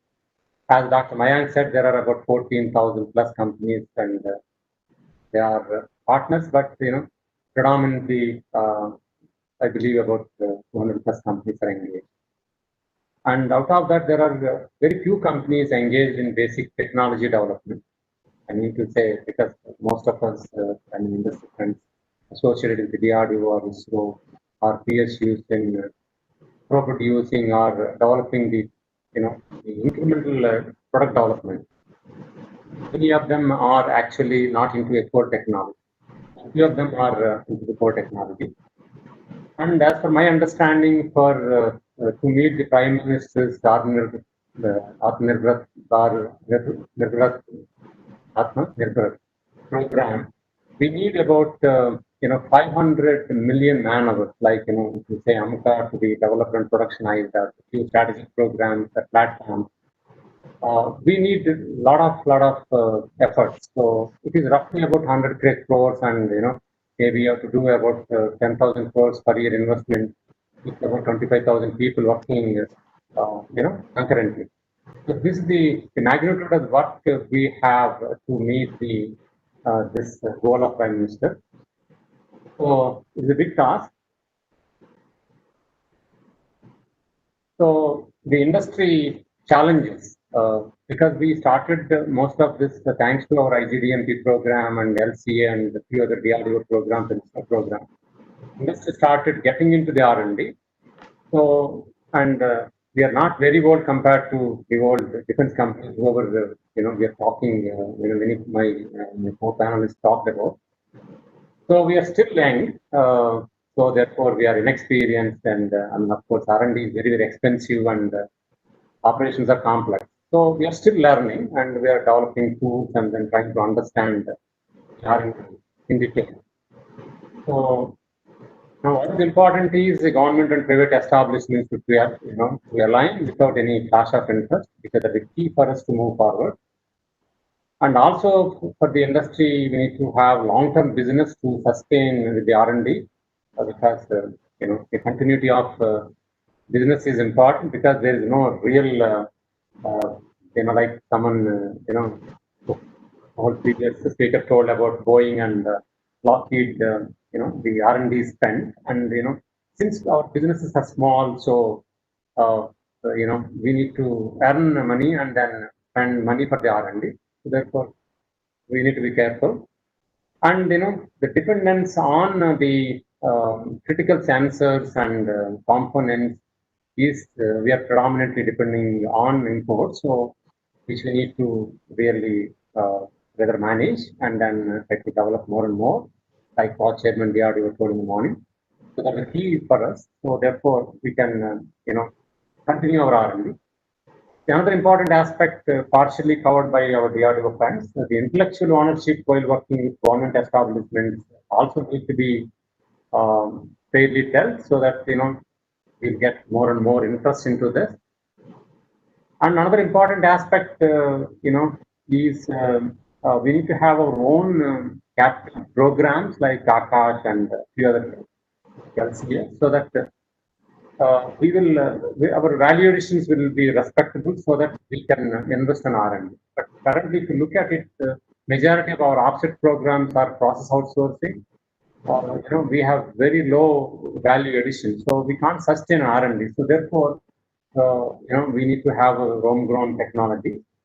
Another important aspect is basically higher inventory, financial costs due to long lead times and MOQs for critical parts, because when you develop the 1-2 numbers, you need to buy a minimum order quantity, and again, those all have to be. So our financial costs are also high. So therefore, these are the challenges faced by the industry, while into R&D.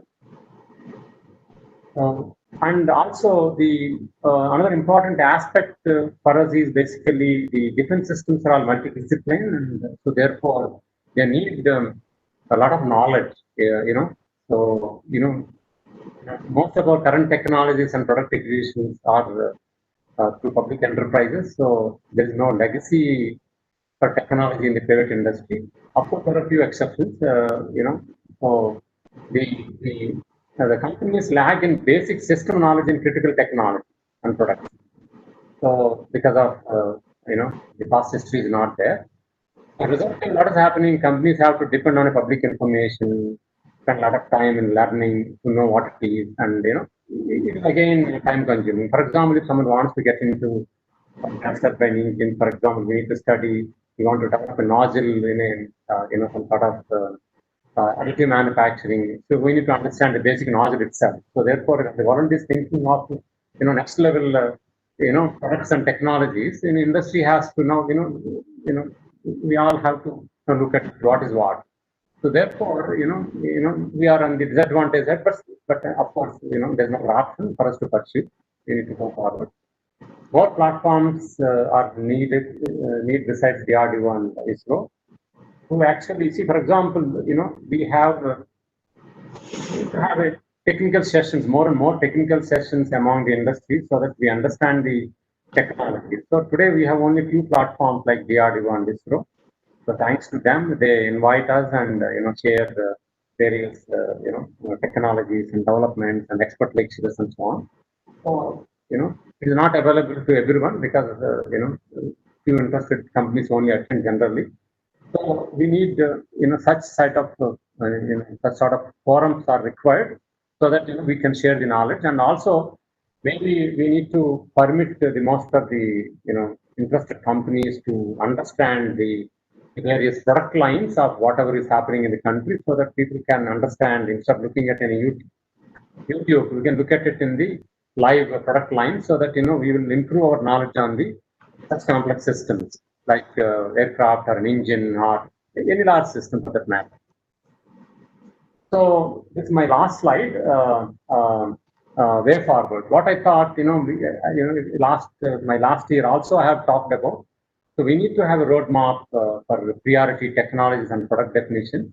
So therefore, this is a common for all the stakeholders, so that we try to have more and more information ready and literature ready, so that we can get into the products quickly.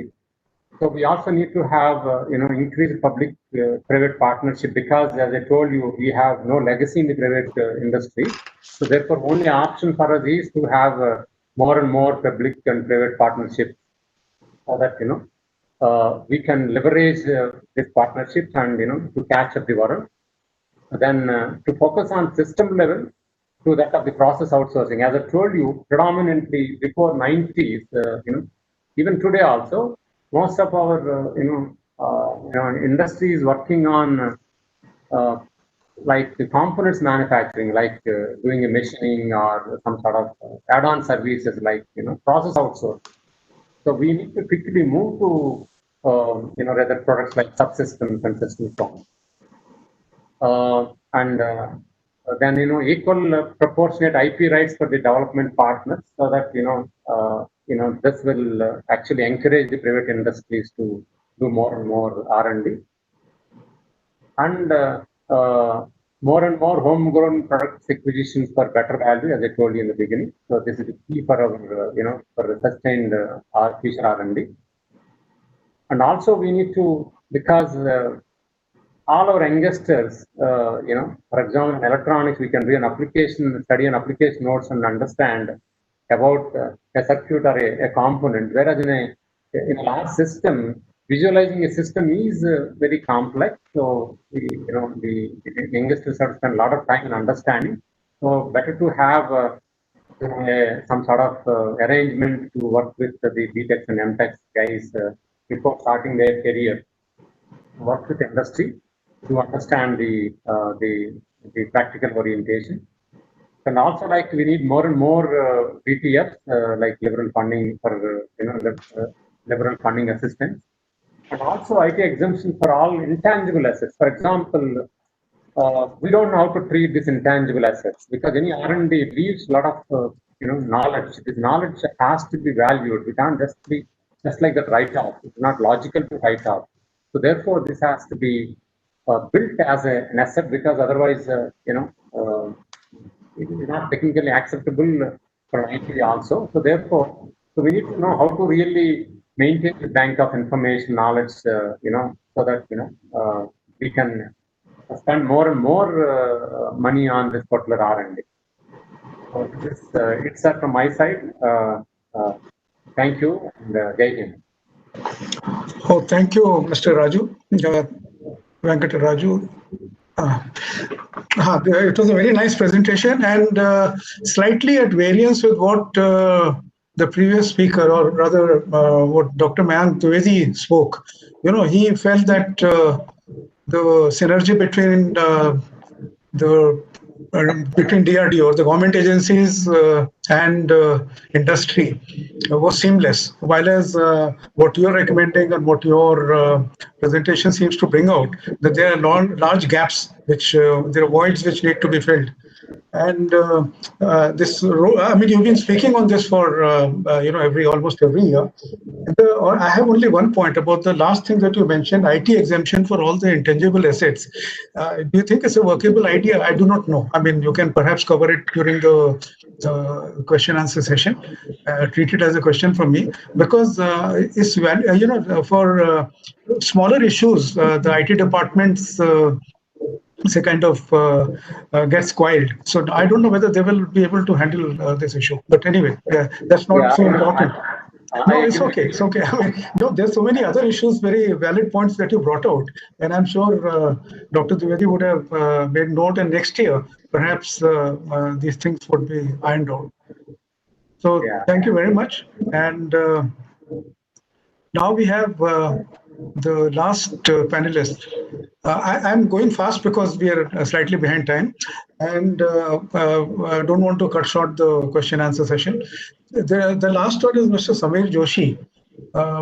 I didn't get his biodata once again from the center. So on the net, what it says is that he's CEO of New Space Research and Technologies Private Limited. And New Space is a startup based out of NCR and Bangalore.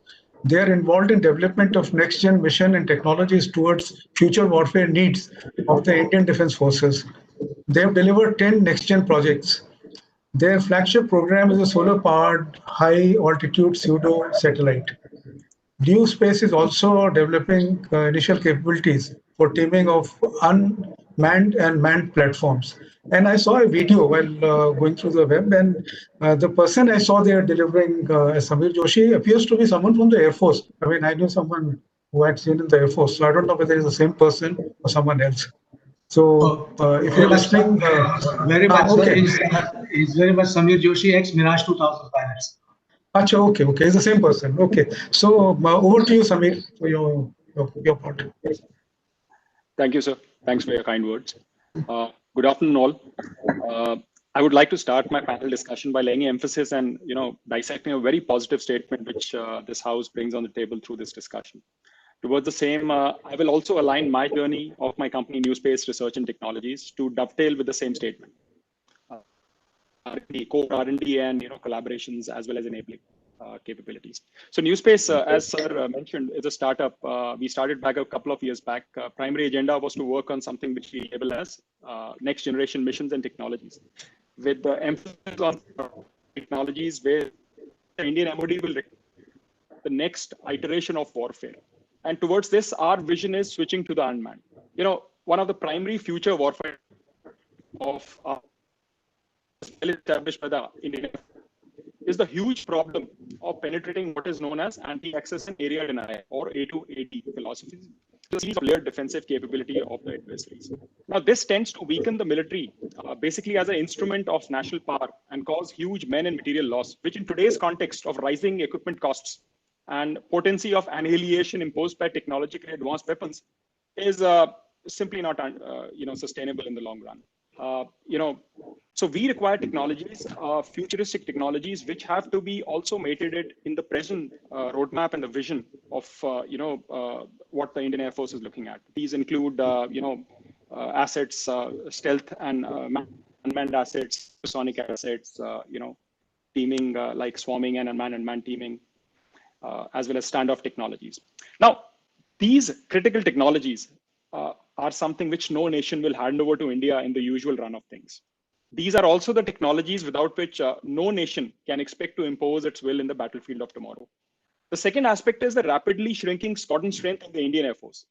Now, here, due a large capital acquisition, it is unlikely that the IAF will ever be able to reach back to the 45 squadron strength of a two-front war. So we feel that this can again be mitigated to a great extent with induction of a large number of unmanned combat air vehicles in the IF inventory in the coming years.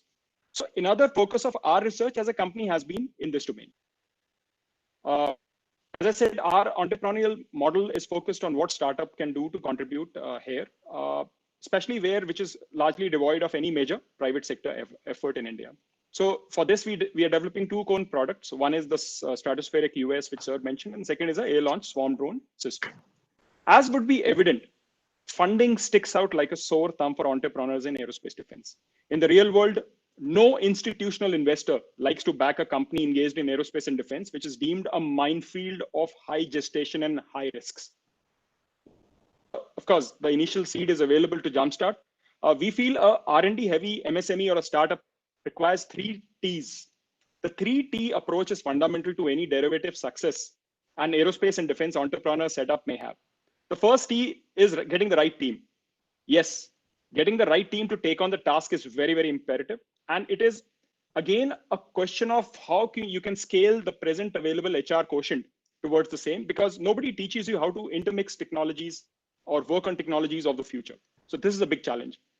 Also, it includes enabling partnerships with other companies, which may be in private sector or PSUs, for a faster speed to market strategy. I'll come back to this in a bit. The second T is, of course, technology. This needs to be in place for any meaningful work to happen, and we at New Space have been able to accomplish much in this field, which has been vetted by our partners like Bharat Electronics, HAL, and the US Air Force Research Lab. The third very critical T is the target end user, who in the Indian context will make or break the complete product development cycle. We have umpteen number of horribly gone wrong stories where companies have simply sunk because they either could not sell their product to the end user within a particular time frame, or the end user simply didn't want it. So for any startup company in the R&D domain, it is imperative to have the end user be part of the development cycle for an assured commercial case. Thankfully, the DPP and its new iteration in the form of DAP 2020 addresses this small anomaly, and small businesses like ours can indeed have a pipeline to scale under this segment. That said, it is easier said than done. Innovation in unmanned air systems, R&D, requires us to embrace open innovation to achieve incremental and disruptive change. If you are not disruptive, nobody will look at you, neither the end user, neither your investor, and no collaborative partner. Obviously, you are small. The big companies will only look at you if you have something to make them bigger. This is where disruption helps. This R&D has to convert into a bona fide product with a commercial end goal. All this while utilizing the GOIs, the Government of India's Make in India and other, enabling initiatives. Now, these are, the end user itself. We have the DRDO, we have the PSUs, we have academia support and other private sector companies who can support, smaller companies like ours. The previous DPP 2016 was an extensive document, but did very little for Indian startups engaged in primarily in research and development. I would like to emphasize the word R&D here again. This limits the enabling opportunities further, especially understanding of problem statement by the end user if there is no apparent defined black and white need, or it's not on the Defense Acquisition Council's roadmap, as well as the agencies who can support R&D of a product which will convert into a which will convert only after a significant development timeline. I'm sorry. So enabling mechanisms introduced earlier into formation of technology board and the now established Directorate of Aerospace Design certainly help small companies like us. However, I feel that these will take a time to unlock and the potential of towards the potential of non-standard industries, simply because they are still process heavy rather than goal oriented. The Indian MOD realizes this problem and hence has introduced mechanisms like the IDEX, where a single vendor can be directly engaged by services if they find a proposal which meets the requirement. The efficacy of this mechanism will be further seen, especially in our context where the IAF has shortlisted both our product development initiatives under the IDEX. One thing I look positively at IDEX is because under the new DAP 2020, any IDEX project once meeting the milestone can be nominated directly without a RFP to the targeted end user. This certainly is advantage for smaller companies like us. And the end user, of course, is focused on war fighting. Their needs will be derivative to building this capability well in advance, which is probably not happening in all segments. This is visible with very guarded approach towards granting acceptance of necessity for next generation projects. I empathize with them, but hope that at least the Indian Air Force, which is one of the most forward-looking services, and with the formation of the Directorate of Aerospace Design, this anomaly can be looked after and QRs towards future warfare projects and needs can be laid down. I will now talk of our engagement with DRDO and DPSUs. I have found all members of these organizations right down, right from the top to the chairman level to the down, whomsoever we meet in the labs, to be very supportive to smaller technology-oriented companies like us. With DRDO, we could not effectively engage simply because the process to engage an industry partner for R&D for DRDO is not well defined. A member from the academia and DPSUs can work with the DRDO, but a private company who's willing to co-develop technologies with DRDO simply, does not have the process in place as of now. I'm looking forward to reading more of the DAP 2020 if they have anything to help us out here. I'll give you an example. New Space, we have an air launch swarm drone project, which we are very happy to say is now being co-developed with the United States Air Force Research Lab under a cooperative research and development mechanism. Users might be also US Air Force. Also very happy to confirm that this is also one of the collaborations, one of the very few collaborations, under joint development mechanism between India and the US happening right now. Now, before we went to AFRL, we approached DRDO. Everybody was supported. They tried their best. The lab tried their best, but the lack of an effective mechanism just prevented a technology which, we wanted to work with our own guys, to proliferate to that extent. Of course, we will definitely benefit with engagement of a foreign partner who can help us, take this forward to an extent. Our experience with the PSUs has been great on the other hand, simply because they have that flexibility to engage with a private R&D partner, unlike the DRDO. We have enabling MOUs with HAL and BAL on all our future technology initiatives. Here is a case where small companies like ours have been able to embed ourselves in increasingly potential product development efforts, helping evolve further their own capability needs with HAL and BAL. Now, there is also need for established aerospace and defense private sector to offer more support to players like us. There is a definite change, yes, in companies like Boeing and Lockheed India, Tata, Mahindra, Bharat Forge, Adani, Reliance, to have effectively moved into the space created by DRDO and Indian PSUs, as well as, ordnance factories. But these are all for existing requirements. What about the future requirements? It would be hence encouraging to see these bigger companies supporting smaller companies like us. This will also rejuvenate the Indian aerospace defense ecosystem. The last issue I would like to highlight with aerospace and defense collaborations in India is lack of a clear intellectual property paradigm. We worked with a government agency on creating the acceptance of necessity and the intellectual property of a program, and we submitted a joint proposal to the Army Technology Board. Though the project was approved, the partnership did not happen because the partner we were working with, he just pulled out. Our core R&D IPR was simply lost.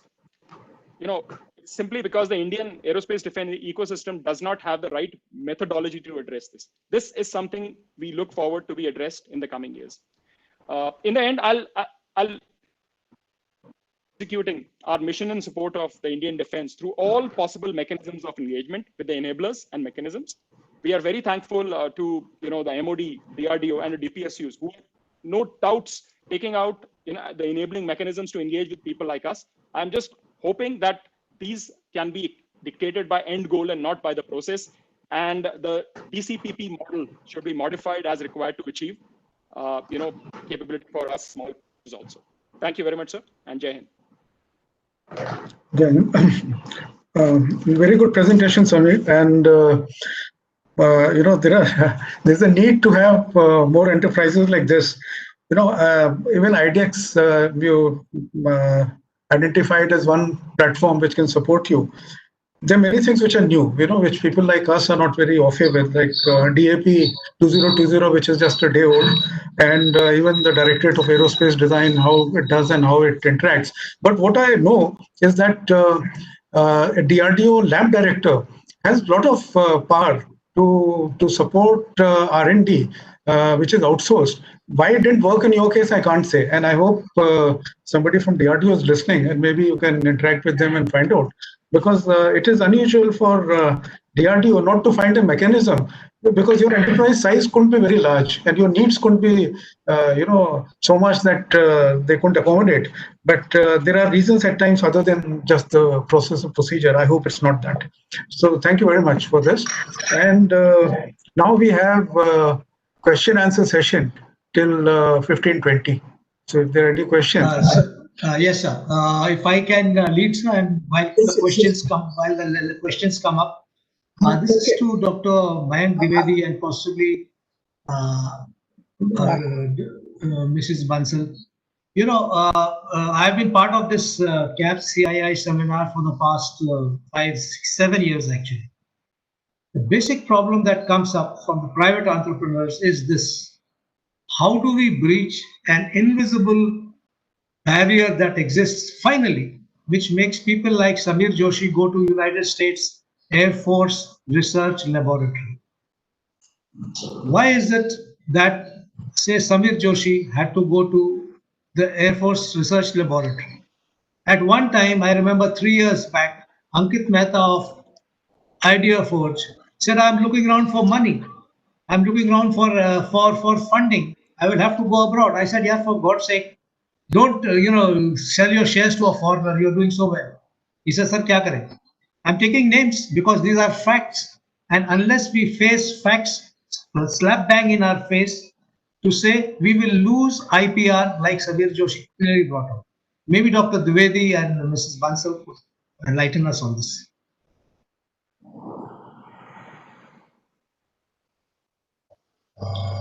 Am I audible? Yes, sir. Yes, Dr. Dwivedi, please go ahead. Whatever the questions they have been posed by Mr. Joshi and the way you were narrating them. See, today that's why the policies like TDF, opening of the patents and opening up the DRDO test facilities so that Samir Joshi type people need not go abroad, or that Idea Force people need not go abroad for testing. Everything has been opened up. Today, we have come out with the policy where we are supporting the R&D and we are funding the R&D. But nevertheless, there are certain procedures and systems. When I say 40,000 industries are working with me, and when I say 2,300 industries are directly working for system and subsystem, and 1,100 plus licensing agreement for TOT I have signed, means there are many such industries who have got benefited. It is a competitive world. Suppose certain industry wants to engage with DRDO, and that particular program or project, when we have to engage some industry, then there is some competitive bidding. There is EOI process. This is as per our constitution. This is as per our system. That transparency has to be maintained as per the preamble of the Indian Constitution. I am not above the Constitution. Okay, neither they are. So what happens when we go for this thing? Probably somebody loses out in the contract, somebody gets the contract. These are the issues, these are the cases which are happening, because finally everybody have to appreciate whatever DRDO does, it does out of public money. We are answerable for that money. Whenever we want to engage any industry, we have to go for a due process. Nowadays, we have found that many a time industries are complaining they want R&D fund. R&D fund means there is no certainty. How can we give money just like that? There has to be a system, the mechanism, the milestones, the feasibility studies, etc. And keeping all those things in mind, now DRDO has come up with TDF policy. Apart from that, we are coming out with a race policy, where even you can come out with your own idea. And your idea, we find it is suitable for armed forces and is a niche technology. We are again going to fund you. So now we are changing as per the need of the industries, and we are there to support the industries in the R&D efforts. And the new policies are completely dovetailing the government policies to support industries, because finally, whatever DRDO does also, it is only for the industry, because industries have to manufacture it. DRDO, whatever R&D is done by DRDO, that R&D benefits are going to industries only. That's all. So if I can just, Chairman sir, may I just add one line? Yes, yes, please go ahead. Dr. Dwivedi, the point is, we are all part of the same group, and we are all part on the same side of the fence. The point is, I mean, I could have asked this question 7 years back, I would have got the same answer. The issue is, we are not moving ahead. Yes, I was also a government servant. I am also bound by the constitution. All the, like for example, when technology person said, while you quoted a figure of some 4,000, he says there are 200 people. HAL quotes a huge figure. You ask a private entrepreneur, he says MSME actually are in hundreds. So the point at issue is, we are part of the. Where does the point that Samir Joshi raised was this? There seems to be something risk taking. Is there a department of risk taking in DRDO? Is there an evaluation where risks can be taken? What risk? Risk is a calculative risk. When you talk about the risk doesn't mean that we can simply fund. We will fund after taking the calculative risk. That's how the feasibility study, there is a panel, there is a committee, they view it, and that's how we fund it. We cannot take risk just like that. We know that we are not seeing any feasibility in future. See, try to understand. When we give TDF also, 10 crores we are funding, we raise policy, we are going to fund, we are planning to have money to the tune of 500 crores. We are waiting for the approval of Honorable Raksha Mantri. But finally, when we give the project or the R&D activity, finally it has to be done, some committee, there's some person the group of experts, they have to say that this is the right product, right technology we are investing in, and that's how we will go ahead. See, today, if DRDO has not changed, then how come this TDF has come? Then how come these test facilities have been opened? Then how come these patents have been opened for the industries? How come this development partner TOT fee is 0%? How come only 5% TOT fee we are charging for the others? How come that royalty to the armed forces supply is 0? How come that deposit work, any industry can come to me and get anything developed? And today, if you want anything to be developed and DRDO has the technology, we will develop for you for no profit, no loss, and the IPR right will be yours. These are the changes. This is industry to appreciate and to take the benefit out of it. Yes, if one odd cases there were industry wanted to have from DRDO and DRDO could not have, that might be 1 or 2 or 10 odd cases. But at the same time, there are thousands of industries which are associated with DRDO. Talk about the Hyderabad. Hyderabad, more than 70% industries in the niche manufacturing area have come up missile complex. This is a fact. Why do you not agree? I know, I name the industries which they have come up because of DRDO. They learned with us, they grew with us, and that's how today they are the important players in the global supply chain. So these are the facts. Missing out 1 or 2 opportunities because there are certain things, it does not picturize a DRDO that way. There might be 1 or 2 odd cases. No, sir. Aim was to just put across, I may be wrong, but this is the feeling I've got after attending 7 such conferences. I'm just conveying a point. If I may also add to this, I would like to disagree with Brigadier Bhattacharya here. 7 years, the story. That's me. I'm avian Bahadur. It's not Brigadier Bhattacharya. Okay, I'm so sorry. No problem. And the story in 7 years has really changed. What we see today in the ecosystem and what was there 7 years back, I don't think there is any comparison of that. There is so much of push from the government and from our own organization to bring in all the industries, the private industries, especially the small ones, into this ecosystem of defense industrial base. I have not seen it.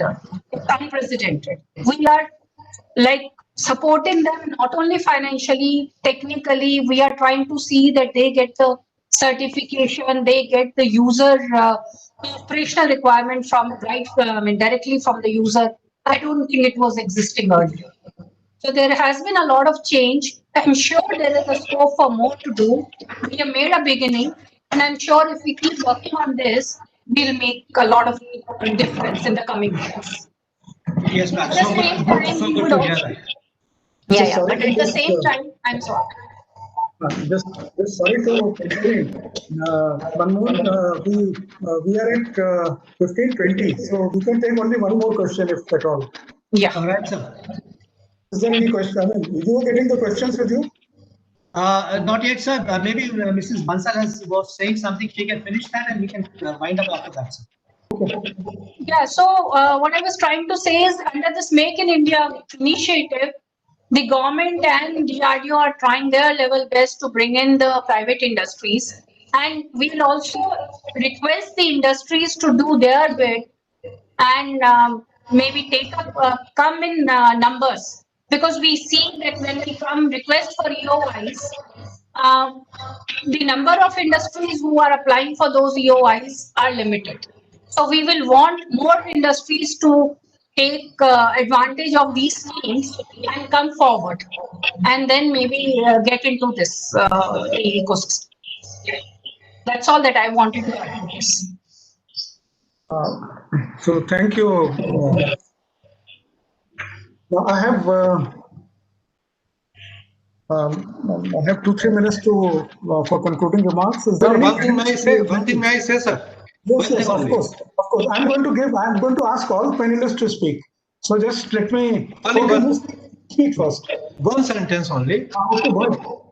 Sir, I give this free invitation to all the Indian industries Whenever any issue is there pertaining to them related to R&D, production, related to DRDO, without any hesitation, please contact me. I will try my level best to resolve all their problems.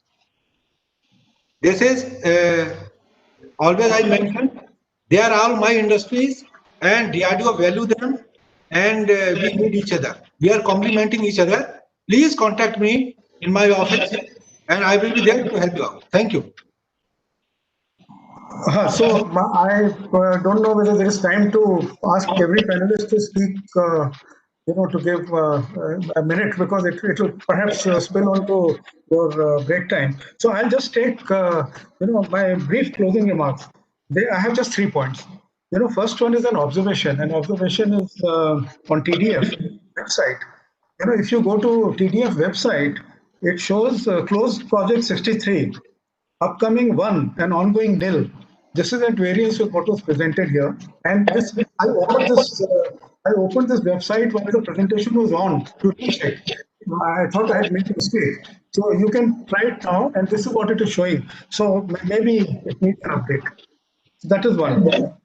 And the second If issue. I may interfere, sir. We are updating the website. Most probably within 15 days, we should have a new website coming up. The upcoming projects will also be, as soon as we get the specs going, we call it TPR. You will see maybe in the month of October, you will see at least 6 to 7 new projects which will come up in the current projects. No, thank you. My role actually finishes a minute from now, but it was just an observation, because I noticed that. Okay, the second issue is an interesting fact. I mentioned that Lockheed Martin and Boeing, they spend roughly, just about under 3% of their top line on R&D. But it's a huge amount because their top line is very large. HAL, I was surprised, spent 6% of his turnover on R&D, and which was 12,032 crore last year. So this was just an interesting fact. And the third point is about this, last exchange, with the DRDO on one side and justifying that things are changing, and WEM Technologies and others, and Samir, saying that they haven't felt the impact. So now there is a, as a government servant for very long, let me just give my views. The general financial regulations have to be followed. I mean, let's be clear about that. Every government organization has to follow that, and based on that, they make their own procedures. So it takes time to change, and that time is, the change is very slow, and as long as the change is visible. I mean, I have seen that what Manmohan Bahadur said, that the response have been similar, but the change has been there. I mean, if you go year on year, the change is there. It's slow, but if you could do anything to expedite it, it would be in the national interest. So thank you. With that, I close the session. Thank you very much of CAP, CII, and SIDM. Thank you very much, the chairperson, sir, and the panelists. May I request you all to please kindly applaud all of them. Thank you very much. We have a short break of literally 2 or 3 minutes while we change over, and we have the next session which would start, and that is going to be a really interesting one, and that is emerging avenues for Indian firms in the global supply chain. Thank you so much. Thank you, everyone. Thank you, ma'am. Thank you for attending. Okay. So you can please log off. I will keep the present panelists, but we will change over almost immediately and start. Thank you. Thank you very much, sir. Thank you, Mr. Raju. Thank you. Thank you, Dr. Trivedi. Thank you. Thank you, sir. Ashish, you got controls? Yeah.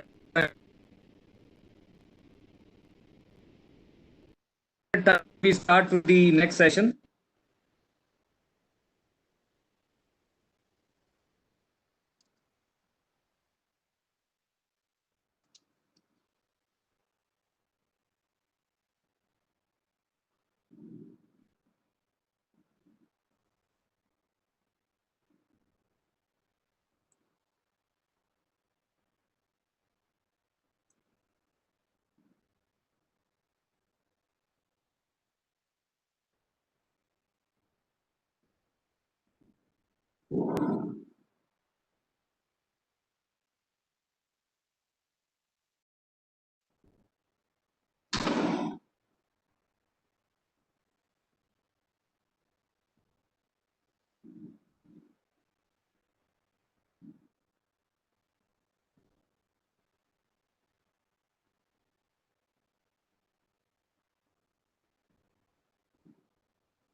So surprisingly, we finished a little early, sir. Oh, it doesn't matter. We can start. Okay, okay, sir. Okay. So, ladies and gentlemen, good evening once again. And we come to the last session of the day, that is session 4, where we talk about the emerging global supply chain. I can tell you in the last about a decade, many of our Indian companies have joined the global supply chain of majors of the world, especially in the aviation sector, and in a very, very big way. This has generated a lot of employment and a lot of finances for companies. And not only that, that was, I think, a smaller issue. The bigger thing was that they brought in good modern technology. They brought in the most important thing, quality, international quality. Consciousness has come into the industry in a very, very big way. Delivering items which are world class. So we can only go forward and cannot go back. That is for sure. And the best part is the government policies and procedures are slowly aligning themselves to make sure that this reality is becomes more and more reinforced in times to come. So with this, I will hand you over to the chairman of this session, Commodore Sujit Samadar, who is a distinguished fellow of Center for Air Power Studies. We've introduced him earlier. So, sir, please go ahead. Today we have 4 panelists, and all of them are online. Mr. Kiran Dambala, Mr. Udyant Malhotra, Mr. Puneet Kaura, and Captain Sudhir Verma. So over to you, Commodore Samadar. Good afternoon, everybody again, and my thanks to SIDM and the Indian Air Force for continuing to persist with the energizing aerospace industry string of seminars that we have successfully done for 15 years. This last session is, of course, not just about emerging avenues for Indian firms in the global supply chain, but more focused specifically to the opportunities in the aerospace domain. Despite the somewhat downturn in the aviation business because of the Chinese virus, let me use it like that clearly. So that, but I think this downturn is only for a short while.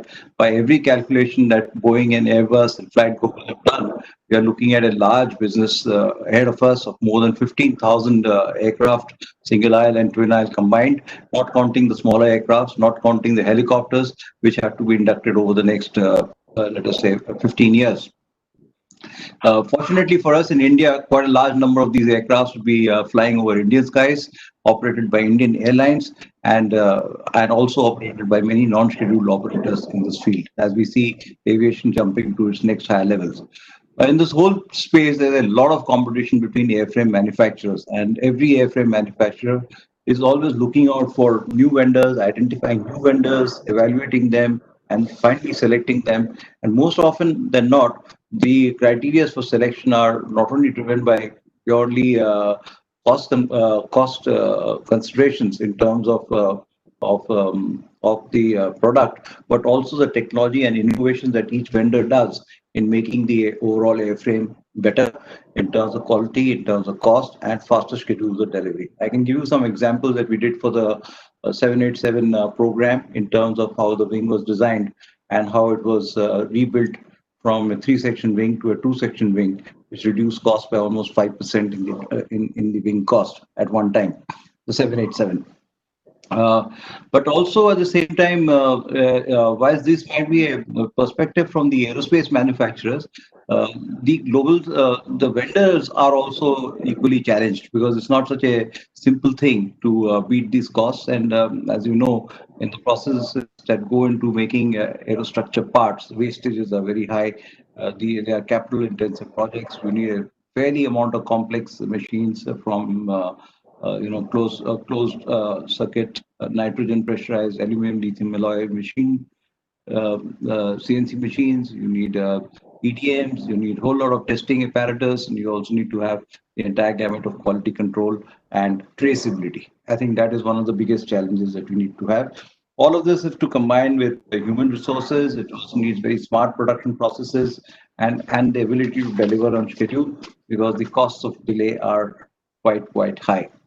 For us, the DAP 2020, as we spoke about it in the morning, and also the various initiatives that have been taken by the DRDO and the services in laying out the indigenization map, in bringing out various schemes for participation by the industry, opens up a whole new channel of work for the Indian aerospace industry. And I think at a larger scale, at a global scale, it will be quite educative for some of our leading aerostructure manufacturers to look at the supply chain for commercial airliners and see where they are coming from.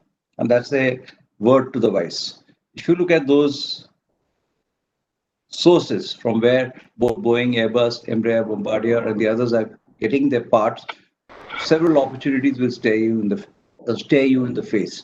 And those are the opportunities that we could leverage. So with these as initial words, we'll get back to it later on in terms of infrastructure and quality and the testing facilities that are required to be part of the global supply chain. The avenues are clearly defined. So I have this very distinguished panel of good friends and very eminent speakers in my panel. So let me first welcome Kiran Dambala, who is with Tata Lockheed Martin Aerostructures as the Chief Operating Officer from 2020. He's worked on various variants of the C-130J, and they also started the F-16 wing production for worldwide sales in India. He's been with the F-35 program for several years, and he's been involved in F-35 modification upgrades. Started off with a very interesting career in .com startups, banking and shipping, and from there to move to aerostructure and aviation is a huge quantum jump, and we certainly commend him. He had a bachelor's degree from North Texas on management on computer information systems, an electrical engineer from Gulbarga, and he has several management credentials, including being the lifetime director of the National Management Association. So with these words, Mr. Kiran Dambala, may I now request you to kindly make your presentation. Thank you.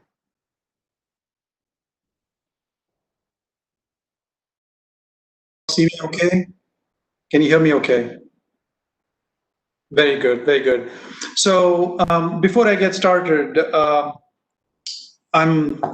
even though I'm of Indian origin, this is my very first job in India, actually. After roughly 25 years in the workforce, I ended up getting this blissful opportunity to lead Tata Lockheed Martin Aerostructures Limited here in Hyderabad.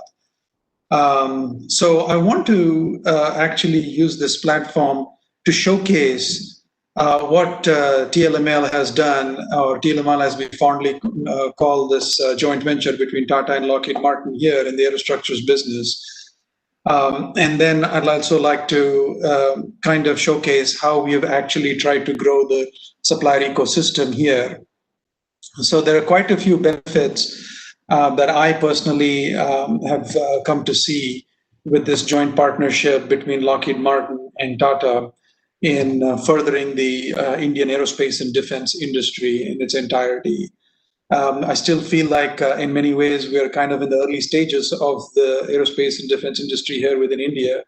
And I think Tata has certainly done an amazing job in, especially Tata Advanced Systems Limited, I should say, has done an amazing job in furthering that initiative here within India. So I have a small presentation that I'd like to go through.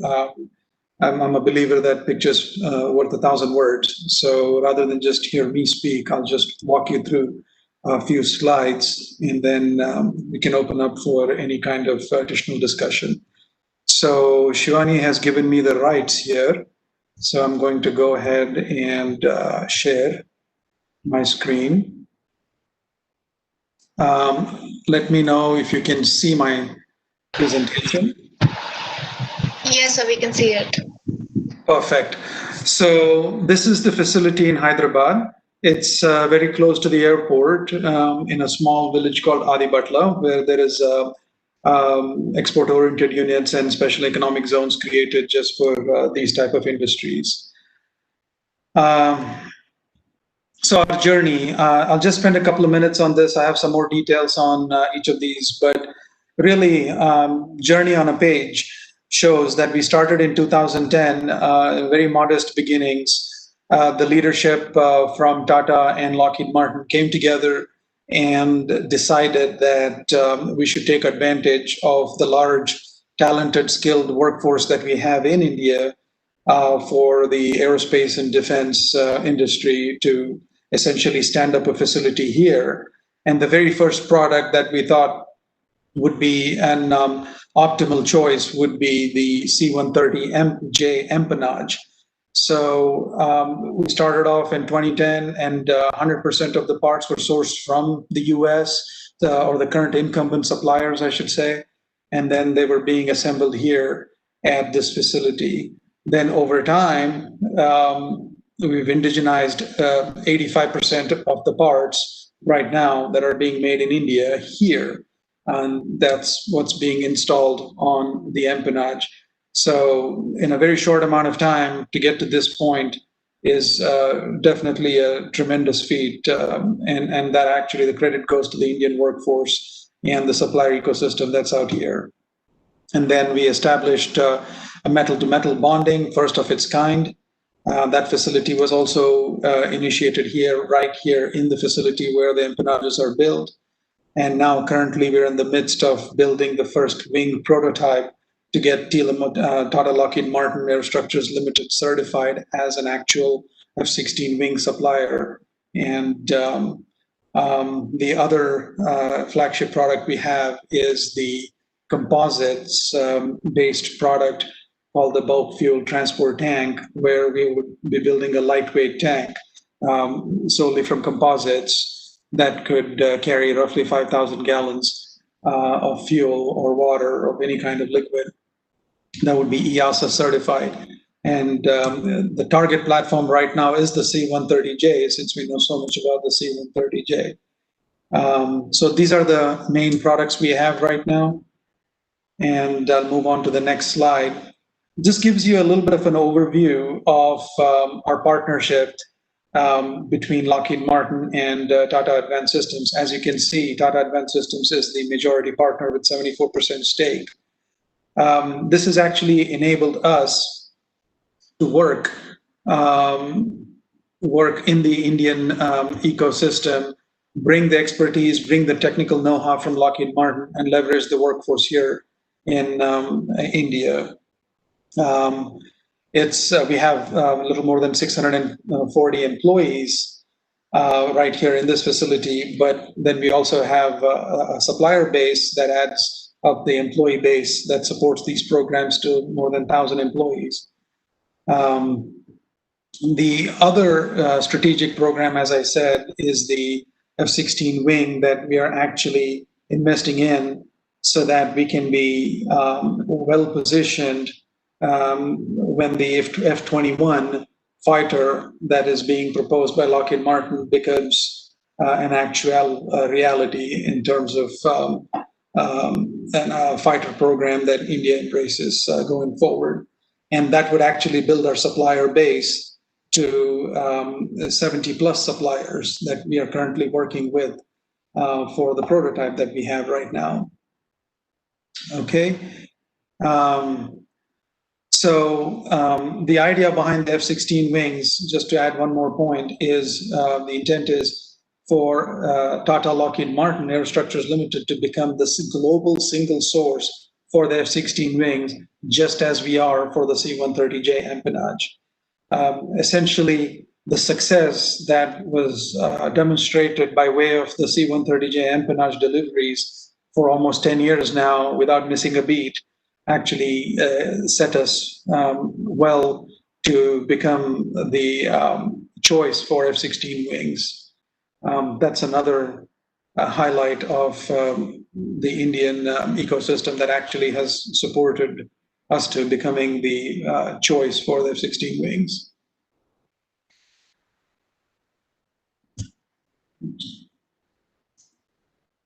So a little bit about the empennage journey, and the reason I want to go over this journey real quick is to show that how much potential we have going forward just by looking at the history we have here. Started off in 2010, as I mentioned, from 2010 to December 11, from a field where cows were grazing the land, we ended up starting production in December 2011. That's another feather in our cap of how well the workforce here was positioned to stand up a facility to start actual production within roughly 18 months. And the first empennage was delivered again in record time by November of 2013. So much so that in April 2014, when we actually delivered the first empennage, the interesting part there was that the production line could not believe that there was no shimming required. It just was a perfect match onto the aircraft. That's the level of engineering detail that the workforce here applied in making sure that every single element met the spec as designed. And the first flight of TLMAL's empennage took flight on October 2014. And since then, I'll just kind of move forward. We are now up to 130 empennages that we have delivered as recently as this month. But along the way, we also, while we were delivering the empennages, while we were producing the empennages, we also digitized the entire empennage that was on paper drawings with the Indian workforce. We were able to digitize that, get Lockheed Martin to approve them pretty much in first pass. And then with the digitized models, we were able to indigenize roughly 85% of the parts with those Indian suppliers. And just a handful of US suppliers, or the incumbent suppliers we have, are left with the rest of the 15% that we're also in progress right now to indigenizing. But that's just an effort that we have just started. Then over time, we're going to indigenize those as well, where we'll be left with pretty much very few parts that would be with incumbent suppliers, and the rest would be indigenized here in India with Indian suppliers. As I mentioned, it's a US DoD program. We're the global single source. We're now at 130 empennages delivered. And expanding into the F-16 wing, the metal-to-metal bonding was another key feature that we were able to implement here. Again, first of its kind in India. The workforce here came up to speed in record time, and they're supporting the C-130 empennage as of now. And pretty soon, once F-16 wing production starts here, we will be employing that same technology to industrialize the wing with the metal-to-metal bonding feature. We started back in July 2019, and right now we're well on our way to delivering the first wing in December of 2020. We've already started the business development activities. This is where we'll be seeing roughly anywhere between 50 to 70 suppliers within the Indian ecosystem that will be supporting the wing program for detailed parts. and a first design to build program that we have, where the design is indigenized for this bulk fuel transport tank, a composite-based design that is being performed by Tata Advanced Systems Limited in Bangalore, which is a design house there, that they're actually building the design, and we in Tata Lockheed Martin here are going to be the production facility. We've actually started producing some of the detailed parts, and once we build the larger parts, we'll be doing the assembly here pretty soon for the first prototype. But the key feature here is that it's a first design to build program, all composite. So it's not just building a tank that we're doing here, we're actually standing up the capability of composites here in-house with a design house in Bangalore's Tata Advanced Systems Limited. So many more products can be designed and implemented or fabricated here within TLML. So I just wanted to go over this, all these certifications, as you can see, puts us on the world stage as a competitor that is second to none when it comes to any kind of processes, procedures, regulations that we have. We have an EASA certified facility here that we go through periodic audits to make sure we can maintain those certifications. So that's what I wanted to showcase. Thank you very much, Mr. Kiran Dambala, for that excellent presentation. I can see there's a lot of opportunity for your TRIS vendors to join this magnificent program, which will bring in a lot of capability and skills in the Indian MSMEs. From what you tell me, you have got potentially 70 suppliers coming into the F-16 program.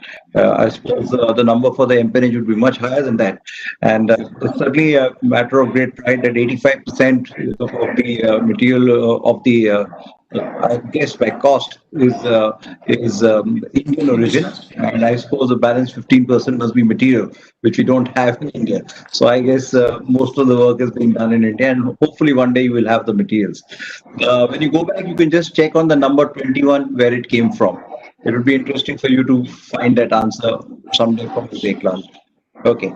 Thank you very much, and we'll take all the questions at the end. So I request you to spend a little more time with us, and definitely there'll be other opportunities to discuss this out. Thank you. It's now my present duty to invite Mr. Udayant Malhotra, one of the most dynamic young people who I know, and the Chief Executive Officer and Managing Director of Dynamatic Technology since 2006. He's done phenomenal amount of work to build that company. It was my great privilege to visit his plant. I was very, very surprised at the kind of capabilities that were developed there. I'm sure he's going to talk about how well they did the Apache program and many other things, which I will leave it to him. So, Mr. Udayant Malhotra, the stage is yours. Welcome. Thank you very much, Sujit. If I may just have sharing rights, I'll just put up some slides. So I have given the presenter rights to you, so you should be able to share your presentation. Yeah. Excellent. Thank you very much. And I'll just present Dynamatic as a case study with regard to the title topic today. So if you look at Dynamatic, we're a designer and manufacturer of highly engineered products. We started as a hydraulic pump maker. We're the world's largest producer of hydraulic gear pumps. And the whole beauty of hydraulic gear pumps is because you're making mass-produced, high-precision parts that operate under extreme conditions. They are all operating at 4,000 PSI. It becomes a very interesting starting point for any engineering. So from that, we went into automotive, and we learned a lot of process rigor that into something that we were scaling, globalizing from what was originally a kind of a small garage-like hobby thing behind our hydraulic factory. Next slide, please. Yes. So if you look at this, I have been in this business since 90s. And in the early 90s, we made a shift from just for actors.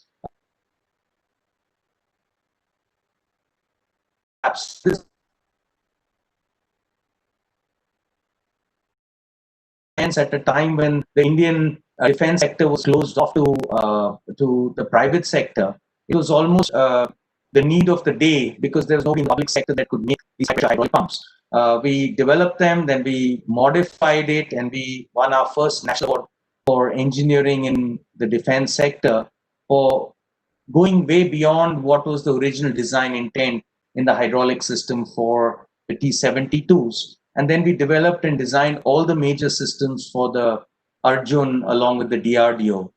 From that, we became a partner with the ADA DRDO for the Lakshya, then with ARDC for control surfaces for the jet trainer, and then the largest industrial program, which was the Sukhoi 30. Right from the beginning, we built 1/6 of the airframe, all the control surfaces, and we currently are making the main fuselage of the Tejas LCA.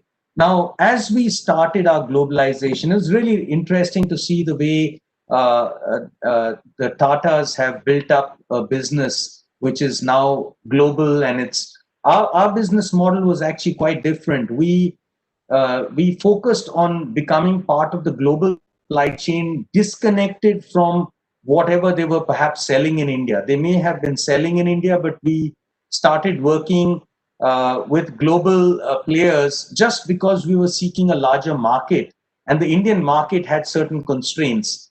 The constraints of India included also the access to low-cost capital, the access to raw materials, and the access to certain robotic machining capabilities that you can set up in India, but to keep them running 24/7 with the visa conditions that we have, I mean,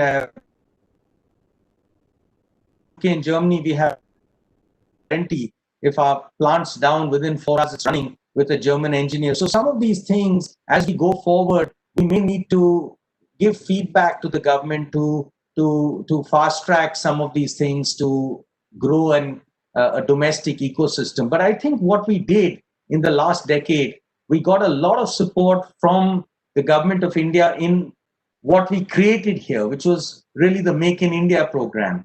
And to make it work, we needed to have a global part of this Make in India. So we went for 3 major programs. We went for Boeing, we went for Airbus civilian aircraft, and we went for the world's largest selling helicopter, the Bell 407. And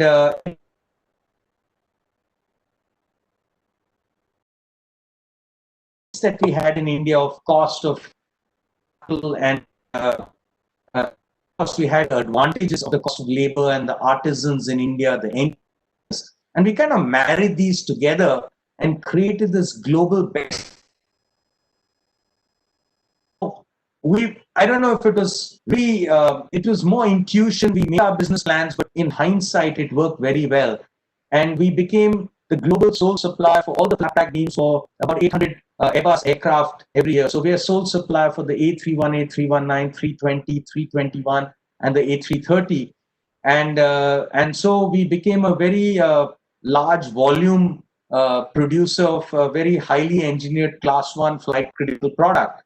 Now, what's interesting about this is we are a sole supplier of all the detail parts, which we machine in our plants in Bristol.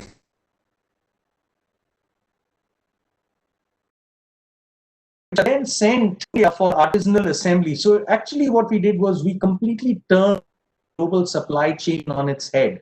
What usually was buying parts in a low-cost country and then doing the final assembly as a tier 1 right next to the customer, we took it far away using the economic underpinnings. We would do this. So we followed where the value was. And the value was finding the best artisan at the best price, the best engineer at the best price, and of course the best robot and capital at its best price, and placing it there. This is how we assemble parts. This is the kind of clean manufacturing. Our facilities have HEPA filters in them. So, I mean, they're like aircraft. We have filtered air in our facilities. And as a consequence of this, this success story became something that was almost a national program in the private sector for 2 countries. And we had that advantage when we went out and competed against the global tier ones. We were like David versus these Goliaths, but we always had the advantage of being part of the narrative or the new narrative of 2 countries. So in England, they also have this narrative of how they're going to build the future. And we had that entire story of a robotic, smart worker, smart factory. And of course, in India, we had the Make in India, and these became very powerful tools. The other part of our business was in the engineering side. So the traditional flap track beam assembly has about 200 parts in it. Design engineering work has been done at one of our facilities. And what we're doing is taking it monolithic for the next iteration, which is the life of program for the world's largest selling aircraft, the A320 family, where we reduce of parts monolithic to under 20.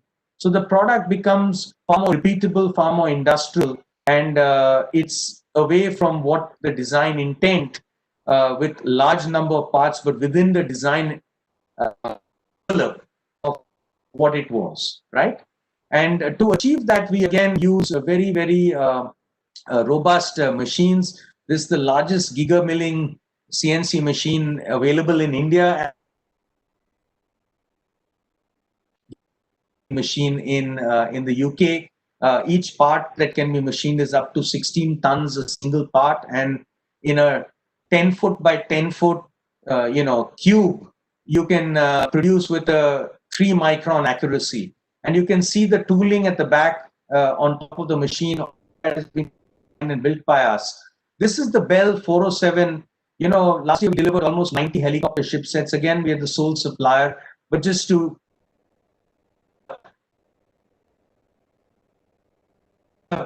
product that is best of breed, best in class, best selling. It's like a Porsche 911 designed many years ago, and it needed updation of their quality and engineering specs. So we went to first basics. We looked at the lofts, we looked at the engineering data, we looked at the drawings, we found all the configuration inconsistencies, digitized everything, tested test. We have now full delegated MRB authority. It's not just that we're a sole supplier, but we're also engineering it. And we're now working on how to reduce the 1,600 parts of the current build to about 400 parts in future. Similarly, with Boeing Defense, we are with sole supply on the P-8 submarine hunter. We make the main and ramp of the Chinook as a sole supplier. And this is something we won 5 days ago. This is the newest flying machine of Boeing. It's the T-7, which is jointly developed by Saab and Boeing. And it's extraordinary because this is the first aircraft that has been completely designed 100% digitally from the ground up. And it was designed by just 200 engineers. It's really an incredible product. Now, to validate the engineering, all the stuff you see on the wing is being currently developed at Dynamatic. This is what will give the test of the structural and fatigue load validation of the digital design. So these are very high precision toolings which will have load cells attached to them, and you can flex the wings and control surfaces and see how they behave in the physical world compared to the digital world. So it's a really interesting thing. Then if you look at the Dassault family, the Dassault is bought in flyaway condition, but looking at the skill sets we had, we're building all kinds of jigs, safety jigs, validation jigs, construction and aircraft jigs, and exporting them to Boeing and Dassault and Airbus. What is interesting is, I think, again, to go back to my the predecessor, the speaker, who was talking about all the aspirations of a global buyer. These are the kind of things that people look for. And when you look at the green line, we were assessed by Airbus on their industrial process capability model, and we featured at the absolute top end of their global supply chain. And what was surprising for them was 3 out of the 8 parameters, we were number 1 in the world in the assessment. And if you see, the green is world class, and we're either close to world class or exceed that. And I think this is where Indian companies really have that opportunity now. They have that opportunity to bring a lot of things that we've learned in contiguous industries.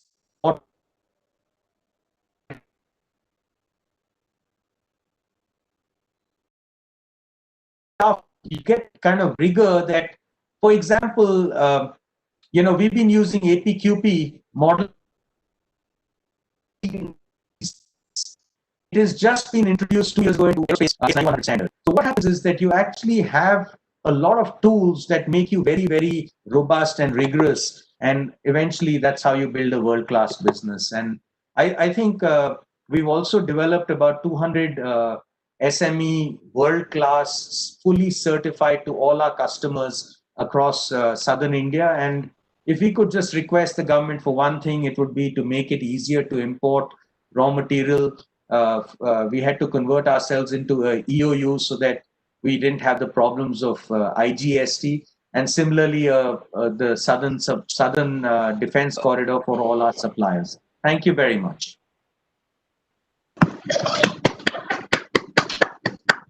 Thank you, Mr. Malhotra. It was an excellent presentation. And as usual, as I said, I always get, every time that I hear of you and see your presentations, I get more and more energized at the kind of path-breaking innovations and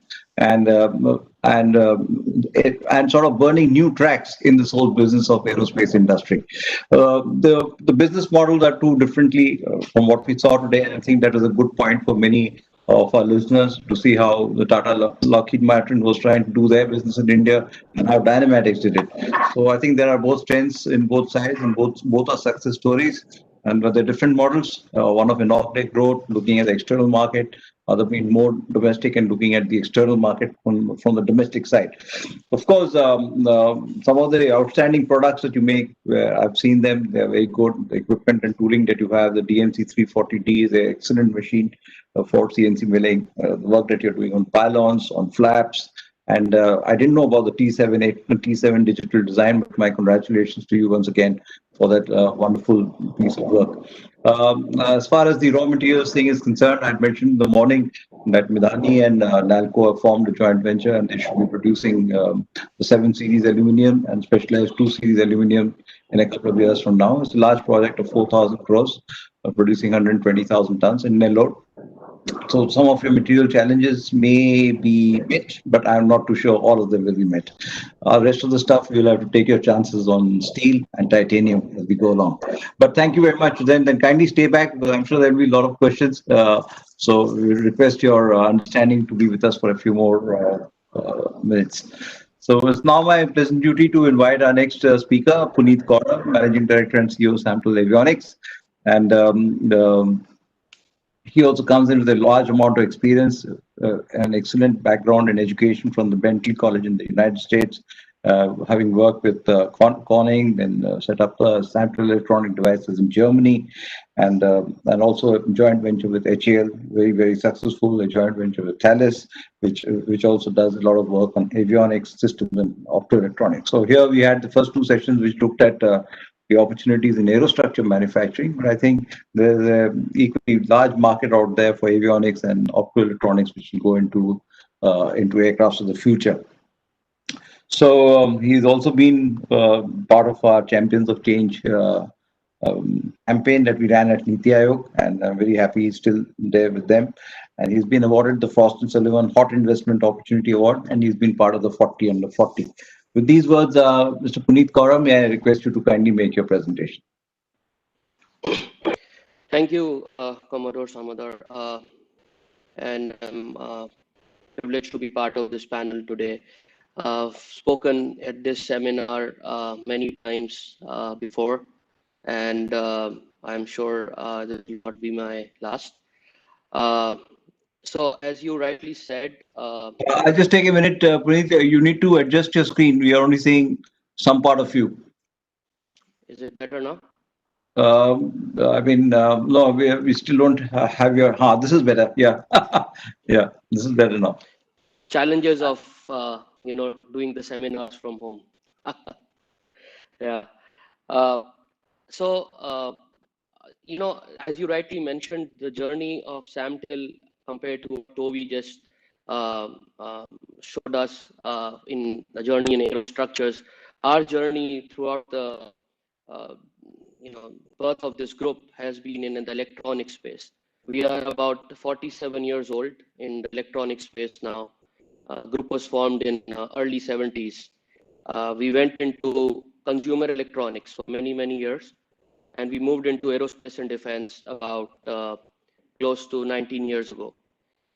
As you mentioned, we started off, and I joined the group there in Germany, where we acquired a company from, at that time, it was Thales, and we went into special purpose defense displays, which were already part of a global supply chain from there. And actually, right at the beginning of our journey in aerospace and defense, although even in consumer electronics, we were always focused in building a global market. But when we acquired this company in this space as well, this completely put us into the global map right from the beginning. So we were always looking at the global market while we were developing. And in fact, in this particular industry, we started off in the global space even before we started off in India because of this acquisition. As you know, 2001 was the year when last BJP or last to last BJP Vajpayee government, Prime Minister Vajpayee's government opened up the doors for the private sector. And we were actually just around that same time acquiring this company in Germany. And we started off very soon after that, maybe it took about 2 or 3 years of looking at opportunities, and DRDO came to us and they told us to develop the first cockpit display, the multifunctional display for the Sukhoi 30 aircraft. It took us about 4 or 5 years. It was a completely indigenous development with our engineers and a lot of help from ex-DRDO scientists. And we worked very closely with DARE, as DARE was our customer for this project.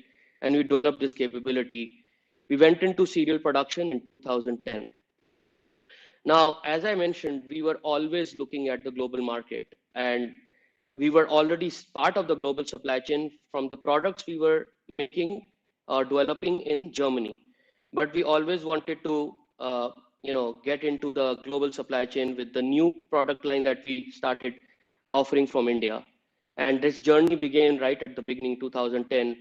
But it took a while before we started to see some traction. As we know, the industry is reasonably conservative, and mostly there was very little happening in the electronic space, especially in aerospace and defense in India.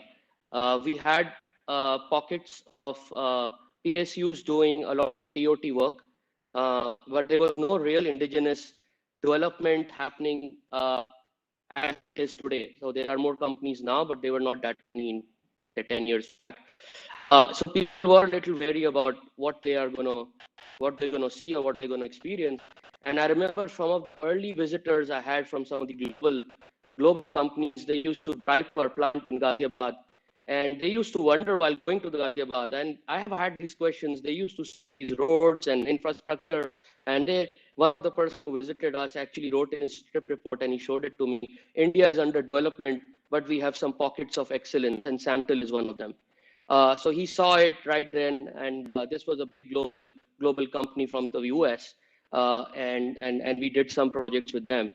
So as we moved along, we always believed in doing global standard world-class work in electronic space.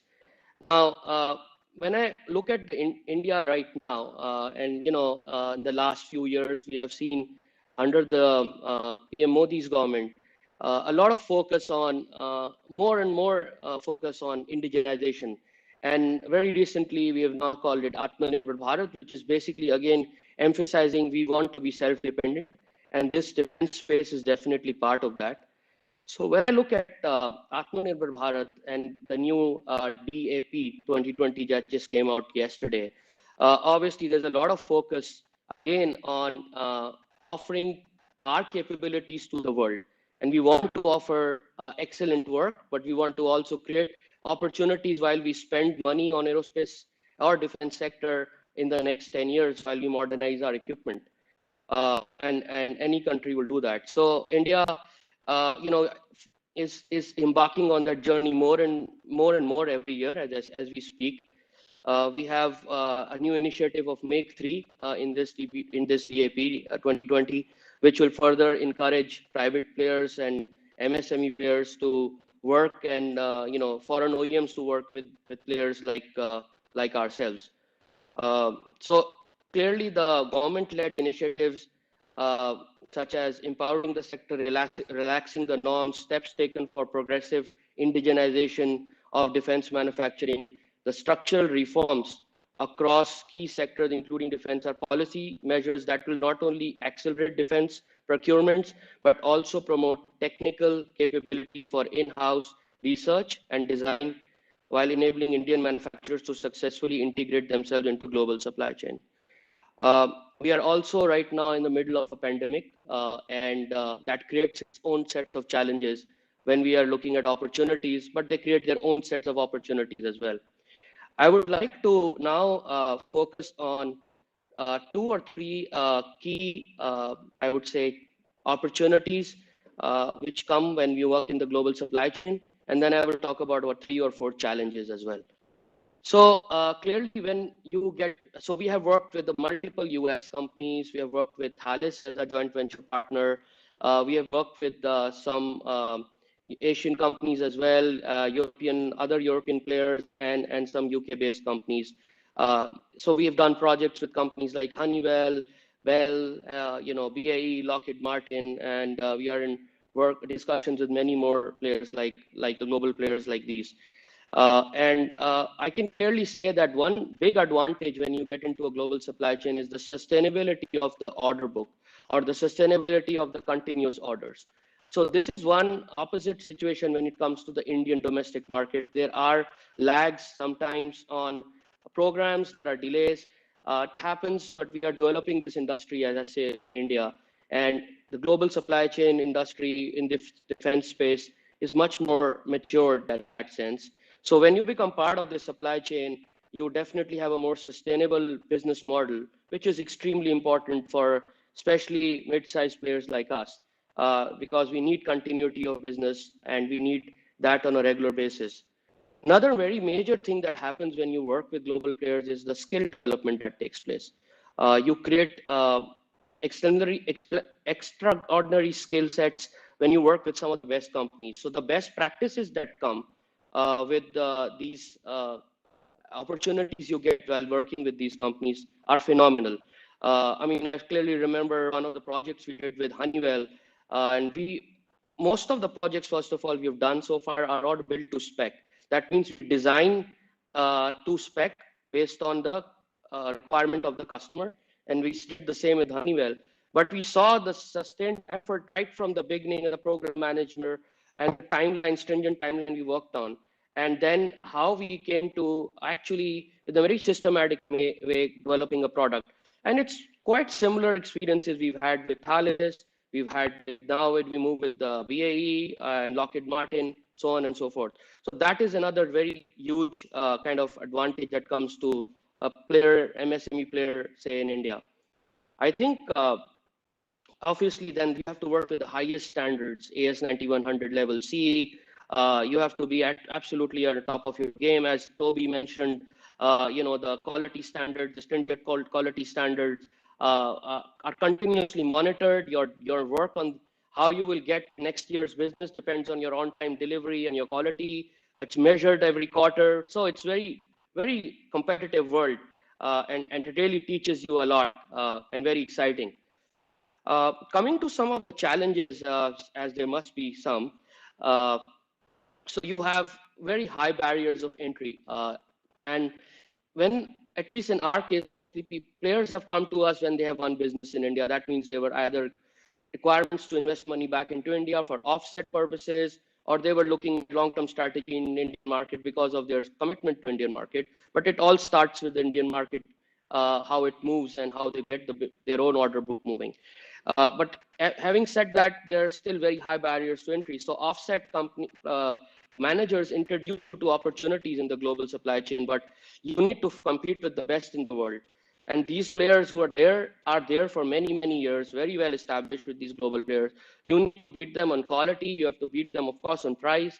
And you have to beat them on on-time delivery, on and on quarter-on-quarter basis. So that becomes very, very high standards and very, very high barriers as the challenges of really going into the global supply chain.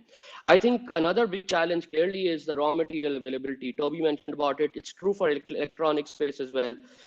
Most of the semiconductor companies are LCD fabrication companies, which we acquire for display manufacturing, are not available in India. Everybody knows that. We buy our LCD glass from Japan, Korea, and so on and so forth, and Taiwan. And that those challenges are there. And some of the opportunities we've actually missed out on, where if we could have been part of the commercial supply chain, and we were competing with the opportunity or a company in Singapore. Singapore had a much more established ecosystem of suppliers than India did. So we could not get into those opportunities. And that creates problems for sure. And those are the challenges. I think, obviously, another big challenge is these are, as I mentioned earlier, these are oligopoly markets. So again, the challenge of going into these markets, which are basically controlled with very few players. Having said that, I would like to say that this is an opportunity for India. This is the era, this is the decade of India. I seriously believe as we go into global supply chains, there'll be more players like Dynamatics, like Samtel, which will come into the global supply chain. I remember the time about 7 years ago, 6 years ago, we used to go and participate at Paris Air Show, Farnborough Air Show. We were among the very, very few companies besides HAL. And I remember the Indian delegation visiting us, and with a lot of pride, they used to tell us that, you're taking the Indian flag global. And I'm pretty sure as we move in the future, there'll be many more companies that will become part of this.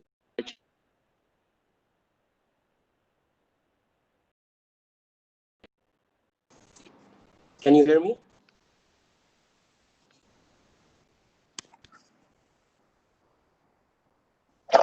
Yeah, we can hear you, but you're gone closer to your market. Yeah. Okay, sorry. So, as I want to just sum up, I would like to say that the opportunities are immense. We are clearly at I think brink of a crossroads, and I wish everyone a very good seminar at SIDM. And this is a great platform which brings together all the aerospace players in India every year. And once again, congrats to the Indian Air Force, the Center of Power Studies, and SIDM, and CII, of course, to bringing us all together every year. Thank you. Thank you, Mr. Hello. Thank you, Mr. Puneet Kaura, for that wonderful presentation. 47 years is a long time in the business of electronics, and I've actually visited your facility about 6 or 7 years ago. So very interesting points about the challenges in terms of and opportunities that are existing here, particularly in terms of sustainability, the whole business of skill development and standards that makes us more competitive in the overall market for all these products. So that's definitely a given. Of course, entry barriers is a big issue, and I recall this on many discussion points that an investment decision hinges first on orders before a capability is created. And this is a continuous chicken and egg situation that you want the order first before you can build the plant. Nobody gives you an order till you have a plant, and you can go around in circles till you get an answer. So there's obviously business risk in all these in investments, and they have to be measured appropriately. Raw material availability on the electronic side certainly is a big issue, and things like substrates and all of that we need to get, particularly some rare earths, metals, and oxides thereof, which are required. Those are not available in India as yet. And the challenge of working in an oligopoly market is certainly daunting. But I just like to leave 2 or 3 ideas with you. One is, of course, that since you are in the business of electronics, and electronics percolates across the entire industry today, whether it's medicine, whether it's electronics, whether it's consumer electronics, aerospace, railways, I don't know, everywhere I think you find electronics. So the government has pulled out the national electronic policy some time ago. We could have a look at it. That offers a whole lot of schemes by which the electronics business can be incentivized further. Two other things that I could mention to you is the Exim Bank has some very good schemes for overseas investment finance facility. You probably know about that. That can be used to make real strategic investments into building your own domestic capability through acquisition of foreign companies.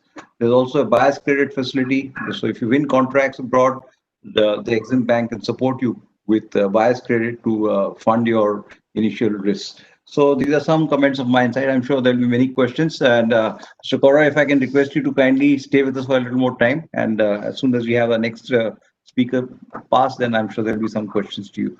Kindly be with us. Thank you very much. My present duty is to call for Group Captain Sudhir Verma, an outstanding flying instructor and an experimental test pilot. More than 4,500 flight hours, 25 types of aircraft, fully operational, four fighter aircraft, transport aircraft, and helicopters. He's been the chief test pilot at the ASTE, and he's worked in various important assignments at the air headquarters. And of course, in industry, he was first with MacMet when he looked at simulators, and now for the last 6 years, he's been with Saab and leads the Saab's Gripen campaign in India. Master's degree in military and strategic studies from Chennai, and I'm able to follow.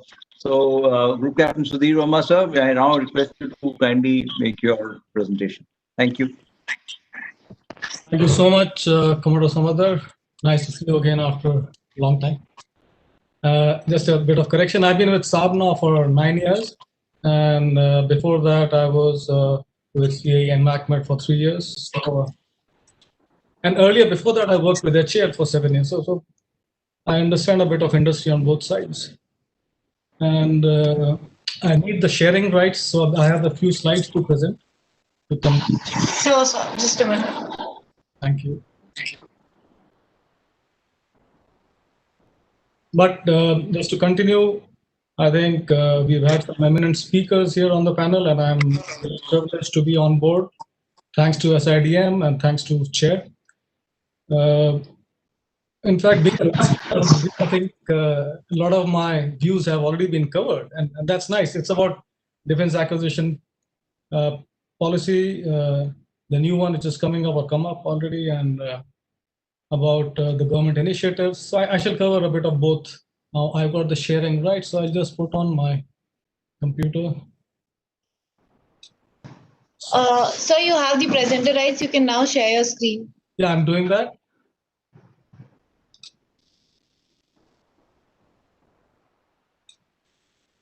Can you see that now? Not yet. Not yet.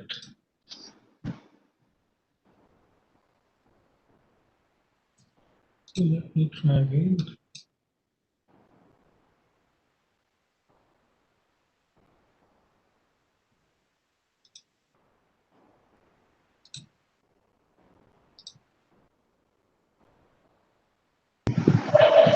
You need to, yeah, now your screen. I can see.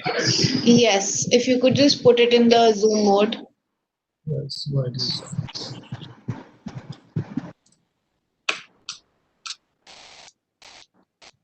Yeah. So I would try to stick to the theme of this session, and that is emerging opportunities for Indian industry. And like everybody has brought out already, these are exciting times. And in the last 15 years or so, the private industry has come a long way, I would say, because I was there at air headquarters when these things were being just initiated. Offsets came in, and now, like Commodore said, offsets are passé. And it's more about, categorization, how to manufacture in India. So I will cover a bit of Saab overview, in which I'll give you the Indian footprint of Saab and some focus areas. Then the whole approach of Saab towards Make in India. And I dare say we do it differently because it's a holistic approach. It's not about just doing some build to print and technology transfers, and out you go. We are here to stay, and we build capabilities. And Saab DNA is actually that way, it's built that way, for local partnerships to execute the work. And a case study of Brazil will amplify what I'm saying, because we already done it there. We're doing it there. The first aircraft, in fact, just was brought in there a few days back, and it's already flying. And I'll touch upon a few of the government initiatives in the recent past and a few recommendations which will help Indian industry more and more in this emerging market. If you see our footprint in India, the headquarters of course are in New Delhi. In Gurgaon, we have the Saab Barracuda, where we manufacture the signature related products, signature management, camouflage, etc. One of our major facilities is in Melgaon, which is the Aerostructures Assemblies India, a JV with ACUS, and where we have been manufacturing large aerostructure assemblies for commercial aircraft for many, many years now. And this was really the first, I would say, opportunity for Saab to see what all is possible in India, and we are very happy with this. Then we have SITC in Hyderabad, which is actually a R&D center in collaboration with Tech Mahindra. Again, for many, many years, and it has grown over time because it is so successful, and it's a win-win for both, for us as well as Tech Mahindra. So it's really a good way to show that how to work in India. And with HAL, we again had a very long partnership on the IDAS electronic warfare suite on Dhruv ALH. HAL built helicopters for Air Force and Army. And we have, in fact, a few years back, completed the technology transfer for D-level maintenance of the system in Hyderabad, HAL Hyderabad. So these are a few of the areas which I thought I'll just touch upon and show a track record of technology transfer till date. As you all must be knowing, or most of you, Carl Gustav has been in India for 40 years plus. And the technology transfer of Carl Gustav was done to OFB, both the weapon and the ammunition, many years back. And it's very, very successful. In fact, the latest versions have again been given to special forces. Barracuda, as I told you, signature management production has been going on for many years. Design development work at SITC and TOT2HL for D-level. A smorgasbord of Saab India collaborations and partnerships in India. This is not complete, but most of it is here, and many more are in progress. Dynamatic, of course, is also part of our team now with the MOU signed. If I come to the Saab Make in India approach, we say we do it differently. And we have been saying, as you see on this slide, we will bring the best manufacturing facility for a combat aircraft in India if the Gripen is selected. And that's the aerial view of that facility you can see. Why we say it's so different is because we just don't do screwdriver technology. We don't just assemble in India. We do much more than that. We will deliver capability to produce, operate, and upgrade the Gripen weapon systems indigenously. We will deliver the capability to develop the next generation fighter indigenously. That is very much part of our offer. And if to demonstrate, to show you pictorially, how we mean this, the depth of technology transfer, traditionally, if you see on top of the water level, that is what is offered typically. It's a traditional license manufacturing offer by any firm. But when Saab offers true technology transfer, true capability transfer, we mean transfer of capabilities for design, production, and support. And these enhanced capabilities will surely lead to indigenous future fighter capability. So sustainability, upgradability, and long-term capability is built in Saab offer already. And if you see the offer made for Gripen India, it is all about self-reliant approach.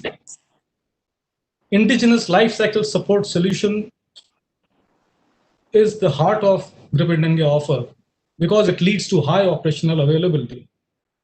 We all know that, especially the Air Force, it insists upon 70% availability from the fleet. But we are talking about here in 90s, in the 95%, 92%. It's all possible with the kind of solution we bring forward. When we're talking about a Gripen Design Center, which will be in India, and it will be for in-country modifications and upgrade. And this will create operational relevance of the fleet in future. Anytime you want to add any weapon or system or capabilities, software, hardware, computers, it's all possible. It will be possible in country. And especially when you see these days, last 6 months or so, the way our northern borders are getting hot and hotter, you can see the desperate attempt by forces to quickly get some capability gap, cover some capability gap. If we have the Gripen Design Center here, we could, in a few days, we can update the weapon system, we can add new systems, we can update the software in a few days' time, sir. So I'm talking about a great capability that we have offered for self-reliant approach.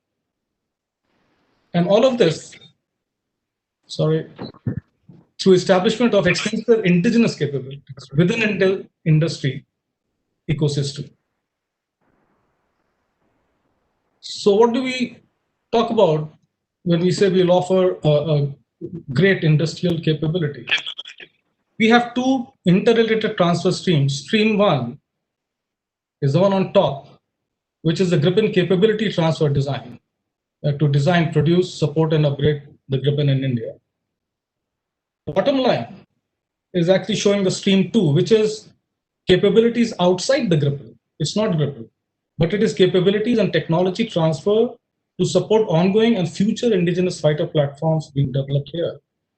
And surely the team doing the Gripen design, the stream one, will of course learn and move on to stream two and create a new aircraft in future.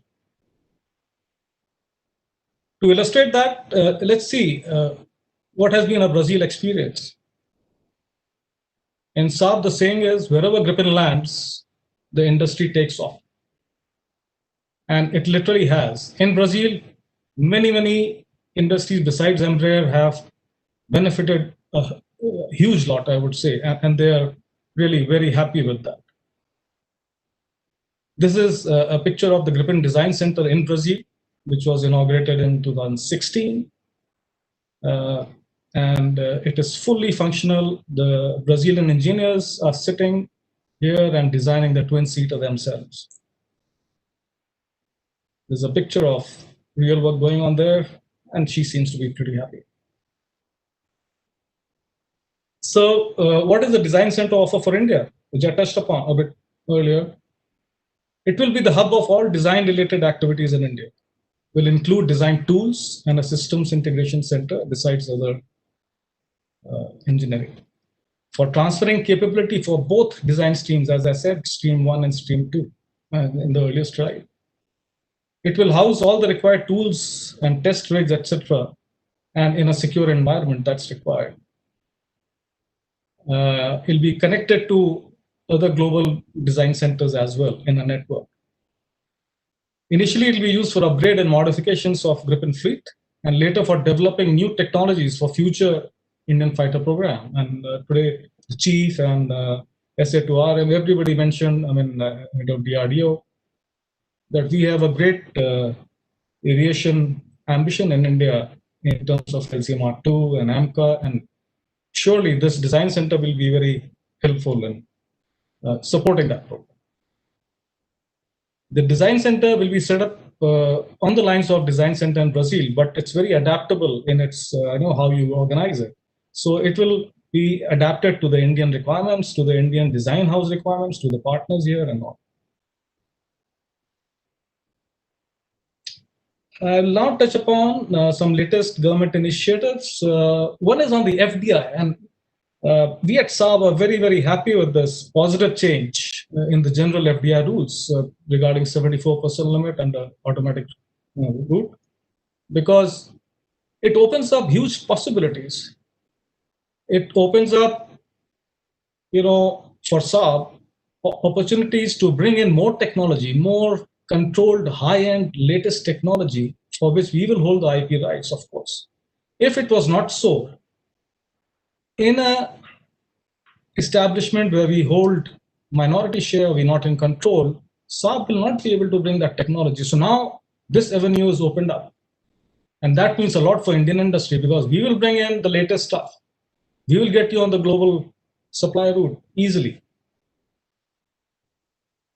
Then the DAP 2020 has come in, and the chair, Commodore Samadar, has himself spoken a lot about it in the day. And from our perspective, actually, there's not been much of a change, but maybe others from Indian industry side, they're seeing changes. The SP policy, under which our main program of multi-role fighter aircraft is moving forward, there is no change in that SP policy regarding industry partner or FDI or shareholder.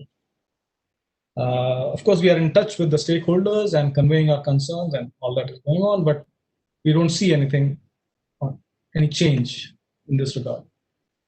The DAP still focuses towards TOT for production and indigenous content rather than focus on design, and then it is not focusing on transfer of capability at all, because then only unless it's a transfer of capability, we feel it is very difficult to have a long sustained transfer of technology for Indian industry to continue competing in global world. Know-how and know-why is very important to be transferred. But there is a new procurement category which has been introduced called Buy Global, Manufacture in India. And this looks promising, because here the contract goes to OEM, who has control over his partners in India and who can take the liability and all that and still deliver in time with quality. And so it gives you more flexibility if you see from OEM's point of view. So coming to recommendations, like I said, the DAP or the Indian government MOD policy should focus more towards transfer of capability, know-how and know-why, rather than just transfer of technology based on promoting indigenous content. If this is done, it would improve sustainability of Indian industry for the long term. Otherwise, people will come and manufacture some quantity under license and go back. Indian industry will develop their own supply chain and sub-suppliers, and then they'll be again struggling to get another contract. Increasing just the indigenous content is not really a cost-effective way of getting capability, because it just promotes licensed manufacture or build to print. And I've just picked up 2 examples. I don't mean there's something wrong with that, but just as an example, Tejas indigenous content doesn't seem to be very high, though it is in complete control of the Indian designers and Indian manufacturers, in control of the government of India.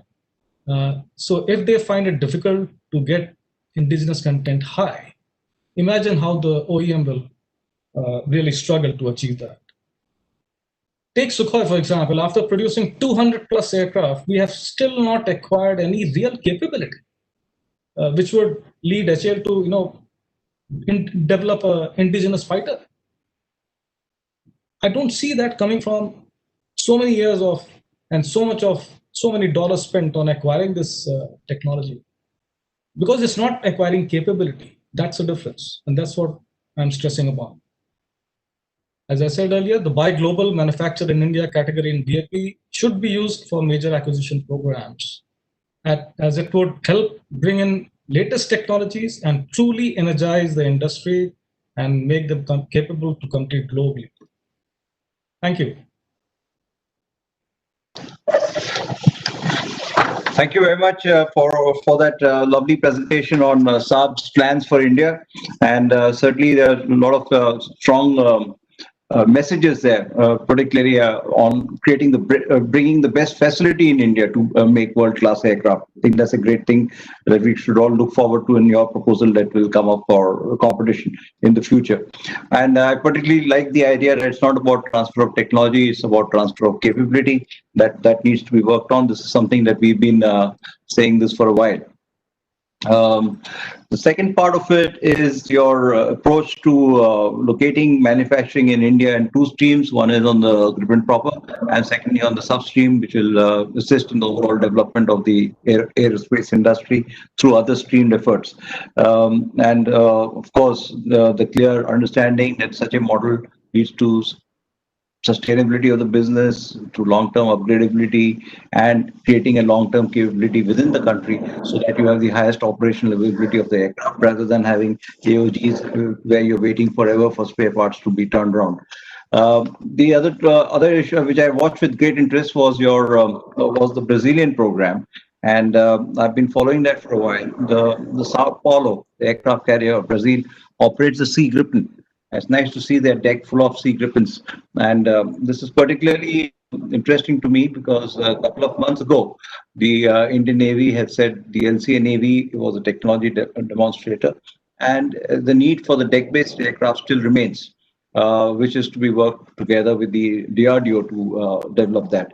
Given the current frame of work, maybe this whole development of the deck-based aircraft can be accelerated using the design centers which are already in Brazil, a design center in India, and I wish you good luck in developing the DBA.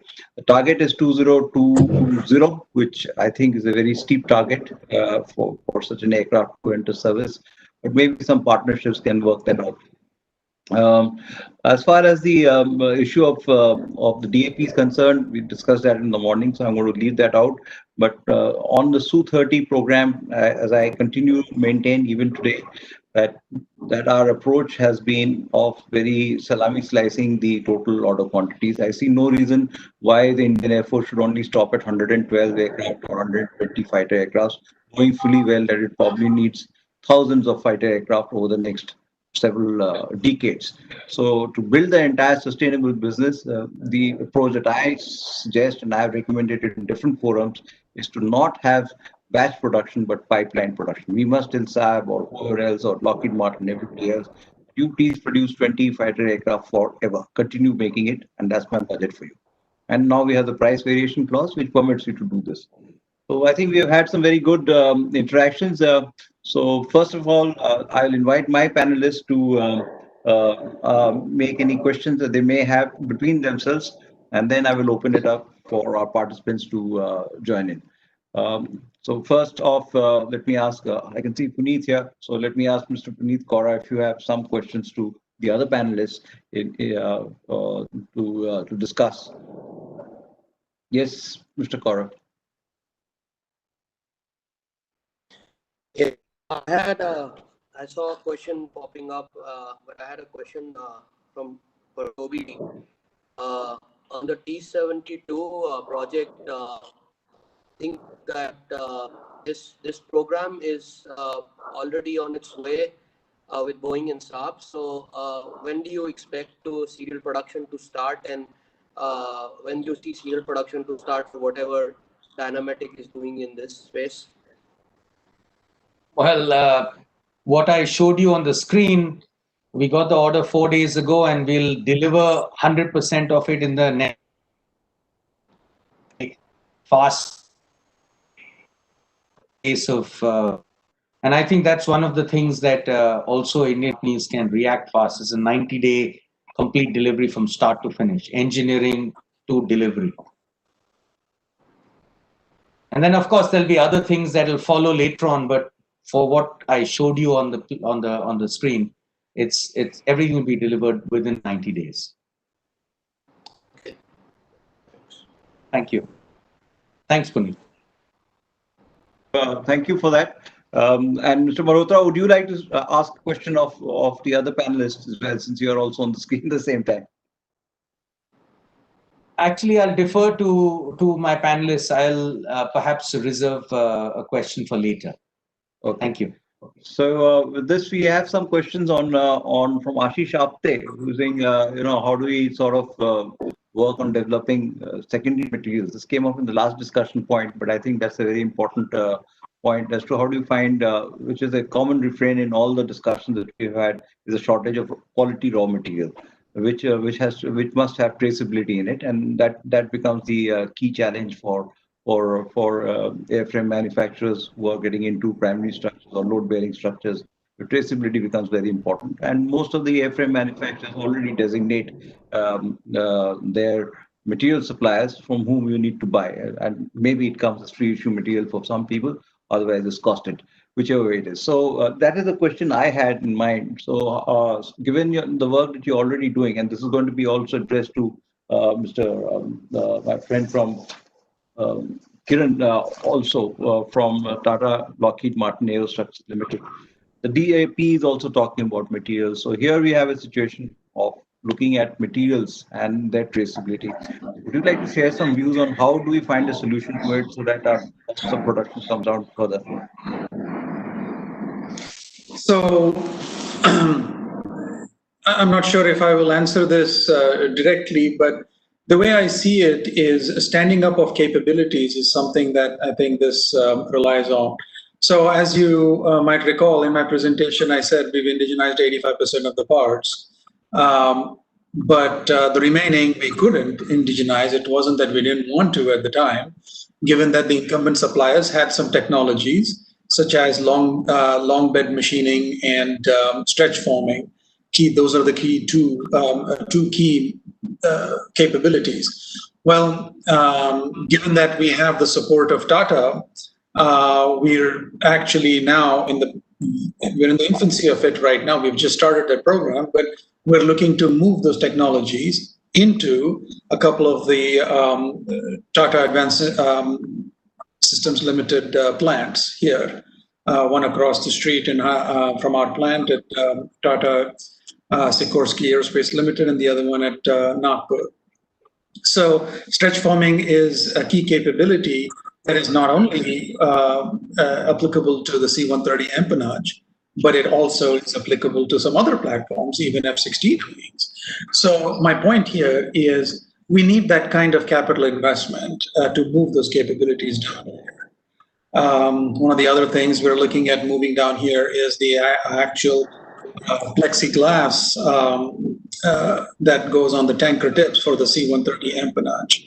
So my question is, why can't we just do 3D printing of that? Well, the material was not qualified. And somebody in the morning brought up the topic of qualifying these parts. It's not just about producing them. We have to get them qualified. Those have a long life cycle, and just getting them qualified to be on planes like C-130.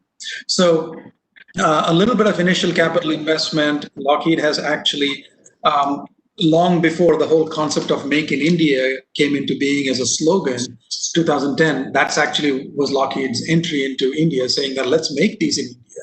So we have continued that tradition. Stretch forming as a capability we're bringing into India. Lockheed has actually provided some offset funding for that.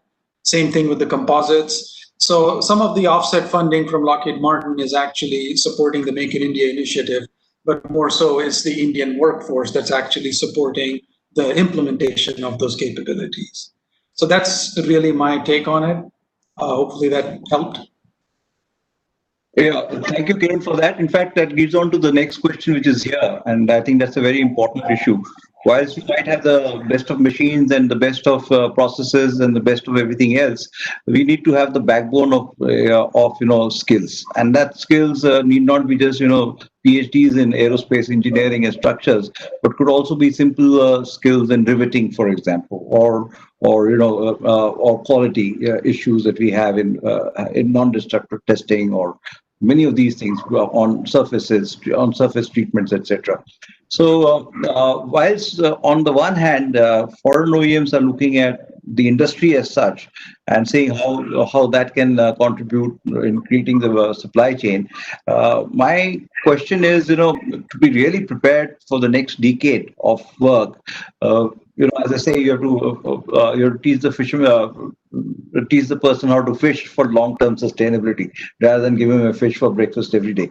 So to do that, I think one of the ideas could be, and maybe even Group Captain Verma can inject on that, is how do you, both Lockheed Martin, Tata and Saab, look at developing the HR base for high-tech manufacturing in India? I mean, there are gaps there. You know, we are handling EDMs are not easy.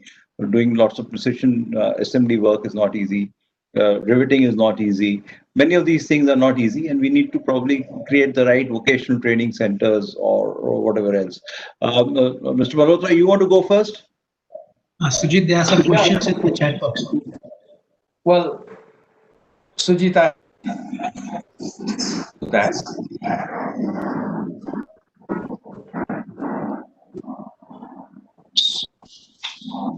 Can I take that? Yeah, Mr. Malhotra, please kindly comment. Yeah. Well, you know, I think India is very well placed right now. We have a global aging out of the artisanal population in Western economies, Japan. People don't want to work with their hands anymore. And there's still a lot of artisanal fit and assembly work that goes into, I mean, not everything can be robotized. We actually run an industrial ITI that belongs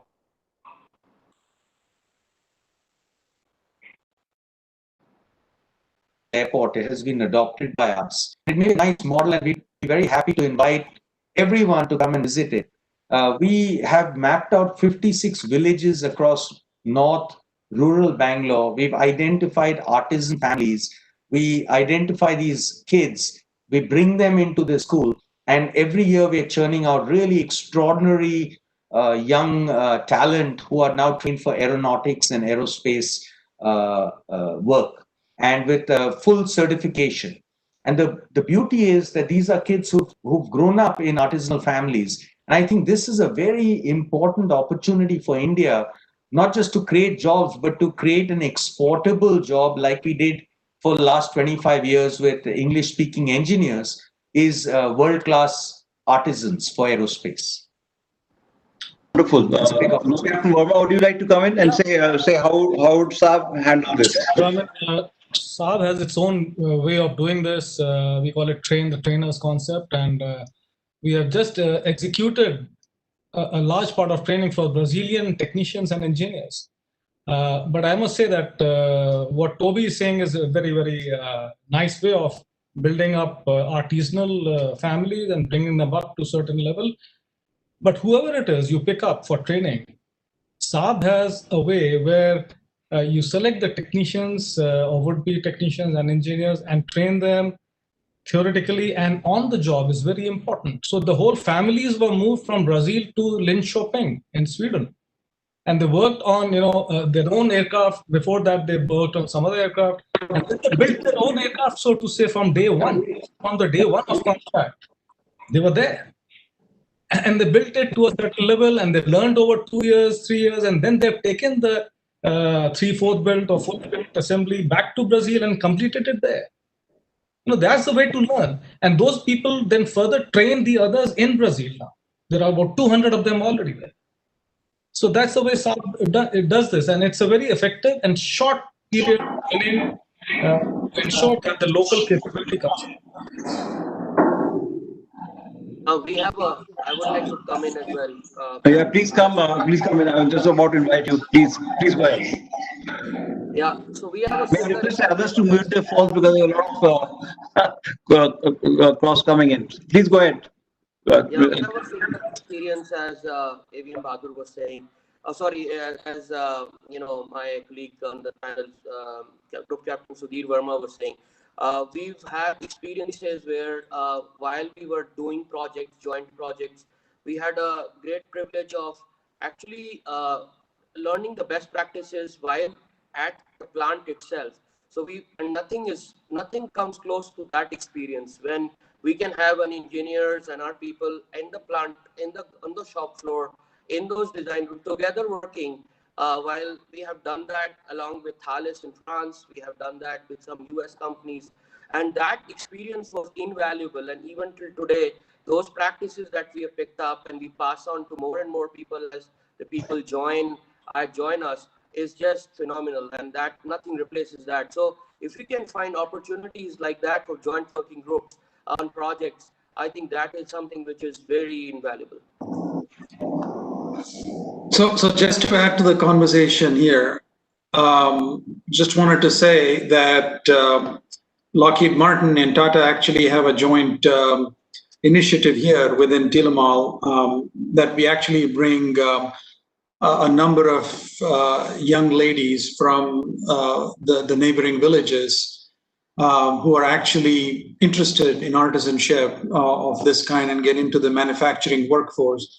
And in this day of trending and something's going viral on social media and all that, the idea is for the individuals who are given vocational training here to go back to their villages and actually spread the word that there is a future for them, that once they're given this kind of vocational training, that they have a future. So they're brought in at the associates level here directly. They get training and they get elaborate training for about a year or so that they are on the job training. So, and then what my predecessor, Abhay Paranjpe, and I actually have discussed is we have a mentoring program in place targeted at the diversity women, as we call them, or the artisans that are brought from these villages. And we target them with soft skills type mentoring so that they can feel that it's basically wanting to make sure that we have an inclusive workforce. That actually has augmented our workforce, where we have a very diverse workforce in terms of people who are trained as artisans somewhere else, they get some experience come here, or people who come part of this diversity group. And that actually has kind of caught on like wildfire. The other neighboring plants also have that. And now HR at the corporate level actually has that initiative that they supply us with these individuals who are trained at the corporate level, then they get trained here locally. So to your point about the skills and skills development, that's kind of a very close topic to my heart. Really, an informal mentoring program is something that is extremely vital on a daily basis that will elevate the workforce to the next level, not just formal training. Back over to you. Thank you very much, Mr. Udent. There's one question from Neelam, and she's very specific. She's asking you as to, can you share some more details about the T7A Alpha program and what it actually means to your company and India? Would you be able to say a few words?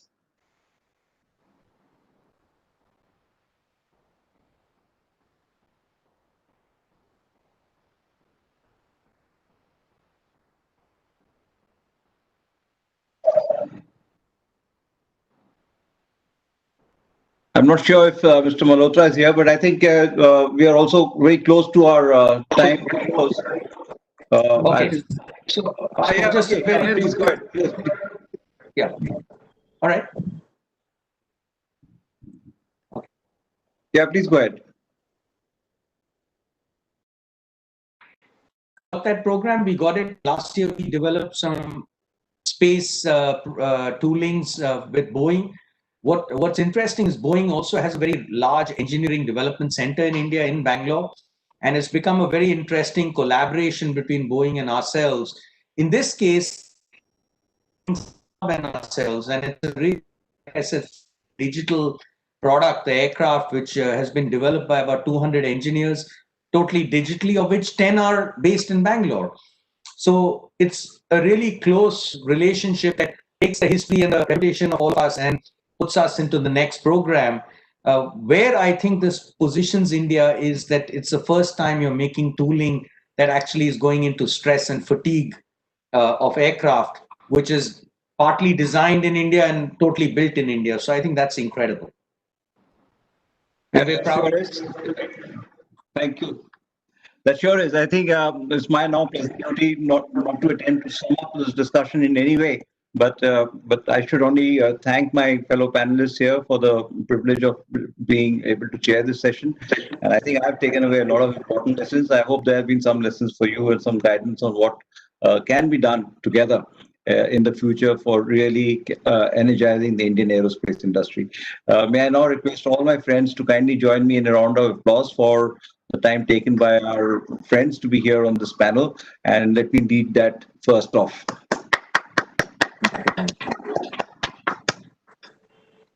Thank you.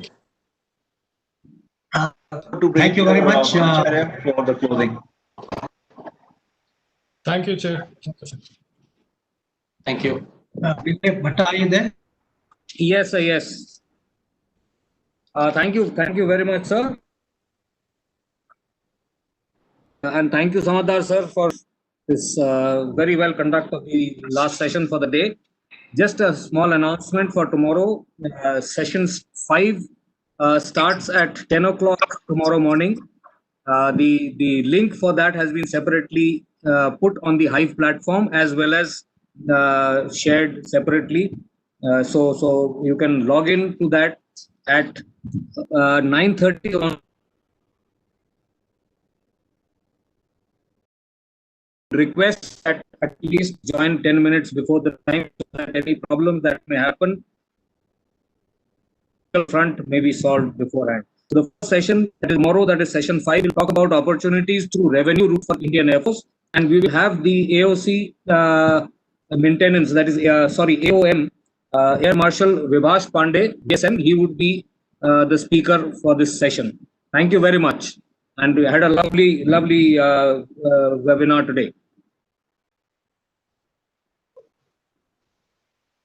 Thank you. Thank you. Thank you.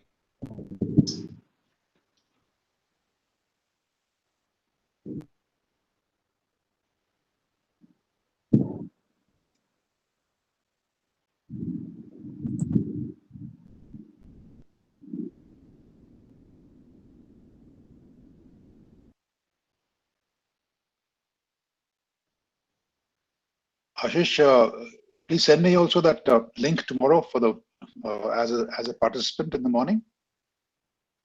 I have already sent that to you, sir. Okay, fine. Yes, sir. As a I already participant, sent that to you. as a Panelist. Okay, fine. Fair enough. Thank you. Okay, thanks a lot. Thanks. Okay. Good day. Good day. Thank you.